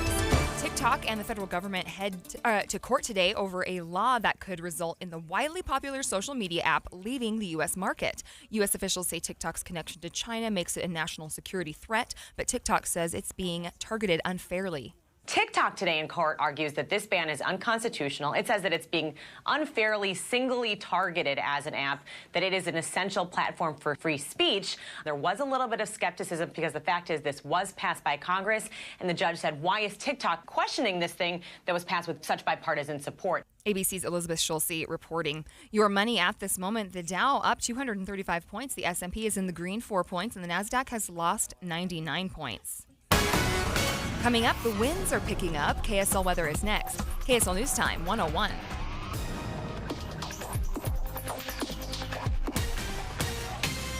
Tim Jr. here from RGS Exteriors. Did you know that we offer 3 distinct styles of gutter protection? Each one meant to handle a specific leaf problem. You might not even know there are different styles of gutter protection, but there are. And if you pick the wrong one, it could be a huge waste of money. Now, the big gutter guard companies won't tell you this. They try to sell you a one-size-fits-all gutter guard. And it could be completely wrong for the amount and types of trees and leaves you have. Not RGS Exteriors. We understand which kind of leaf problem needs which kind of gutter guard. We'll do an in-depth evaluation to assess the types, locations, and numbers of trees in your yard. Based on that data, we match your home to the right gutter guard. So don't risk wasting money on the wrong gutter protection. For a free evaluation and estimate, call RGS Exteriors at 801-280-3110 or visit rgsexteriors.com. That's 801-280-3110 or rgsexteriors.com. Drivers who switch and save with Progressive could save hundreds, which could be life-changing. I mean, you could put that money towards concert tickets for your daughter to see that singer who sings about painful breakups. And one song will inspire your little beauty to break up with that beast she's dating, Brian. Instead, she'll date someone who's nice and worthy of her love, not someone who addresses you and your spouse as bro. And it's all because you could save money switching at Progressive.com. Progressive Casualty Insurance Company and affiliates, not available in all states. Want to keep your gas-powered engines running like new? Stable's proprietary formulas are proven by third-party testing to outperform the competition in keeping fuel fresh, preventing corrosion, and cleaning the entire fuel system. With Stable, you can have confidence you are doing the right thing for your engine's long-term health. Just pour into your gas can or fuel tank, then top off with fresh fuel. At every fill-up or when you store, start with Stable. Available where fuel additives are sold. You know what's great about KSL's traffic coverage? Trained traffic reporters and real listeners. Trading information and making the commute safer and faster for everyone. Every 10 minutes on the 9s, we have you covered on KSL News Radio. Traffic and weather together brought to you by Sinclair's DinoPay app. Save up to 20 cents per gallon. Here's Ricky Meese. And we do have delays northbound on Highway 40 in Summit County trying to get to the I-80 junction. Plus, a KSL traffic trooper reporting an accident. Westbound 90 is south at 3200 West, blocking a left lane. Ricky Meese in the KSL Traffic Center. This wind is going to blow in some rain that will hit later on tonight. Today is staying warm, a high of 84 degrees, but tomorrow things cool down with a high in the upper 60s and scattered rain and thunderstorms. Right now it's 81 degrees and cloudy. I'm Britt Johnson from the KSL Common Spirit Health Studios. Listen online at kslnewsradio.com. We're Utah's news, traffic, and weather station. Inside Sources. Inside Sources. America's voice of reason. Boyd Matheson on Utah's home for elevated conversation. Inside Sources on KSL News Radio. The headlines today, of course, have been saturated with information trickling out around the reported assassination attempt of former President Donald Trump, how that was stopped, prevented, the suspect apprehended, and now in custody. But we have to get past the headlines of what did and didn't happen, who did and didn't say what and when, if we're going to get to the kind of conversation that actually matters in terms of how do we stop this and how do we move forward as a country. Let's begin. Think you know the news of the day? Think again with Boyd Matheson on KSL News Radio. Well, has been reported throughout the weekend. Of course, former President Trump had a busy weekend of campaigning, including a brief stop here in the Beehive State for a little bit of fundraising, returned to Florida, took a little round of golf, but of course, a potential gunman made an attempt to be positioned to take a shot at the former president. It was stopped and apprehended, now in custody. And we're once again in this dangerous cycle of violence as we realize and as we watch our political leaders, how they respond with quick condemnation and then moving on to more campaigning, more fundraising. So we want to have a different kind of conversation about that. And it's always a good day to have Lisa Kaczynski on the program with us, national political reporter covering the 2024 presidential race for Politico. And I actually had a great piece in Politico talking about some of the outrage and then what comes next. And Lisa, welcome back to the show. Always great to be here. It's been fascinating to me to watch how ho-hum this has been in some ways in terms of both sides of the political aisle. We're always equal opportunity offenders here, saying we're glad he's safe, this has to stop, and now let's get on to fundraising and trying to win 2024. And you've seen that from a lot of perspectives. How do you read this as we try to move forward from this and change the dynamic somehow? Well, it's really interesting because everything that you just said, the way in which people are kind of broadly condemning political violence, we've seen that across the political spectrum. They are doing that very quickly and then moving on. Unlike after the first attempt on former President Trump's life in Butler, Pennsylvania, just 2 months ago, that effectively paused the campaign on both sides. Democrats, briefly paused their ads, and there was this big kind of like moment of unity, a laying down of swords, so to speak, on partisan bickering. You're not seeing that this time. It definitely not to that extent. I mean, Democrats have been, continuing to air ads to fundraise. The Trump campaign is fundraising off of this as well. And I think it speaks to where we really are in this election. And just the fact that we're 50 days out now and, 2 months ago, it was kind of a different scenario and it was a different type of incident. In the first one, the former president was actually shot and injured. In this one, there are a lot of things, including motive and intent, that remain unclear. Yeah, and we are expecting a press conference to come up in about an hour from now. We'll stay tuned to that and see what new information we get, if anything, as that continues to progress there. You pointed out in your piece the fact that Republicans were immediately fundraising off of this, ratcheting up that side of the rhetoric. And that's disappointing to me on so many levels. I was also disappointed with President Biden and his comments as he was getting on Marine One, just saying, Congress maybe ought to fund a little more in the funding bill to beef up security and pay for the Secret Service. And both of those seem to be kind of, as you said, a moment of unity, then shrug your shoulders, then point fingers, place blame, and then get right back onto the fundraising thing. Both sides, I think, could have done something different. I think the president could have said, look, I'm going to do an executive order. We always complain about those, but he could have said, I'm going to do this right now, and then I hope Congress fixes it when they do their funding bill, which hopefully they'll get to this month. They have to by the end of the month. What else do you see in terms of some of the rhetoric in your reporting? What are you hearing from your sources in D.C. in terms of how's everybody going to navigate forward from this, and what does it mean 50 days out?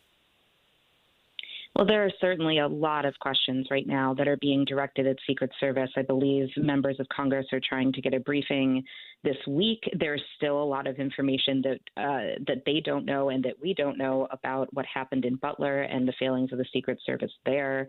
Obviously we saw resignation after the first attempt on the former president's life. You can, look to see if there's going to be similar fallout from within the Secret Service this time, because these are major flaws and failings in what the Secret Service is able to do. And that is kind of the one bipartisan area of agreement in this, that something needs to change with the Secret Service. I mean, you've seen that from people as progressive Democrat as Ro Khanna, the California representative, and all the way down to Trump's most ardent, supporters on the right.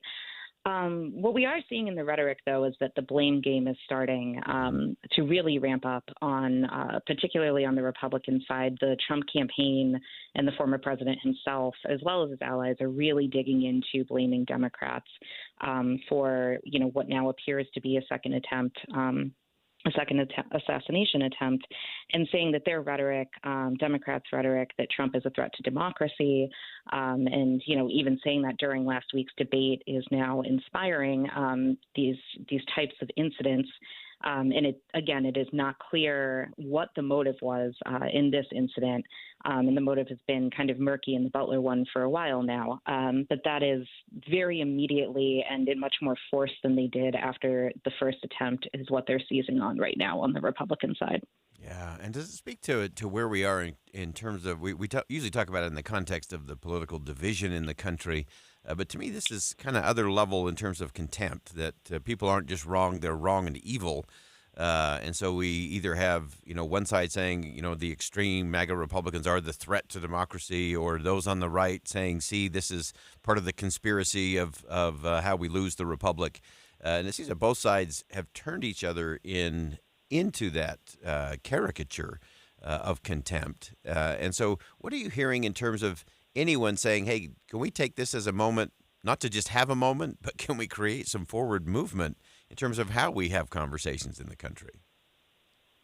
I think that type of discussion, I think, is getting buried or lost in just the way that this second attempt has kind of inflamed these hyper-partisan politics and really inflamed the Republican side beyond what you saw after that first one. I think that there was an attempt to really have those conversations, or a good faith attempt to perhaps head in that direction of having those conversations after July. And that seems to be getting very lost in both the furor on the Republican side and also just the everything with the Secret Service and how this continues to be a problem, and everything that's going on more immediately with that conversation does seem to be getting pushed to the bottom there. Yeah, I want to get one last thing from you, Lisa. I've been dying to ask you in terms of how this affects the campaigns moving forward.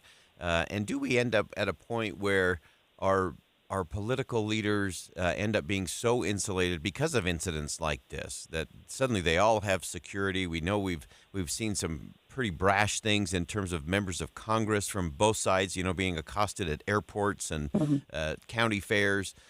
Do we end up with a situation where suddenly everybody's got security and our elected officials become even more disconnected from people? And how does that impact something like a big national campaign? It's interesting. I was talking to a Republican strategist who worked on Mitt Romney's campaigns, actually, shortly before we hopped on here. And he was talking just about that, about how they didn't experience anything like this with Romney, obviously. And now the fear is if it gets to the point where you need to protect all of these politicians, how do you do that? I mean, there are so many members of Congress and stuff like that, and that there is a real fear right now of copycat shooters or anything like that, similar to what you've seen with school shootings. So that is a real question. And there have been, both Trump and Vice President Kamala Harris have taken to, speaking behind like bulletproof glass since the first assassination attempt when they have their outside rallies. But Trump is pledging to go like full steam ahead right now, or wants to go full steam ahead with his campaign schedule for the week.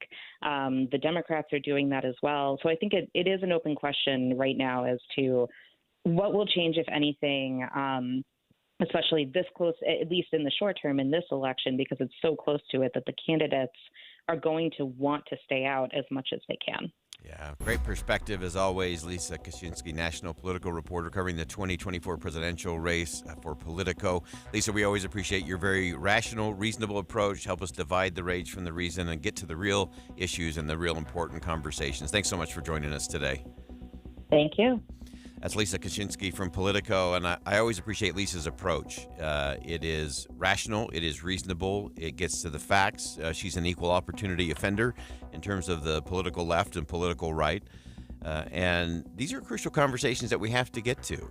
And we've got to think again about what we think we know in terms of what our rhetoric does and what it leads to, what we're willing to accept, who will take responsibility, who will shrug their shoulders, point fingers, place blame, and raise campaign money off of incidents like this, and who will lead? I think that's the question we have to get to. Who will lead the conversation? And in the end, the thing we might think again about is that it may not be a political leader that leads this conversation and transformation. It might be you and me. We'll be right back. Think again on Inside Sources with Boyd Matheson. Key stories are changing by the day. The air was unhealthy up and down the state. It's going to cost a lot more to keep the homeless warm this winter. Stories that affect family and community. The whole state has absenteeism rates that are higher than average. An appeal has already been filed to reinstate Amendment D. When you're in the car, KSL has updated info on where stories are going and what's changed. Get important breaking news each time you jump in the car. We have you covered on KSL News Radio. If you need a new roof, there's a reason IWC Roofing is the #1 residential roofing contractor in Utah. IWC has been replacing roofs for 27 years. They are professionals. You don't get some janky subcontractor fiddling around up there. You get experienced IWC employees on your roof, and they finish most jobs in a single day. They're in, they're out, and they power wash your driveway just to say thank you. Now you're wondering about the price. After all, IWC is one of the few Owens Corning Platinum certified contractors in the entire state, but they offer value pricing, and right now, take advantage of their fall special. $2,000 off your quote. And of course, they'll work with you on financing, so call IWC Roofing, the highest rated roofing contractor in Utah, plus $2,000 off. Right now, call IWC Roofing, 801-232-5690. That's 801-232-5690, or go to IWCRoofingUtah.com. Imagine feeling confident every time you smile. At Stubbs Dental Implant Center, they understand that your smile is more than just teeth. It's a reflection of your inner beauty and strength. As Utah's Best of State winner for 2 consecutive years, they've helped countless women rediscover their radiance through dental implants. Their expert team is dedicated to changing not just your smile, but your entire life. Picture yourself laughing freely with friends, savoring your favorite foods without worry, and facing the world with renewed confidence. That's the transformative power of dental implants from Stubbs Dental, with convenient locations in Layton, Bountiful, Murray, and Lehigh. They're never far away. Don't let dental issues hold you back any longer. Eat, smile, and laugh again, because you deserve it. Visit StubbsDental.com.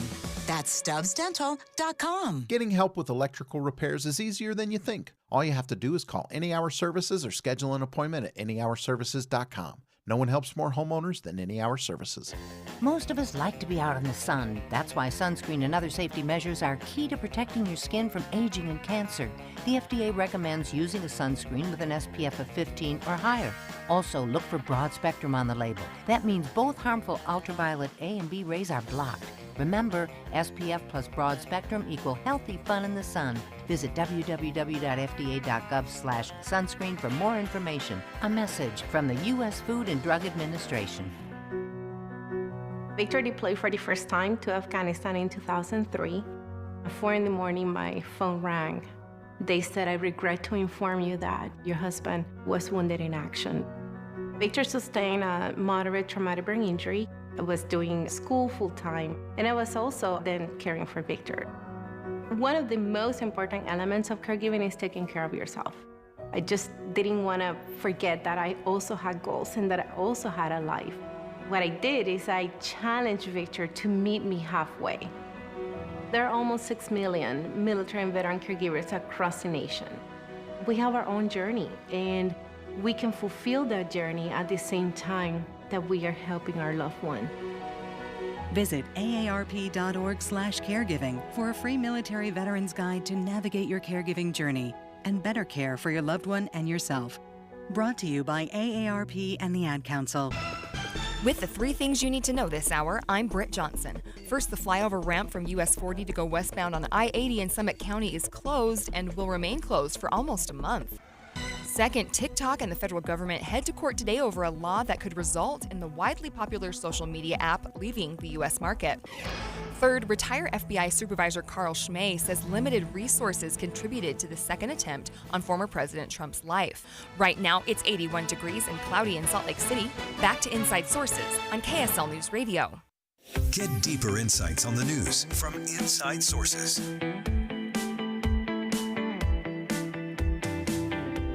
Welcome back to Inside Sources here on KSL News Radio. It is great to be with you today, as always. The United States is becoming more autocratic over time, meaning the leader or ruling party is slowly getting more and more political power and getting checked less and less. This isn't something that happens all at once. It's sort of like a bankruptcy. It happens a little bit at a time until it happens all at once. But it slowly builds that momentum, and most of us probably don't notice a whole lot of what's really going on. It is dangerous to our democracy and our constitutional republic.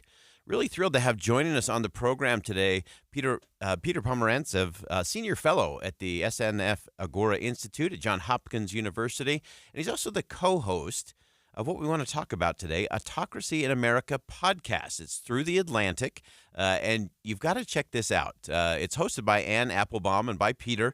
And Peter, welcome to the show. Thank you for having me. Love where you're headed with all of this. It's so interesting to watch how autocrats build and kind of slowly undulate their way until suddenly it's everywhere, and then it's a little too late. But I want to get a little bit of the backstory of this podcast and what led you to this, and then we'll get into some of the specifics in terms of where you go from here. Sure. I mean, as you can probably hear, I'm not entirely American, and my co-host, Ann Applebaum, we've both reported from around the world, and reported from places where democracies have slid into authoritarian regimes, or sometimes what's known as hybrid regimes, but where basically, rights start to be rolled back. And, it's a subtle process. It doesn't happen overnight. It's not stormtroopers on the streets. We all have this sort of, nightmare of Nazi Germany. It's not like that these days. It happens by little degrees. Authoritarians or wannabe authoritarians win elections. They're often very good at winning elections. Yeah. And then they slowly start to rig the system. And it's kind of a playbook. And we just really wanted to tell the story of how we see alarming signs in America, how it's happened in America before. There's a lot in the show about American history and how it works internationally, just so people start looking for the right signs. Because, there's a real temptation to either panic or just dismiss it all and say, oh, it could never happen here. Well, it could if we don't take care. And in some ways, it already is. Yeah, no question about that. I was going to guess you were from Texas, Peter, but apparently not. No, I'm from West Texas. I'm from West Texas. West Texas, that makes a lot more. A bit further west than West Texas, yeah. Oh, I love that. One of the things that I love in your podcast is one, you really show that this is not some distant, philosophical conversation. It is happening now. And one of the things that we often point out on this show, and you drive right to the heart of this, and that is that often these autocrats, as you said, are great at winning elections. They're great at creating division, because when you convince people that they're too divided to deal with health care or something around education or security or borders or immigration, then you need an autocrat to get things done. And it seems to me that that's part of that slow process of autocrats moving in. Certainly. When kind of like, when Americans sort of ask me, what should I look for? I go, actually look at your own feelings. The feeling of apathy, the feeling that democracy doesn't work, that doesn't come from democracy not working. That comes from authoritarian creep. That comes from, we see it in America at the state level, when you have the same parties winning elections at the state level, year after year, because they've gerrymandered the states, and then not having to really think about the voters too much. They can just think about, financial interests they can serve. Or the spread of kind of like lies and falsehoods, which make people feel so confused. They feel they can't change anything. That's a classic tactic that I've seen in authoritarian regimes. So that sense that, the sense that democracy isn't working is actually because there's bits of authoritarian tendencies creeping in. Yeah. And, the great danger is you have that feeling. We all have it. You have that feeling that things just not working. Nobody's listening to me. And then instead of saying, okay, I want more democracy, which is the kind of good way to respond, you go, oh, let's burn the whole thing down. We need a strong man. Yeah. And so you get into this really bad cycle. And with every step you give up on democracy and start asking for something else, the further you get. So it's not that it gets worse by steps. It gets worse by kind of like multiple slides and degrees. Yeah, no question. And so often, as in so many things, we run out of energy before we run out of opportunity. And there's so many in the country that have become so exhausted, so exasperated that they have disconnected from the political process. They're not voting anymore. They're not showing up because it's all just too much for them. And they're usually the people that you really want to engage. They're the people that are out there raising their families, working at their jobs, volunteering in their community, making a difference for their neighbor. But it's that exhaustion and that exasperation that I think is part of the strategy. And I know you've seen this happen in many places around the world with your experiences, places you've lived, places you've reported.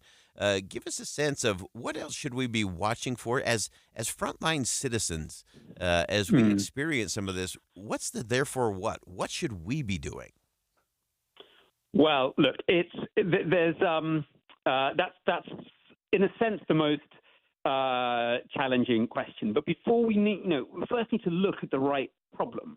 So let's take something really, really concrete. And again, something that's been totally normalized. And that's the dangerous thing, which is sort of dark money in politics. The idea that you could fund political movements in America without knowing who's behind them, but also this kind of system, this much bigger issue of a financial system, which is, very, very, very typical of kleptocracies that I've seen across the world, in Russia and in many other places, where kind of the super rich can live in a different economic dimension. They don't need to pay the same taxes as you. They can keep their money hidden in opaque shell companies far away. Look, the really scary thing, that is something we've come to accept as normal. And it shouldn't be that way. We should understand who is behind the money that we see in politics. It shouldn't be possible to just spirit your money away so that citizens aren't part of the same democratic community, whether they're rich or poor. And again, we've completely normalized that. So, there's actually a huge fight in Congress around this. Really good bills by senators like Sheldon Whitehouse pushing for greater financial transparency. That's something that, would make a tangible difference to the way we understand the politics around us. It wouldn't be kind of like hidden forces manipulating politics, which make people feel really, really helpless. We'd understand who's trying to do what. And again, this is something which has become normalized. That's what worries me. I'm much more worried about that than, the specter of guys in jackboots and uniforms marching down the street. It's these little things that we don't even notice are eating away at our sense of agency. Yeah. So that's very important. Yeah. Oh, I love that. This is a fantastic project, and Peter, we look forward to having you back as this continues to unfold. I think the work that you're doing on this particular podcast is so important for all of us. And again, I don't care what your political persuasion is, where you fall on the spectrum from left to right or anywhere in between. This is a crucial conversation that we have to have in this country. So check out the podcast. It's called Autocracy in America podcast.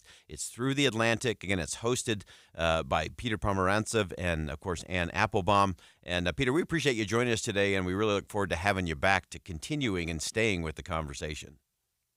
Thank you so much. All right. Again, that's Peter Pomerantsev, Senior Fellow from Johns Hopkins University, co-host of Autocracy in America.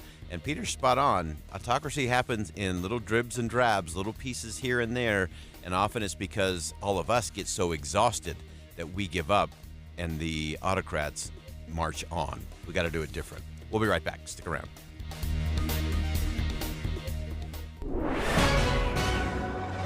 It's 1:30 at KSL News Radio. I'm Britt Johnson. KSL's top story this hour, multiple studies showing going to work while sick isn't helping you or your boss. Deseret News reporter Lois Collins tells David Dujanovic bosses need to take a more direct role in telling people to go home when they show up sick. Bosses sometimes kind of inadvertently praise people coming in sick. Oh, so-and-so was practically on her deathbed. And so there's kind of that feeling of, well, Katie did it, so I need to do it too, or I will look bad. One study shows employees who feel compelled to show up while sick often act out in strange ways. That could include stealing office supplies or lying on their time cards.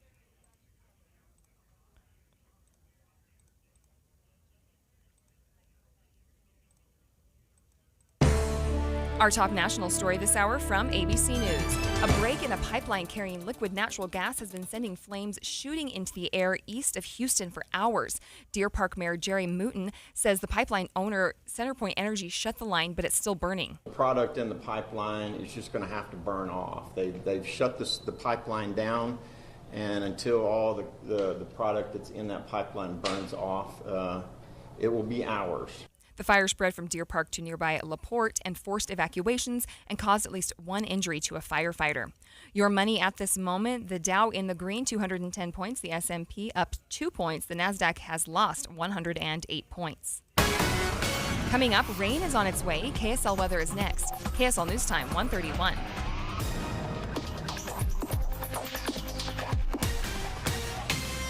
We were living in a townhome, renting at the time. We were ready to own our own house. Once we found a realtor, a world of possibilities opened up to us. We found a house that we really wanted, but we thought at first that it might be out of our price range, that we couldn't afford it. Our realtor was able to introduce us to state programs that help first-time home buyers, such as a state grant and state help to lower the interest rate. In the end, she made it possible so that we could buy a home. Let an experienced realtor guide you. Go to myrealtorstory.com. Have you heard? You can listen to your favorite news podcasts ad-free. Good news. With Amazon Music, you have access to the largest catalog of ad-free top podcasts included with your Prime membership. Enjoy shows like The Daily, Up First and Consider This, available ad-free on Amazon Music. To start listening, download the Amazon Music app for free or go to amazon.com/ad-free. That's amazon.com/ad-free to catch up on the latest episodes without the ads. You might wonder, John Legend, how do you keep your voice sounding so legendary? Honey. And how do I keep my protection against COVID-19 up to date? With a COVID shot this season, designed for recent variants. You can get your COVID-19 shot when getting your flu shot if you're due for both, as recommended by the CDC. The fresher, the better. Ask your healthcare provider about getting this season's COVID-19 shot when getting your flu shot. Sponsored by Pfizer. Do you worry about how much someone drinks? Do you feel angry or depressed most of the time? Do you feel neglected or unloved? Do you feel you attract people who tend to be compulsive or abusive? Do you have money problems because of someone else's drinking? Are you afraid or embarrassed to bring your friends home? Do you feel that if the drinker loved you, she or he would stop drinking? If you answered yes to any of these questions, you are not alone. More than half of all adults have a family history of alcoholism. Not everyone trapped by alcohol is an alcoholic. Families and friends are suffering too. Al-Anon and Alateen can help. Call 1-866-200-0223 or visit alanon.org/help. We hope you have the right app on your phone for news. You probably have dozens. But the KSL News Radio app, well, it makes our live stream super easy. Plus, our talk shows are right there as podcast for your workday. That's the app for KSL News Radio. Traffic and weather together brought to you by Sinclair's Dino Pay app. Save up to 20 cents per gallon. Here's Ricky Meese. We have some busy traffic southbound I-15 approaching 7200 South and Salt Lake City PD clearing a crash at State Street and 1900 South. Visit Maurice Abravanel Hall for the Utah Symphony's Pops series. Visit utahsymphony.org/pops. Ricky Meese in the KSL Traffic Center. Rain and a few thunderstorms this evening. Our high today 84 degrees, which is about average for this time of year, but tomorrow only getting to 67 degrees with more rain and storms throughout the day. Right now it's 82 degrees and breezy. I'm Britt Johnson from the KSL Common Spirit Health Studios. Listen online at kslnewsradio.com. We're Utah's news, traffic, and weather station. Inside Sources. Inside Sources. America's voice of reason. Boyd Matheson on Utah's home for elevated conversation. Inside Sources on KSL News Radio. United States Surgeon General Vivek Murthy's recently issued a new advisory on parental stress. His report's getting a lot of attention, and for good reason. As our guest this morning has noted, many parents can relate to its argument that parenting today seems more stressful than ever and that something needs to change to make raising a family easier. Those are the words of Brad Wilcox, a professor of sociology and director of the National Marriage Project at the University of Virginia, the Future of Freedom Fellow at the Institute for Family Studies, and a non-resident senior fellow at the American Enterprise Institute. He studies marital quality, marital stability, and the impact of strong and stable marriages on women, men, and children. He's the author of numerous books and extraordinary research on marriage and family. His latest book, Get Married: Why Americans Must Defy the Elites, Forge Strong Families, and Save Civilization. This week, he wrote a piece for Deseret.com on the reason why the Surgeon General's dour picture of parenthood misses the mark. Brad, welcome back to Sunday Edition. Great to have you back on. It's great to be here with you today, Boyd. So let's start with the Surgeon General report. It was pretty dour and pretty down in terms of what's happening there and what is taking place. Give us your sense in the report itself. Yeah, so Boyd, there's obviously some good things about the report. He does call parenting a kind of sacred undertaking. He does, I think, acknowledge that all of us are struggling today to help kind of deal with the technology issue with our teenagers, and that, you know, the kind of technology stresses that we face, I think, can be, you know, uniquely challenging for us. I think it's also the case that there are lots of families out there who are struggling when it comes to affording the basic costs of rearing the next generation, especially, I think, housing today. So there are some, I think, legitimate kind of concerns that the Surgeon General is raising. The problem, though, is that the portrait he paints is needlessly dark and dour. It's all about how parents are lonely and they're anxious and they're stressed and they're depressed. And there's kind of no recognition in the report that there are many, many positives that we see in the data when it comes to parenthood today in the U.S. So as you look at that, it often is in reports like this, it's not necessarily what is said, but what is left out, what is not said that often screams and, as you pointed out, kind of pours gasoline on a lot of young people today who might be a little fearful and a little apprehensive of getting married or having children in the first place. Kind of play that out for us. Yeah, so we are seeing, Boyd, you know, more and more young adults, particularly younger women, who are expressing concerns about marriage and motherhood, and then just more generally for young men as well about becoming parents. And I think that makes sense in a context where a lot of the messaging that they're getting from social media, from the mainstream media, you know, from some folks in their community, and now from the Surgeon General, again, is kind of painting a really negative portrait of parenthood as, you know, super stressful and hard these days. And I don't want to minimize the challenges of parenting, and I acknowledge that there were moments in my life as a parent when I was super stressed out as well. But in general, boy, what we're seeing is that parents today report that their lives are more meaningful. Parents today report that their lives are less lonely. And then parents today report that they're happier compared to their childless peers. And I think, you know, that makes sense in a context, you know, when you're a parent, you have someone else or a bunch of other someone else's who love you, who are concerned about you, and who you are caring for. And as Aristotle said, we are social animals. And for both women and for men, I think having the opportunity to both be cared for by others and to care for others in an incredibly meaningful way as moms and dads ends up being, you know, both meaningful and, you know, much of the time, you know, happiness inducing. And that kind of more positive, but more balanced, I think, you know, portrait of parenthood is not expressed in the Surgeon General's new advisory. Yeah, we always say that marriage is not for wimps, and families are messy. Parenting is challenging. And so as you look at the realities of that, because this is not about a Pollyanna approach that everything is good. Some families are really hard. Broken families are real. Single parent families are difficult. But there's also so much of that rewarding. Just unpack that a little bit in terms of what some of your research and data is showing in terms of that happiness factor, that contentment that seems to be connected to parenting and family. Yeah, let me say two things, one about meaning and one about happiness. And the point about meaning comes through in some research by the psychologist Paul Bloom. And what he actually finds is that, yeah, if you're kind of super stressed out, you know, all the time, suffering all the time, that's terrible. But if you've got no stress in your life, no suffering in your life, and if your life is kind of meaningless, you know, if you're just kind of like living just to be happy in the moment, you know, that's not a really meaningful life, and that's not really good for us. And so what he finds in his research is that parents often experience stress and some suffering as parents, but that's actually good, especially when it's attached to kind of a meaningful activity like being a mom and being a dad.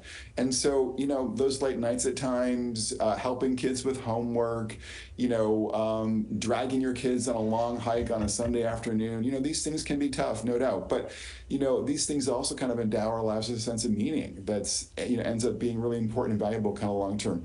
And then on the happiness side, there's just no question that, opportunities to care for your kids, to kind of teach them how to swim. When you get to the end of the hike, for instance, with your kids, these things, give most of us as parents a lot of happiness. And this kind of came through for me just personally. I was driving my kids to Catholic school one morning, texting my wife some kind of, pedestrian, thing. And at the end of the sort of voice to text, message to my wife, my youngest son jumped in from the back seat and said, "I love you. I love you. I love you," 3 times to my wife. And I'm sure that kind of gave her, a unique sense of happiness, kind of starting off her workday, there with this message that she knew was from her youngest son. I love that moment with Brad Wilcox because often in parenting, it is the surprise moments that are often the highest impact, and those that really give you that sense of joy and satisfaction where you've made a difference, or you have that moment where maybe that teenager that's been a little tough to handle for a while suddenly comes with some words of encouragement or recognition or appreciation for what you've done as a parent, or when you see one of your kids just really stand up and lead out on maybe providing some service to somebody in need or standing up to a bully for a friend. There are all of those moments that are extremely gratifying and extremely important as we look at how we go about this task of parenting. And again, I think there were so many interesting things in the Surgeon General's report. I do believe that a lot of the most important things were left out of the report. Yes, we need to have a conversation about supporting parents better. We do need to talk about mental health for everybody, from our children to our parents to our aging adults and everybody in between. But so often in these kinds of reports that come out from the government, we end up with a very skewed view in terms of what really matters and what the reality actually is. You could walk away from the report from the Surgeon General saying, well, nobody should be into parenting, or any young person looking at the prospects of becoming a parent or starting a family, getting married, that's something that you shouldn't do because it's painful, it's awful, it's the harder choice. It leads to a life of loneliness and stress and frustration. And while we acknowledge the reality that stress, frustration, lack of sleep, all of those things are part of parenting, there are part of this thing we call joy and happiness in the world, satisfaction, and the numbers don't lie. And so it's always interesting to me when a government report comes out and they only share data that supports the top line message. And the top line message from the Surgeon General was, this is stressful, this is hard, this can lead to real struggles and real challenges. And while that is true, it is only a small portion of the story. And just like everything else we do on this show, we have to get to the rest of the story. We have to get underneath the headline. We have to get beyond the top line of the numbers and the data to see what's really going on. And that's exactly what we're going to do. We're going to stay with the conversation with Brad Wilcox, responding to the Surgeon General's report, a very dour look at parenting in America. And we'll look underneath the numbers and see what it actually says about the people who are happiest in our country who happen to be parents. We'll talk about it. Stick around. We'll be right back.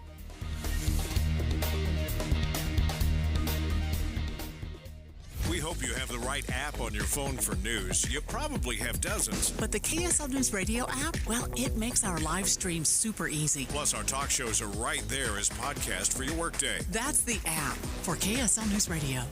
Hey, let me give you another reason why you ought to check out Hercules Credit Union. Buying your first home is always a big decision. It's a real challenge. It can be a big headache. So let Hercules First Federal Credit Union, let their mortgage experts find the right loan for you, even if you don't have the money for a large down payment. You can have up to 100% loan-to-value financing. Down payments as little as $3,500. Up to 97% loan-to-value for first-time home buyers. No private mortgage insurance required. fixed and adjustable rate options, no income limitations, and the list goes on and on. In other words, Hercules Credit Union and their mortgage experts are going to help you have financial confidence in getting into a home as a first-time home buyer. As always, you can find our friends at Hercules Credit Union in Taylorsville, Harriman, Riverton, or you can always find them online. Just go check it out at HerculesCU.com. That's HerculesCU.com. KSL Broadcast Group contests are open to participants 13 years of age and older that are residents of Utah, Idaho, Wyoming, and Nevada, unless otherwise specified. Employees or agents of the station, Bonneville International Corporation, or other area radio stations, or any entity associated with the contest may not enter. Persons who have won in the last 90 days from a station contest or event are not eligible. Full general contest rules are available at KSLNewsRadio.com. We just want to have enough money for retirement. And travel to visit our grandchildren. I understand. That's why at Fisher Investments, we start by getting to know each other, so I can learn about your family, lifestyle, goals and needs, allowing us to tailor your portfolio. What about commission-based products? We don't sell those. We're a fiduciary, obligated to act in your best interest. So how do your management fees work? We have a simple management fee based on the value of your portfolio, so we do better when you do better. We appreciate that kind of transparency. We also check in with you regularly to keep you up to date on the markets and your portfolio. Well, what other services do you offer?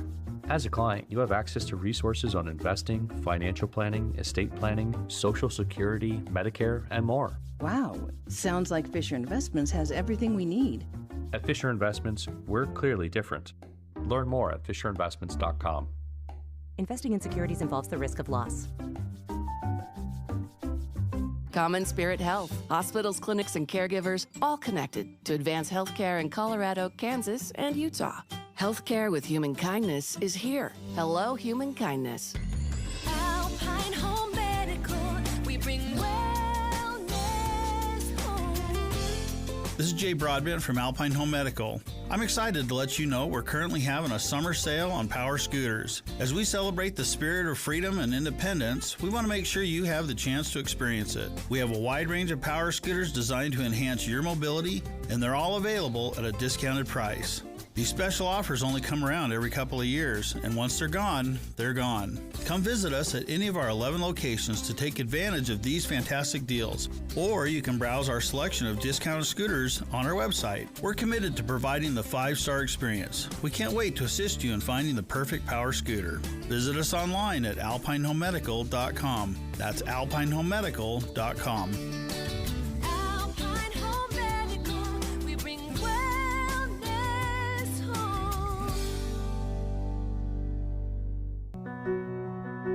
Victor deployed for the first time to Afghanistan in 2003. At 4 in the morning, my phone rang. They said, "I regret to inform you that your husband was wounded in action." Victor sustained a moderate traumatic brain injury. I was doing school full-time, and I was also then caring for Victor. One of the most important elements of caregiving is taking care of yourself. I just didn't want to forget that I also had goals and that I also had a life. What I did is I challenged Victor to meet me halfway. There are almost 6 million military and veteran caregivers across the nation. We have our own journey, and we can fulfill that journey at the same time that we are helping our loved one. Visit aarp.org/caregiving for a free military veterans guide to navigate your caregiving journey and better care for your loved one and yourself. Brought to you by AARP and the Ad Council. Social Security is with you through life's journey from birth to retirement. As your life changes year to year, so do your needs. For over 80 years, Social Security has helped to meet your needs and is committed to improving access to the services that make a difference in your life. Today, you can verify your earnings, estimate your future benefits, apply for retirement, manage your benefits, and even change your address, all from the comfort of your home. Social Security's online services help put you in control with secure access to your information anytime, anywhere, allowing you to spend more time with family, friends, or simply just enjoying the day. Social Security, securing today and tomorrow. See what you can do online at socialsecurity.gov. Produced at U.S. taxpayer expense. Dave and Debbie. It's impossible to digest and consume all of the news that's now coming at us through either social media or through web pages or through the radio. Pick what is most impactful in your life and focus on that. And that's what Dave and I do every single morning. We pick those issues that are most important to our listeners and we boil it down so it's digestible. It's simple to understand. I think we're trying to find the essence of the story.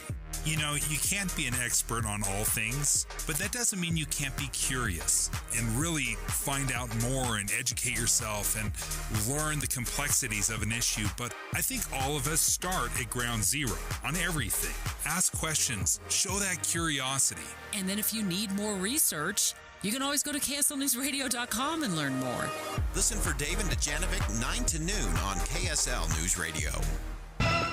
With the 3 things you need to know this hour, I'm Britt Johnson. First, lawmakers seek more accountability from the Department of Child and Family Services in light of recent high-profile child abuse cases. Second, a break in a pipeline carrying liquid natural gas has been sending flames shooting into the air east of Houston for hours. Third, multiple studies show how going to work while sick isn't helping you or your boss. Right now, it's 82 degrees and breezy in Salt Lake City. Back to Inside Sources on KSL News Radio. Hear elevated conversation on crucial issues. Boyd Matheson on Inside Sources. We're staying with the question and the conversation with Brad Wilcox, director of the National Marriage Project at the University of Virginia and author of Get Married, an extraordinary book. You want to pick that one up and check that out. Brad, as we continue the conversation, one of the things that you and I have been going back and forth on is just how the media in particular portrays family and parenting, and how, while they often want the positive results from all of that, they seem to be mocking what happens in the middle to actually make it a reality. Yeah, boy, I think we're kind of seeing 2 different sets of messages from the media. I mean, sometimes they're just downright, negative about marriage and parenthood, entirely. There was a piece in the New York Times, for instance, that said that married motherhood in America is a game no one wins. So a pretty negative message about marriage and motherhood. And then when they're kind of, speaking more broadly, they often kind of will take, shots at religious institutions, for instance, kind of, highlighting people who have left a particular tradition, are unhappy with the tradition, or even, realistic failings that different traditions have. I'm Catholic and certainly can appreciate that there are ways in which the church has failed people, and that's just part and parcel of, I think, really any community. But what they're, I think, often overlooking, Boyd, is the way in which, in general and on average, American churches tend to help people. What I see in the piece that I wrote for Deseret, for instance, is that religious parents, are about 1/3 more likely to be, happy with their lives compared to other Americans. And so there's just a way in which, and I also see in other work too that there's just a lot of positive connections between kind of practicing your faith and having a strong family life, in the data. And that kind of story is generally not told in today's mainstream media outlets. Yeah, and that interesting combination between marriage and parenting and faith and community is really one that we often end up looking to Washington or looking to government to solve problems. And we know that having government as family and parenting is a failed experiment. But what should we be doing? What is the proper role in terms of government, community, faith institutions in really supporting and maybe lessening some of the stress of parenting, but enabling everyone to do it a little bit better? So I think the mistake that many advocates of strong family policies make, especially on the left, is kind of to think about the government as a replacement for parents. They want to kind of have a pretty intrusive role for government in our schools and in sort of therapeutic interventions that kind of really intervene pretty heavily in the fabric of family life.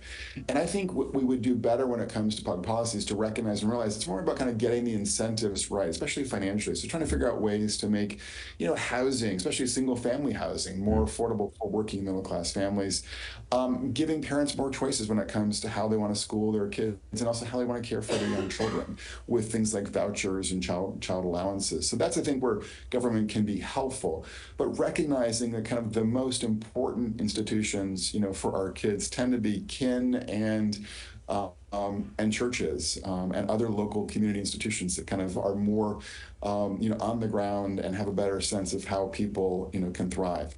And so when it comes to churches, for instance, I think doing more on the family ministry front, to give couples and parents advice and counsel, hints about how they can do things better, but also to kind of do things like, date nights that make it, more enjoyable when it comes to, married life and family life. These are the kinds of measures and approaches that we should be highlighting and encouraging for our churches across the U.S.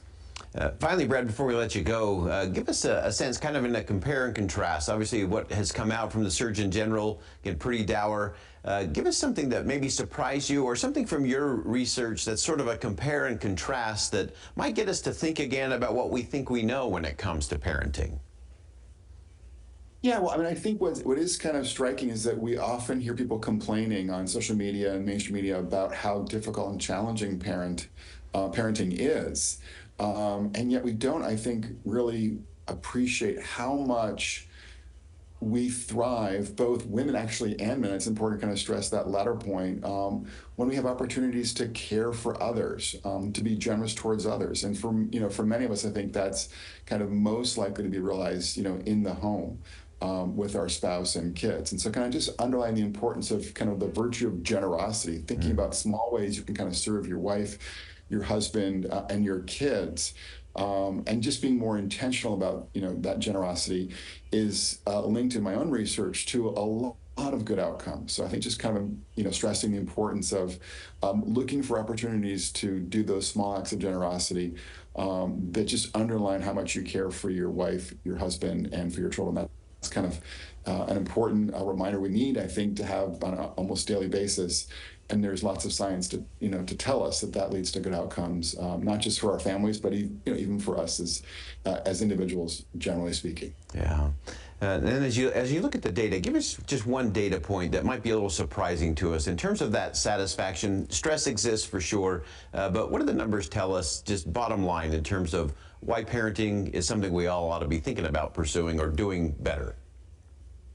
Yeah, so in the piece that I just did for the Deseret News, what I found in that piece, for instance, is that what we're seeing in my research is that just another data point is that conservatives today, 33% of them who are parents are very happy with parenthood, compared to just 22% of liberal parents. It kind of just gives you one more data point that's kind of surprising. And I think both, again, religious parents and conservative parents, not always the same thing, tend to invest more meaning in family life and tend to get more support from their social networks. And that helps make the whole parenting endeavor that much easier. I think it's so important that Brad emphasized there right at the end just how important community is in all of this. If we want to have better support for parents, community is where that's going to happen. It's not going to come from government necessarily. Of course, we can have public policy that makes it easier to be a parent in terms of the finances of it all, in terms of costs or tax credits or breaks or whatever that may be. But the real strength, I think, for parents comes from other parents. And it comes when we engage in community. And it's one of the unique things we have here in the state of Utah, where you can help out, where there is an interest in that muscle that really drives civil society. And it does make it both easier to be a parent, and it makes it better to be a parent. And it creates better outcomes for the children of those parents. But it's all of us coming together in that, rather than pointing fingers, placing blame, shrugging our shoulders, or looking to Washington, D.C. to solve all the problems. A lot of them are found, as always, right in community. Well, that wraps up hour number one of Inside Sources here on KSL News Radio. We're going to step aside for some top-of-the-hour news. Don't go anywhere. We got a big hour number two coming up. Ian Rowe is going to join us for a fascinating conversation you do not want to miss. We are standing by for the update, a press conference from West Palm Beach, Florida, on the shooting potential, the attempted assassination on former President Trump. We'll watch all of that. We'll bring it to you here on KSL News Radio because we got you covered. We'll be right back.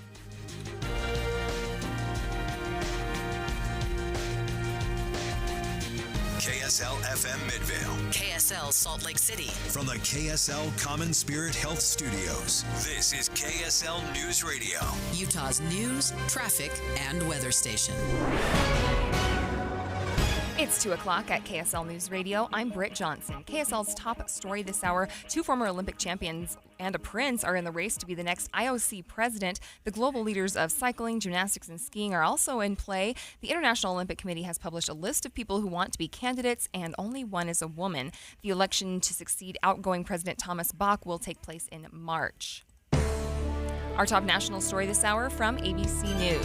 Amazon is telling office workers it's time to come back to the office the entire week. ABC's Alex Stone has details. In a letter to employees, Amazon CEO says not only is he ordering that the company have fewer managers so employees can work with fewer meetings and fewer approval layers on decisions, but the company will also mandate that corporate workers return to the office 5 days a week by early January. Amazon, like many companies, has allowed 3 days a week in office and 2 remote after the pandemic, but the CEO is saying it's time to change that now so workers can better collaborate in person. Alex Stone, ABC News. Your money at this moment: the Dow in the green, 228 points. The S&P is also up 7 points, but the NASDAQ has lost 91 points. Coming up, it'll be a cool week. KSL weather is next. KSL News Time, 2:01.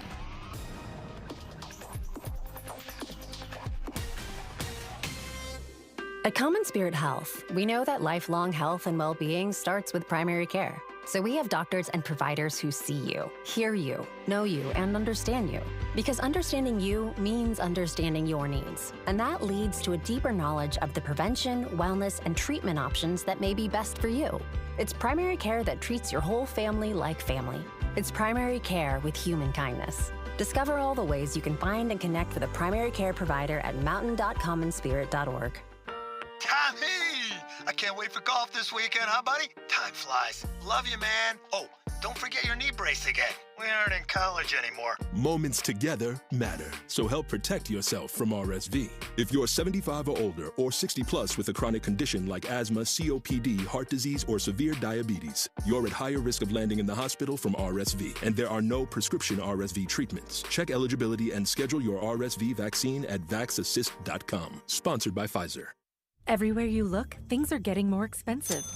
So at Consumer Cellular, we're lowering the price for those 50 and up.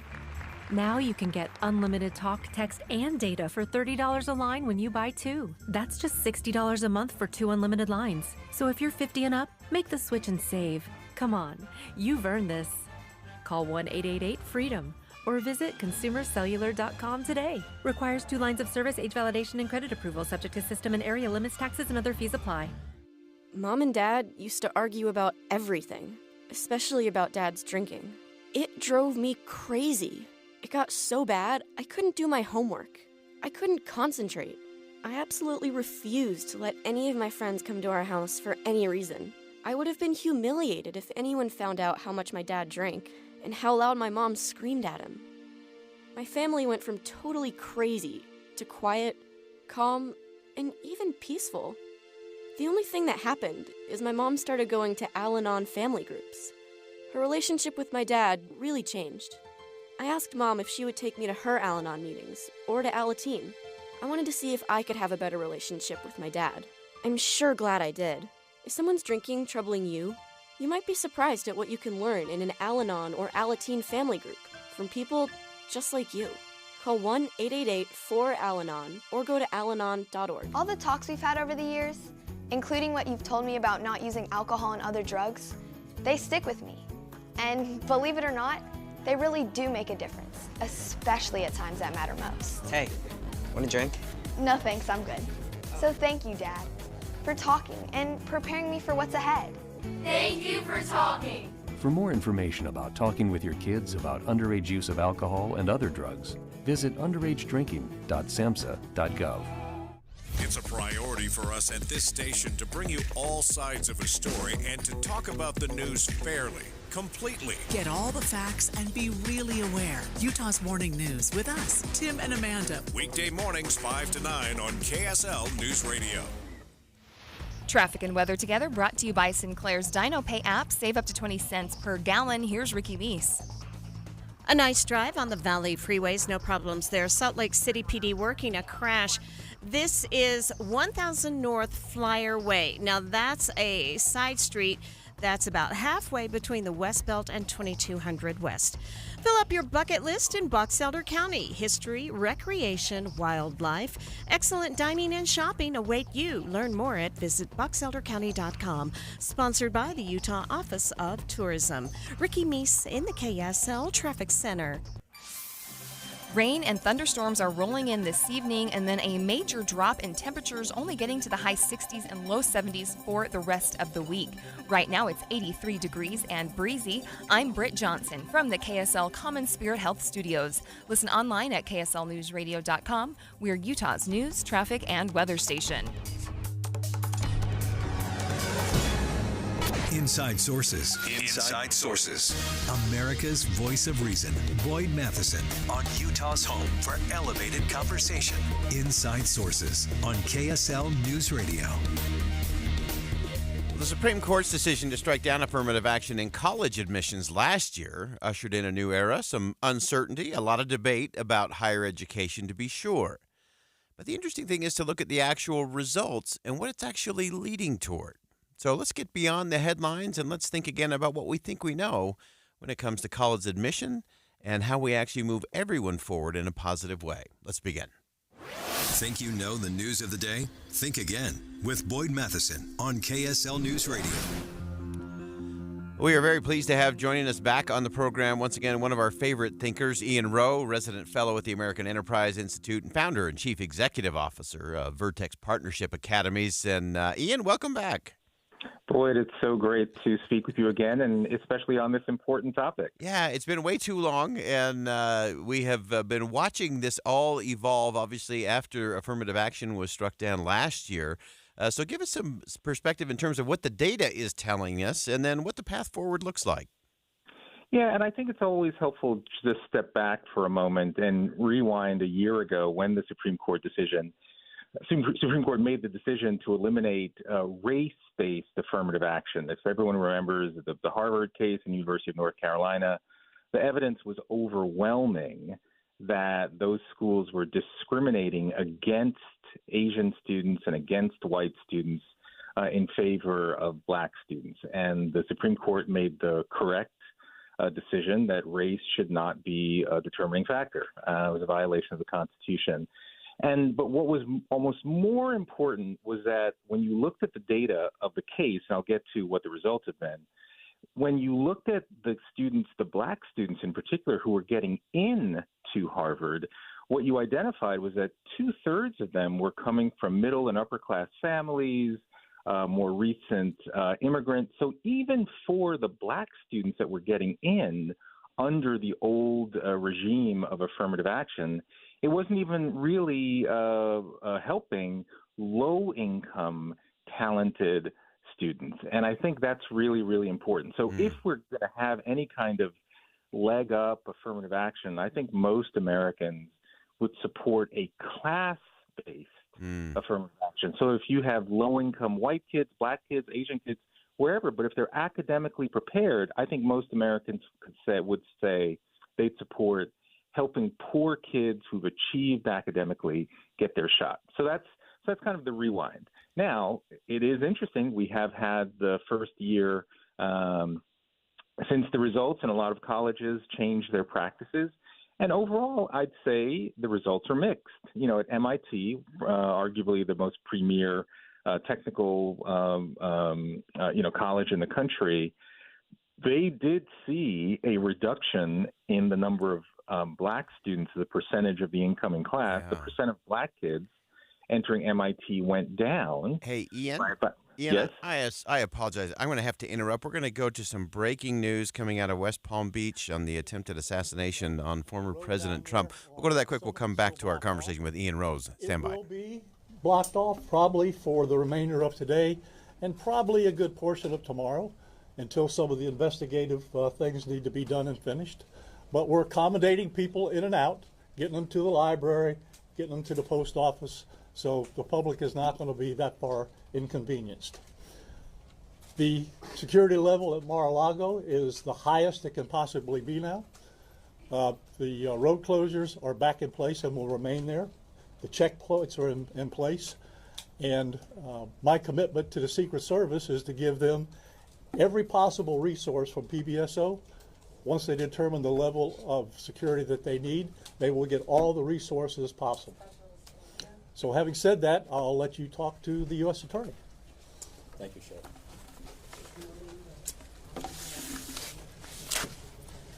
Good afternoon. Thank you for joining us today. My name is Markenzie Lapointe. I am the United States Attorney for the Southern District of Florida. I want to start by expressing my deep gratitude to Sheriff Rick Bradshaw of Palm Beach County Sheriff's Office for hosting today's press conference and for his department's assistance with this matter. I'm truly grateful for your leadership, sir. I'm also pleased to be joined by our partners in federal law enforcement from the FBI and the United States Secret Service, and also from ATF. Joining us today for comments and announcements are Special Agent in Charge Jeffrey B. Veltri of the FBI Miami Field Office, and Acting Director of the U.S. Secret Service, Ron Rowe. I want to also thank the men and women in law enforcement who have been working around the clock in the initial phase of this ongoing investigation. Our partners include federal and local authorities who effectuated the apprehension of the defendant and have aided in ensuring federal charges were filed against him this morning.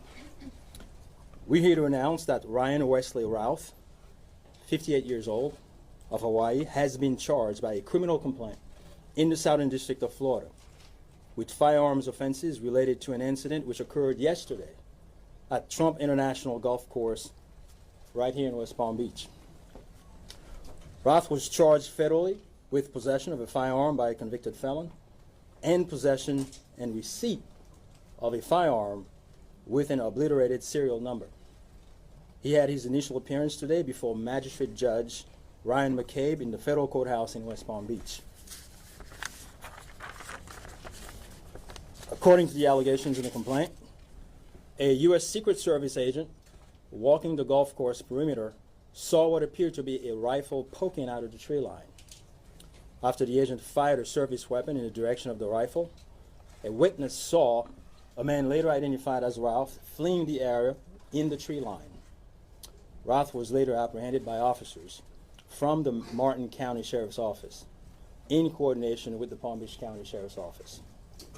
The complaint alleges that in the area of the tree line from which Routh fled, agents found a digital camera, a backpack, a loaded SKS-style rifle with a scope, and a black plastic bag containing food.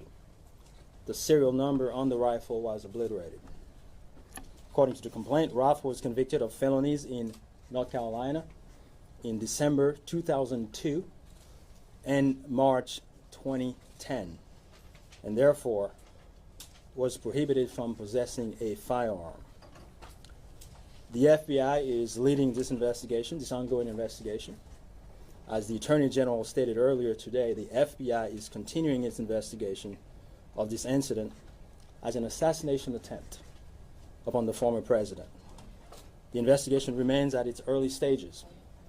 The entire Justice Department, including the FBI, the United States Attorney's Office for the Southern District of Florida, and the National Security Division are coordinating closely with our law enforcement partners to fully investigate and prosecute this matter. The charges we're announcing reflect the strong collaboration of the agencies represented here. The U.S. Attorney's Office, the Department of Justice, would be unable to carry forth our mission without the invaluable assistance of our federal, state, and local law enforcement partners. I'd like to thank the Bureau of Alcohol, Tobacco, Firearms, and Explosives, and we have Chris Robertson here, Special Agent in Charge, and your Secret Service for the invaluable assistance they are providing, they have been providing. I would also like to recognize the Palm Beach County and Martin County Sheriff's Offices for apprehending the defendant. Again, without the local authorities to assist in those things, it would be literally impossible to accomplish the things we're able to accomplish on the federal side. I want to personally express my gratitude to the attorneys with the U.S. Attorney's Office for the Southern District of Florida and the Counterterrorism Section of the Justice Department's National Security Division for their nonstop work over the last 24 to 30 hours. Together, we will continue to work tirelessly to ensure accountability and the pursuit of justice. At this time, I will invite FBI Special Agent in Charge Jeff Veltri to the podium. After Special Agent in Charge Veltri completes his remark, Acting Director of the U.S. Secret Service, Ron Rowe, will provide remarks before we open the floor for a few questions. On our end, given that this is a pending matter before the court and the investigation is ongoing, all comments will be limited. Thank you very much.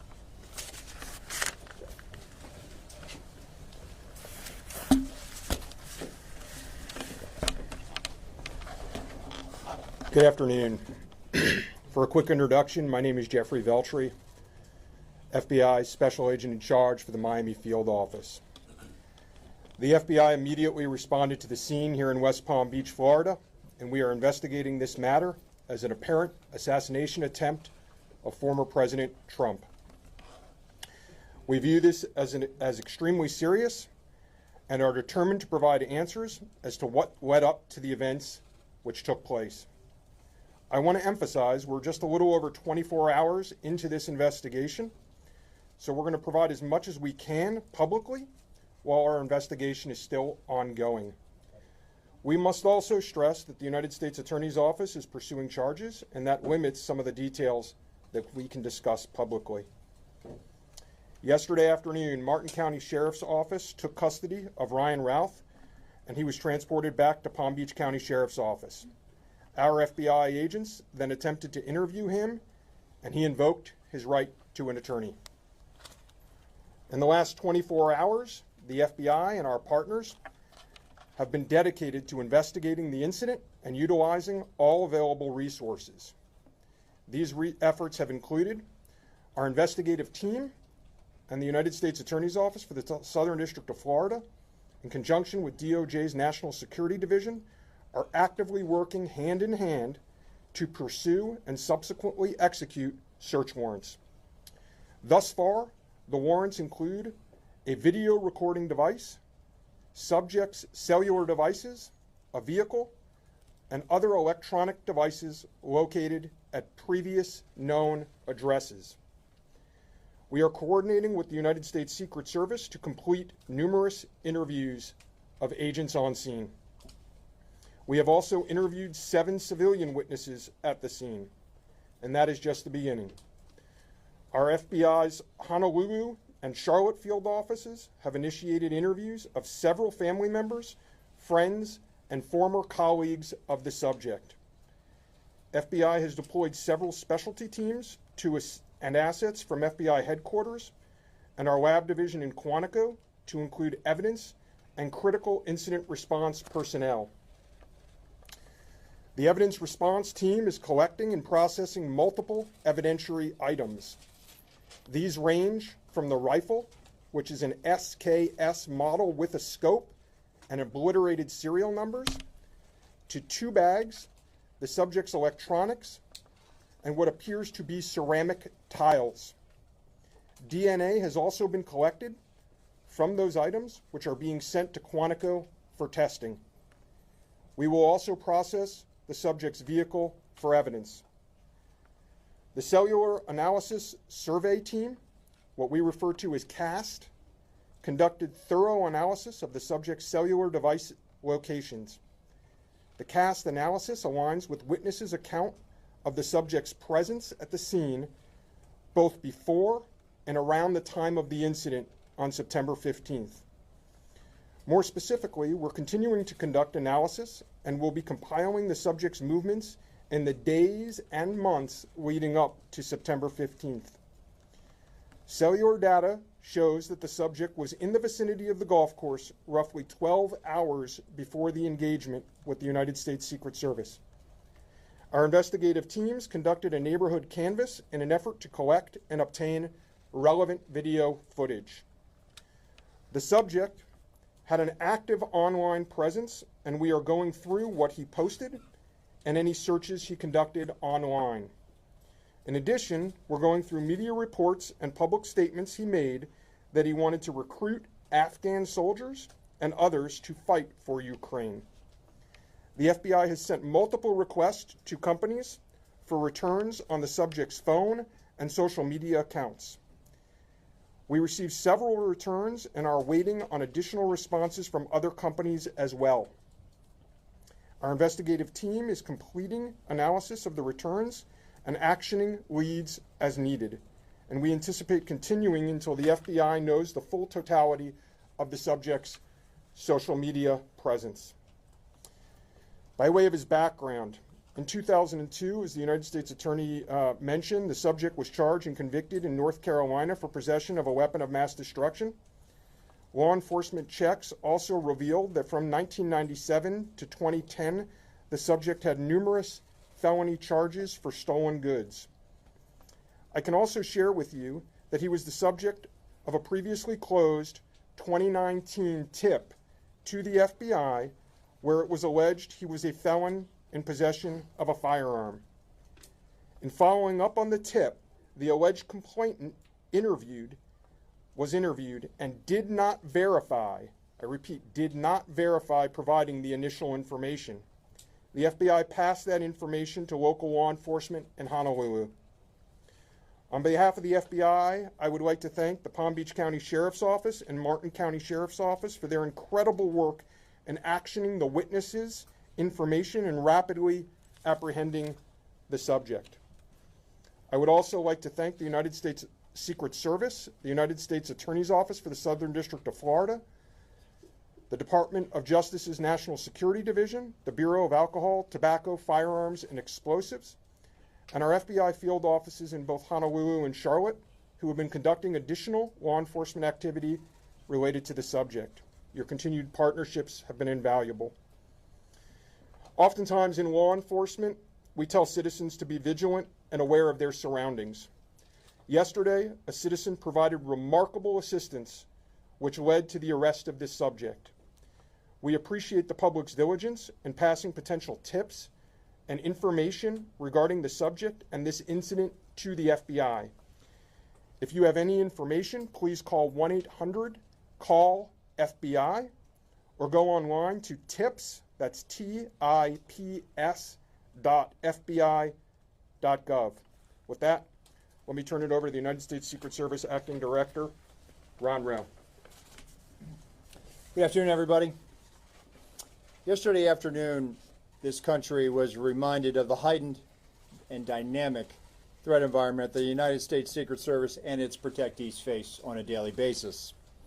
Immediately following the assassination attempt of former President Donald J. Trump on July 13th, the Secret Service moved to increase assets to an already enhanced security posture for the former president.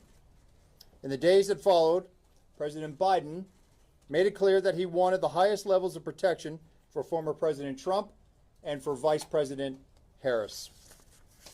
The Secret Service moved to sustain increases in assets and the level of protection sought. And those things were in place yesterday. At approximately 1:30 p.m., former President Trump was playing golf during an off-the-record movement to the Trump International Golf Course. A Secret Service advance agent supporting the front edge of the agency's layered approach to protection encountered an individual attempting to secrete himself in the woodline. This happened, the alleged gunman was on the public side of the fence near the sixth green. A layered approach of security is integral to the Secret Service's protective methodologies, and it's also the key to our success. As former President Trump was moving through the fifth fairway across the course and out of sight of the sixth green, the agent, who was visually sweeping the area of the sixth green, saw the subject armed with what he perceived to be a rifle and immediately discharged his firearm. The subject, who did not have line of sight to the former president, fled the scene. He did not fire or get off any shots at our agent. With reports of gunfire, the former president's close protection detail immediately evacuated the president to a safe location. The protective methodologies of the Secret Service were effective yesterday. The former president's protective apparatus allowed for the early identification of the threat and led to a safe evacuation. The increased assets directed by President Biden were in place yesterday. These included the counter-sniper team elements, counter-surveillance agents on the exterior, counter-assault teams partnered with local tactical assets from the Palm Beach County Sheriff's Office and counter-unmanned aerial system elements. All of these entities were present yesterday. And while all of these assets were in place, as I've said publicly, we must satisfy the basic requirements of the Secret Service's protective methodologies. In partnership with local law enforcement, we did just that. And the agents' hypervigilance and the detailed swift action was textbook. And I commend them and our partners for an exemplary response in keeping former President Trump safe. And I will tell you, having served in local law enforcement in Palm Beach County, I can state that I am tremendously impressed and appreciative for all of the efforts of the Palm Beach County Sheriff's Office and Sheriff Schneider with the Martin County Sheriff's Office. But what was critical to this was the quick reaction, the response, the hypervigilance of the men and women of the United States Secret Service, who since July 13th have been rising to meet an unprecedented and hyper-dynamic threat environment. And they are rising to this moment, and I could not be more proud of them and the way they have executed, not only yesterday, but what they're doing today and what they are doing tomorrow and what they will always do because it is their duty. Thank you. Okay. All right. Well, go slow here, folks. All right. Don't everybody do it at once. Ask who you want to answer the question. You're listening to the question. New update coming from Secret Service, local law enforcement in West Palm Beach, Florida. They're now going to a question and answer. We'll stay with that here on KSL News Radio. On the golf course at that time, and was the golf course searched thoroughly before the former president's arrival? So at this time, it was an off-the-record movement, meaning it was not on the former president's official schedule. And what I go back to is the layered approach, the elements and the methodologies of the Secret Service. There was a front element. It did its job in sweeping ahead of the president. That's what identified this individual who was in that wood line. And the swift action of that agent doing his job, pushing out ahead, sweeping while the president was behind him several hundred yards and several holes away, out of sight from the gunman, did his job. And that was what alerted the detail, and the swift action is what triggered that. On the first question, was there any evidence to suggest that the suspect knew that Donald Trump was going to be on that golf course at that time? Based on what I know now, and it's an active investigation, I don't have any information on that. Gary Parker. How many times did your agents go around the perimeter and scope out the golf course during the 12 hours that this guy was holed up in the shrubbery? So this was an off-the-record movement. It wasn't a site that was on his scheduled. It wasn't part of his schedule. So there was no posting up of it because he wasn't supposed to have gone there in the first place. Garrett Haig. Have you briefed former President Trump on your findings so far, and has his campaign asked for any changes in his security going forward after yesterday? So, over here. Sorry. So I've had a conversation with the former president. We've explained and we've worked with the campaign. The president is aware that he has highest levels of protection that the Secret Service is providing him. We constantly evaluate based on threat. And yesterday what we show is that our agents and our protective methodologies, and there's a lot of tactical assets in place, things that have been put in place as a result of what happened 60 days ago, those elements are working, and that demonstrates the redundancies that we have. And so we constantly evaluate. We'll of course, look at this and see what lessons learned from it. But as of right now, we are constantly evaluating that threat. And if we need to ratchet up additionally, we will. Yes, sir. Do we know when Ralph arrived in Florida in general, when he arrived in Palm Beach, the area? That's a question probably for the specifically, FBI. and if he's been at the golf course prior to this scoping it out. We're in the process of collecting a lot of evidence, and that will be part of that investigation to determine his whereabouts going back quite some time. Do you have any detail on where he might have gotten from? That's part of the investigation as well. Again, that's going to be a little bit challenged until we're able to determine the serial number on that gun. So we're hopeful to be able to do that. We're still looking into that. The sheriff mentioned about the highest level of protection, that they would lock down the golf course. Was that a miscommunication then, being that President Biden ordered the highest level of protection? Okay. So here's the deal. When it comes to Secret Service protection, we provide the highest level. So, for example, yesterday, counter-assault team elements. I'm not going to go into the number of personnel that we have out there, but we have the highest levels from Secret Service. When we work with the Palm Beach County Sheriff's Office, like, for example, yesterday, during that emergency action response, we had their local tactical team assets partner with our local tactical team assets. We had their helicopter up in the air, providing us 360 and situational awareness of the overhead for if there were any potential threats coming at us. So what we did yesterday was... You've been listening to the press conference in West Palm Beach, Florida. Update on the assassination attempt on former President Donald Trump. We'll continue to monitor that here at KSL News Radio. We've got you covered, of course, and we'll bring you any up-to-date information as we move through. We'll step aside for some bottom-of-the-hour news. More Inside Sources coming up next. Stick around.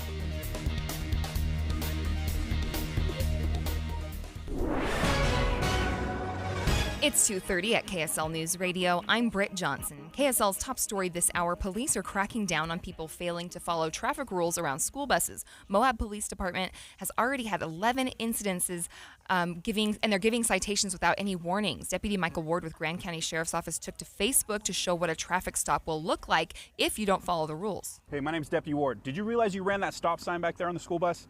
That's a mandatory $1,000 fine with 10 hours of community service. Passing a bus while the lights are going and the stop sign is out is a Class C misdemeanor. Our top national story this hour from ABC News. Reaction on the Senate floor after yesterday's arrest of a man accused of trying to assassinate former President Donald Trump on his golf course in Florida. This ought to be a moment of soul searching for all Americans. It's a time to reflect on the ways that our political process has been injected by reprehensible violence. That was Senate Republican leader Mitch McConnell calling the second attack on former President Trump dismaying. Your money at this moment, the Dow in the green, 228 points, the S&P up 7, the NASDAQ down 91 points. Coming up, a rainy fall forecast is on the way. KSL weather is next. KSL News Time, 2:32.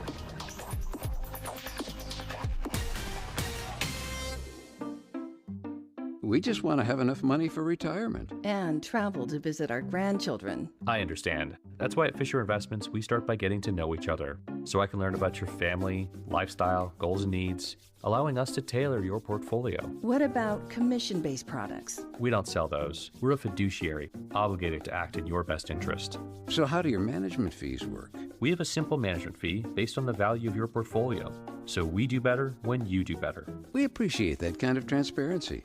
We also check in with you regularly to keep you up to date on the markets and your portfolio. Well, what other services do you offer? As a client, you have access to resources on investing, financial planning, estate planning, Social Security, Medicare, and more. Wow, sounds like Fisher Investments has everything we need. At Fisher Investments, we're clearly different. Learn more at FisherInvestments.com. Investing in securities involves the risk of loss. My wife and I always loved doing everything together. Jiu-jitsu, kayaking, and intimacy was always on point. It was around my early 30s when I noticed a downward trend. Watching a lot of TV, putting on weight, and just full of self-doubt. I had tried another men's clinic with disappointing results. It's the personalized treatment I receive at Revive Men's Health that has been the complete game changer for me. I've got my energy and motivation back, I'm feeling stronger than I did in my 20s, and it made me a much better husband to my wife. I'm Eric Ramos, healthcare provider at Revive Men's Health. If you're always feeling tired or moody, have a difficult time sleeping, or decreased libido, you may be suffering from low testosterone. Book your free T-check and exam at Revive Men's Health, Salt Lake City. Call 801-263-7777. That's 801-263-7777. Or visit ReviveMen'sHealth.com. At Macy's, we're proud to be local and support local. Carrying local products and produce is important to us. We are proud to support our local growers and bring peak freshness to you and your family. To make shopping local easier for you, we have added Utah Proud tags beneath local products. As you shop our stores, look out for the tags as you shop and show your pride for local Utah companies and growers. Thank you for shopping local yourself by shopping at Macy's. Macy's, happy shopping! If you need a new roof, there's a reason IWC Roofing is the #1 residential roofing contractor in Utah. IWC has been replacing roofs for 27 years. They are professionals. You don't get some janky subcontractor fiddling around up there. You get experienced IWC employees on your roof, and they finish most jobs in a single day. They're in, they're out, and they power wash your driveway just to say thank you. Now you're wondering about the price. After all, IWC is one of the few Owens Corning Platinum certified contractors in the entire state, but they offer value pricing, and right now, take advantage of their fall special. $2,000 off your quote. And of course, they'll work with you on financing, so call IWC Roofing, the highest rated roofing contractor in Utah, plus $2,000 off. Right now, call IWC Roofing, 801-232-5690. That's 801-232-5690, or go to IWCRoofingUtah.com. Here's a way to get breaking news updates anywhere you go. At the store or in a work meeting, you can get breaking news on your phone. You can quickly read it, swipe, or click for more. It's super discreet, super fast. That's the app for KSL News Radio. Traffic and weather together, brought to you by Sinclair's Dino Pay app. Save up to 20 cents per gallon. Here's Ricky Meese. We have an accident on the exit ramp from northbound I-15 at 1300 South. Also, one called out on the off-ramp northbound I-15 at 6 North. Not been able to find that one, though. Just keep an eye out in case it is there. The 8th annual My Gluten-Free World Expo is being held September 27th and 28th at the Mountain America Expo Center in Sandy. See over 100 vendors showcasing the best of gluten-free. Ricky Meese in the KSL Traffic Center. KSL weather. Some rain and scattered thunderstorms will start to roll in this evening, and a big temperature drop. Tomorrow we're only going to get to about 67 degrees for our high, and it's going to stay that cool for the rest of the week. Right now it's 83 degrees and breezy. I'm Britt Johnson from the KSL Common Spirit Health Studios. Listen online at kslnewsradio.com. We're Utah's news, traffic, and weather station. Inside Sources. Inside Sources. America's voice of reason. Boyd Matheson on Utah's home for elevated conversation. Inside Sources on KSL News Radio.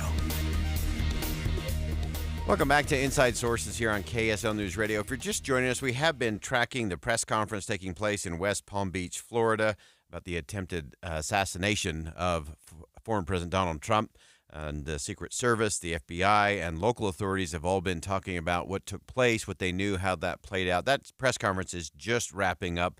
We'll continue to monitor that as the day goes on here on KSL News Radio. But it leads us to a crucial conversation that we have been having of how do we get past this kind of rhetoric that leads to contempt, that leads to this kind of division and even physical violence in our nation. You may recall last week we had Yuval Levin and his new book talking about how the Constitution could actually be what unites America once again. And there's going to be a great event coming up this week looking at the Constitution, of course, Constitution Week. And the Constitution is this living document that has guided American democracy, our constitutional republic, for 2 centuries. It's always going to be the subject of intense debate and interpretation, and that's a good thing. And as societies continue to evolve and face new challenges, the role of the Constitution in shaping good public policy, protecting rights, is complicated. It's difficult. And it's not just a legal expert kind of issue. It's for all of us to think through and understand just a little bit better.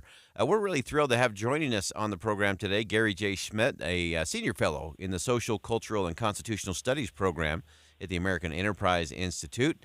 He studies issues related to the American presidency, the U.S. Constitution and its principles, and American civic life. All vital conversations. And we know coming up this week, there will be the 13th annual Walter Burns Constitution Day lecture.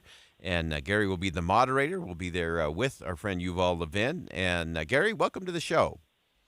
Thanks for having me, Boyd. So dive into this for our listeners in terms of how we go about having a different kind of conversation about the Constitution that does actually make it even more relevant and something we should take seriously today.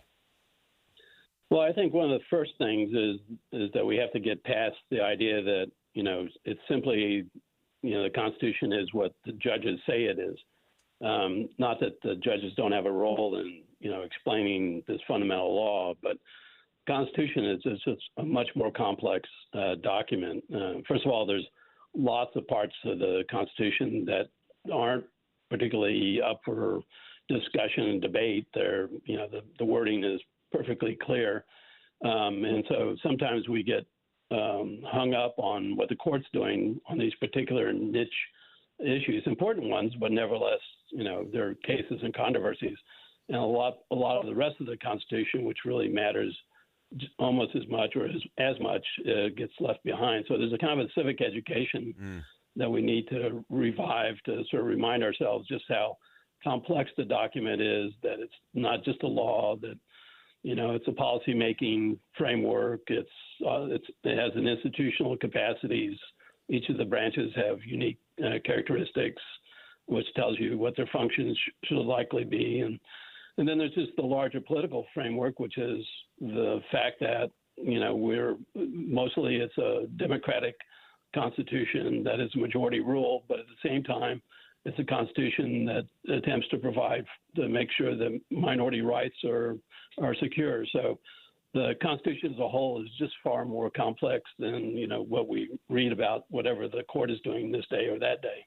Yeah, and I think that's important for all of us to lean into, because I think it helps us make it real and make it living in our lives as we go about our daily work and our daily conversations, whether that's in neighborhoods and communities or whether that's big national conversations, and talking about it as a uniting document rather than a dividing document, I think is an important part of the framework and a part of the conversation you'll have this week. Yeah, I think so too. I mean, people tend to forget that when we moved beyond the Articles of Confederation, it was already a case that the country was larger than, for example, England. It was also incredibly diverse economically and socially. And you had a lot of tension, the centrifugal tensions. And the Constitution was designed to try to create a system in which all this diversity could be ameliorated and in which a kind of a consensus could arise for the public good. So we tend to want to rush to just having majority rule, but the truth is, given the diversity of the country, the Constitution really tries to structure things in such a way as that we reach an agreement that not everybody's going to be happy with, but in general we would be satisfied with. And I think that's a really important point that Yuval Levin's new book points out. Yeah, and I'm so glad you raised that in terms of this is a feature, not a flaw, that we can't just jam things through just by a simple majority, but that it does require a process to go through and debate and compromise and work through over and over again. We often, complain about the grinding process and the very slow process that takes place in Congress. But you've spent a lot of time thinking that through and seeing the wisdom of that, not only in protecting minority rights. I think so many people lose the fact that that's part of the Constitution is to protect the minority, whoever's in the minority. But help us understand why that's so vital in terms of not just protecting the minority, but getting to better governing. Yeah, I think one of the things that's gotten lost in the discussions is that, there's two elements of this. One is, going back to your point, one of the things the standard that we're now trying to adopt is sort of a quick majority rule. And of course, the Constitution isn't designed that way. It's designed to try to create a larger national consensus. And so there's a frustration when we don't meet that, sort of simple majoritarian rule. But of course, that's to misread the larger project of the Constitution, which is to have a kind of a national consensus about really important topics. And one of the things I think that's been missed in civic education is precisely that this kinds of consensus that we do reach means that the consensus we have will last longer than a simple majority. I mean, one of the problems these days is that, as you see in the elections, national elections over the last few years, is you have one party trying to gain a majority, and then the next election, the other party trying to gain the majority. And there's this quick overturning of policies, and that's, sounds democratic, and it is democratic, but it's also something that leads to greater polarization because you're leaving, 49% of the country behind. on very major topics. So, again, getting back to this original idea of what the Constitution, the value that it provides by creating kind of a deeper majoritarian consensus that lasts longer than just the cycle of every 2 years when we have a new national election. Yeah, fantastic perspective. Gary Schmidt, Senior Fellow at the American Enterprise Institute. An important conversation coming up. 13th Annual Walter Burns Constitution Day Lecture. Gary will be the facilitator and doing some introductions there, as well as our friend Yuval Levin, who will make some remarks and be part of that Q&A. Gary, thanks so much for making time for us today. We look forward to staying with this conversation around the Constitution as we march forward. Thanks so much for joining us today. You bet. Thank you, Boyd. All right, great perspective from Gary Schmidt. And it is about consensus. That is what the Constitution requires, not just majoritarian rule. It's consensus, and it's what we choose to build together. That's what the Constitution is for. It starts, we the people. In order to form a more perfect union, we're going to do that together. That requires consensus. We'll continue the conversation when we come back. Stick around. Steve, my sister-in-law went to NPS in Layton, one of the stores that's got great prices on groceries. And did they get her? They did. She was like, I was looking around. I was like, yeah, okay. But then she's like, oh, wow, that's a great price on this. Oh, no, that's a great price on that. And she finally told my brother, all right, go get the cart. Because that's what you do when you come to NPS. You know, I think that's the hardest thing sometimes is convincing people that the prices are so good and that this is all brand new merchandise. New in box, original tags on it. Yeah. What makes NPS so great, though, is because they'll save you plenty. They price check every item before it's even put on the shelf. They check other competitors' retail pricing before it goes on the shelf, and then mark that down between 30 to 70% off, so you save instantly. And then in each store, they'll have a deal where it's an additional % off on clothing, electronics, bedding, all these things, all the stuff that you need. Go to there first, then hit the grocery store. You'll save your money, and you'll get everything that you need. You won't believe how much you saved. 1150 North Main Street in Layton, 475 North State in Orem, and 1600 South Empire Road in Salt Lake City. Have you ever heard of the 5 Ps? That's right, the 5 Ps. These can be applied to most every area of your life, but it's especially true for you and your money. I'm Jeff Jr. with Trajan Wealth, and many years ago when I was a young man in the Marine Corps, I learned about the 5 Ps. Proper planning prevents poor performance. Now, you can't control what's happening with the stock market, but you can control how you plan for it. Trajan Wealth and our fiduciary advisors have been helping our clients with the 5 Ps for years. We have hearts of teachers and will never complicate by using financial jargon. Our fee structure is transparent. The more you make, the more we make. The majority of our clients come from other financial advisors. Isn't it time for a second opinion to allow Trajan Wealth to help you with the 5 Ps too? Call Trajan today at 801-899-7600 or visit TrajanWealth.com. Advisory services offered through Trajan Wealth LLC, an SEC-registered investment advisor. Any Hour Services free furnace sale is going on right now. If you haven't scheduled your free estimate yet, what are you waiting for? Call Any Hour Services today or schedule online at anyhourservices.com. In a world where ugly siding, leaky gutters, and inefficient windows are sapping homeowners of their will to live, one company must save us all. This year, join RGS Exteriors as it embarks on a mission to eliminate outdated home exteriors, one Utah home at a time. Every plank of old, ugly siding must be replaced. Every leaky gutter must be eradicated. Every inefficient, energy-sapping window must be vanquished once and for all. Begin your epic remodeling quest by calling RGS Exteriors for a free estimate. Discover how a heroic team of experts will save your siding, gutters, or windows for a fair, no-nonsense price. Call RGS Exteriors at 801-280-3110 or journey online to rgsexteriors.com. RGS Exteriors, coming soon to a home near you. Everywhere you look, things are getting more expensive. So at Consumer Cellular, we're lowering the price for those 50 and up. Now you can get unlimited talk, text, and data for $30 a line when you buy 2. That's just $60 a month for 2 unlimited lines. So if you're 50 and up, make the switch and save. Come on, you've earned this. Call 1-888-FREEDOM or visit consumercellular.com today. Requires 2 lines of service, age validation, and credit approval, subject to system and area limits, taxes, and other fees apply. Mom, meet Sarah. From first-time Nana moments. Yeah, welcome to Flight 101. To annual girls trip moments. Your can't-miss moments are worth protecting against RSV. If you're 75 or older or 60 plus with a chronic condition like asthma, COPD, heart disease, or severe diabetes, you're at higher risk of landing in the hospital from RSV. And there are no prescription RSV treatments. Check eligibility and schedule your RSV vaccine at vaxassist.com. So where should we go next? Sponsored by Pfizer. Jeff Caplan.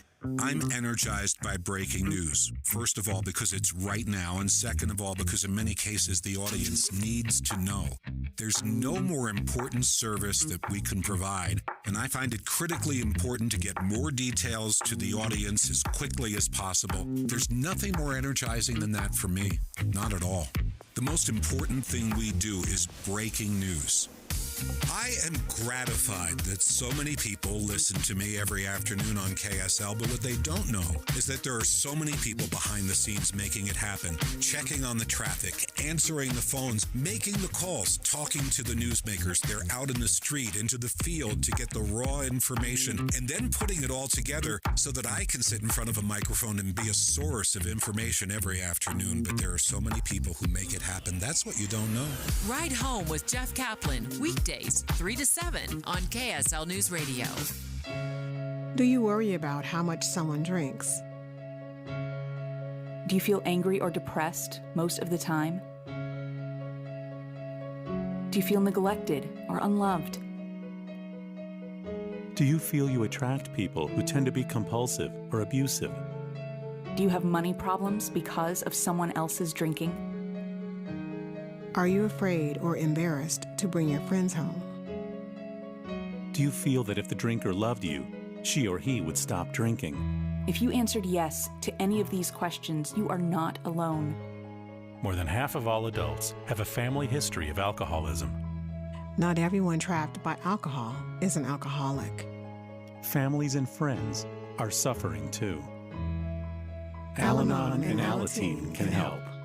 Call 1-866-200-0223 or visit alanon.org/help. With the 3 things you need to know this hour, I'm Britt Johnson. First, police are cracking down on people failing to follow traffic rules around school buses with $1,000 fines. Second, Senate Republican leader Mitch McConnell saying it's time to reflect on the ways that our political process has been injected by reprehensible violence.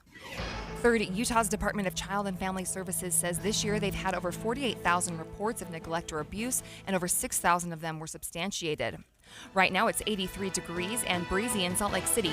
Back to Inside Sources on KSL News Radio. Get deeper insights on the news from Inside Sources. Welcome back to Inside Sources here on KSL News Radio. It's great to be with you today. As always, I am Boyd Matheson. As we round out the program today, obviously a lot of the headline news today has been around the assassination attempt of former President Donald Trump while he was out golfing over the weekend.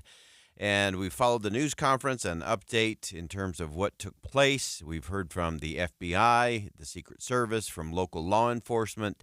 And there's a lot of things going on and going around, but absent in so much of that is the conversation we've got to get to as a nation. We heard from Senator Mitch McConnell on the floor of the United States Senate as the minority leader, who did make a call that we need to change what has been infused into our political rhetoric in this country. And that's a good moment. We saw on social media Vice President Kamala Harris said she was glad former President Trump was safe. We heard from President Joe Biden saying this has to stop. Absent in all of this, and so quickly in the rush forward, is the loss of the real conversation. You've heard me say it before on this program. We're so good at moments in this country. We're really good at it. Everybody pauses. Everybody tries to unite. But sadly, even with an attempted assassination of a former president and current candidate for the presidency, it was like a pause and a prayer. The way a lot of us approach stop signs here in the state of Utah. It was a quick pause. Everyone said, yep, this is bad. Oh, that's awful. Oh, I'm glad he's safe. And time to send out a fundraising email. And both sides were off to fundraising. Both sides continued on with their regular political schedule in terms of events. Whereas just a few weeks ago, after the first assassination attempt. Sad that we're having this conversation about multiple assassination attempts. Remember, back then, everyone stopped for almost an entire week. Campaign events were canceled. Ads on TV and radio were halted. Fundraising stopped. And this time, it was a pause and a prayer. And somehow that doesn't seem sufficient to change the trajectory of where we're headed as a country. I've been disappointed with both sides of the political aisle, who did just pause for about a nanosecond and then went right on. Republicans send out fundraising emails saying, see, we told you they were coming after us. Send $50. Democrats continue to press forward. Ultimate threat to democracy. Far-right MAGA Republicans, threat to democracy, send $50. And no one really stopped and took ownership of anything. We barely had a shoulder shrug before we immediately went to pointing fingers and placing blame. I confess I was a little disappointed with President Biden, who paused on his way to Marine One, getting on for a flight. When asked, should there be more security, he said, well, it would be good if Congress would appropriate more funds for security, for the Secret Service. So immediately tossing the ball back to Congress to say, hey, you should increase the spending for Secret Service. Presidents of both parties, especially over the last decade, have taken almost any and every moment to start new programs and to spend new money. And it seems to me that the president could have said, this is so critical, I'm signing in an executive order right now to increase security, to increase the funding, to do whatever it takes so that we make sure that candidates for the highest office in the land have the protection they need to be safe. And he could have called on the nation to have a different conversation. But it was a pause. I hope Congress gets around to it. They got a lot on their plate. But, as they're talking about spending between now and the 30th of September, I hope they increase the spending for the Secret Service. Somehow that doesn't seem to be enough leadership. So I think President Biden missed it. I think he missed it. I think former President Trump missed it in terms of what he did in the immediate aftermath of an attempted assassination of himself. But we so are unwilling to let go of the political point, or what we perceive as the political momentum we may or may not have, or that we need to create or stop, that we never stop to say, why do we keep having this conversation? Why are we so stuck in the muck and the mire of all of this that this country can't get itself out of this? Now, of course, there's a lot of conversations to have about why we need that kind of security for former presidents, for presidential candidates, for governors. We've seen members of our own delegation heading back to Washington, D.C. be verbally attacked, have people very aggressive in their faces, just as they were trying to catch a plane to go to work. And we've seen it across the political left and the political right, that we don't have this thing of restraint. And just because we can say something doesn't mean we should. Just because we can do something doesn't mean we should. But I'll tell you what we should do, what we can do. We can all decide what we're willing to accept. And are we willing to be part of a forward movement? Or are we just going to do a pause and a prayer? And this assassination attempt got a very short pause and an even shorter prayer before the politicians were back to raising campaign cash and getting back to the political stump. That requires leadership. I don't care where you fall politically, it's a leadership issue, and it's a you and me issue as well. Well, that wraps it up for us on Inside Sources today here on KSL News Radio. I'm Boyd Matheson. Thanks for joining us today. And as always, as you go out into the world, make sure you see something that inspires, say something that uplifts. Do that twice today, and then do something that makes a difference.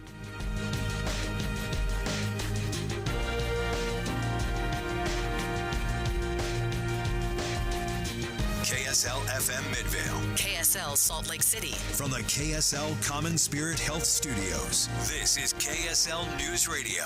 Utah's news, traffic, and weather station. Good afternoon, 3 o'clock at KSL News Radio. I'm Jeff Caplan. 84 degrees in Salt Lake City, KSL's top story. You hear about all the high-profile cases, but we're learning the DCFS has been working thousands of child abuse cases this year.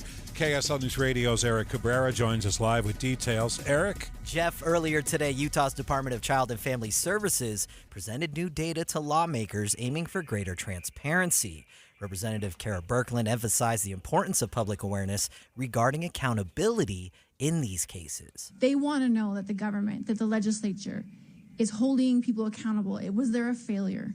This year, DCFS has received over 48,000 reports of abuse or neglect, with more than 6,000 of those cases showing substantiated findings. However, the department's presentation highlighted that 91% of victims who received DCFS intervention did not face repeated maltreatment. Reporting live, Eric Cabrera, KSL News Radio. The Kent Cody Barlow case was supposed to begin today, but justice is going to have to wait for the man accused of killing a pair of little boys in Eagle Mountain. The delay stems from the Utah Supreme Court in an emergency request from Barlow's attorney, Benjamin Aldana. He asked the High Court to reconsider a motion to allow him to withdraw from the case, which the 4th District Court had denied. New dates for the trial have not been set. KSL News Radio's Britt Johnson. Kent Cody Barlow was behind the wheel when his vehicle left the road at high speed and crashed into the 3-year-olds, taking their lives. The Delta jetliner that turned around and came back to Salt Lake City on Sunday is back up in the sky today. It's been fixed after it failed to pressurize yesterday. The repair might have been quicker for the plane than for the passengers. 10 people needed trips to the hospital because of the pressure issues and what they can do to the human ear. Delta has yet to say why the plane failed to pressurize. The Utah County Sheriff's Department is rallying around Deputy Hayden Lydiard, who's received a devastating medical diagnosis. Deputy Lydiard has ALS. Sergeant Spencer Cannon says he's going to have a job with the Utah County Sheriff's Department as long as he can work. But we also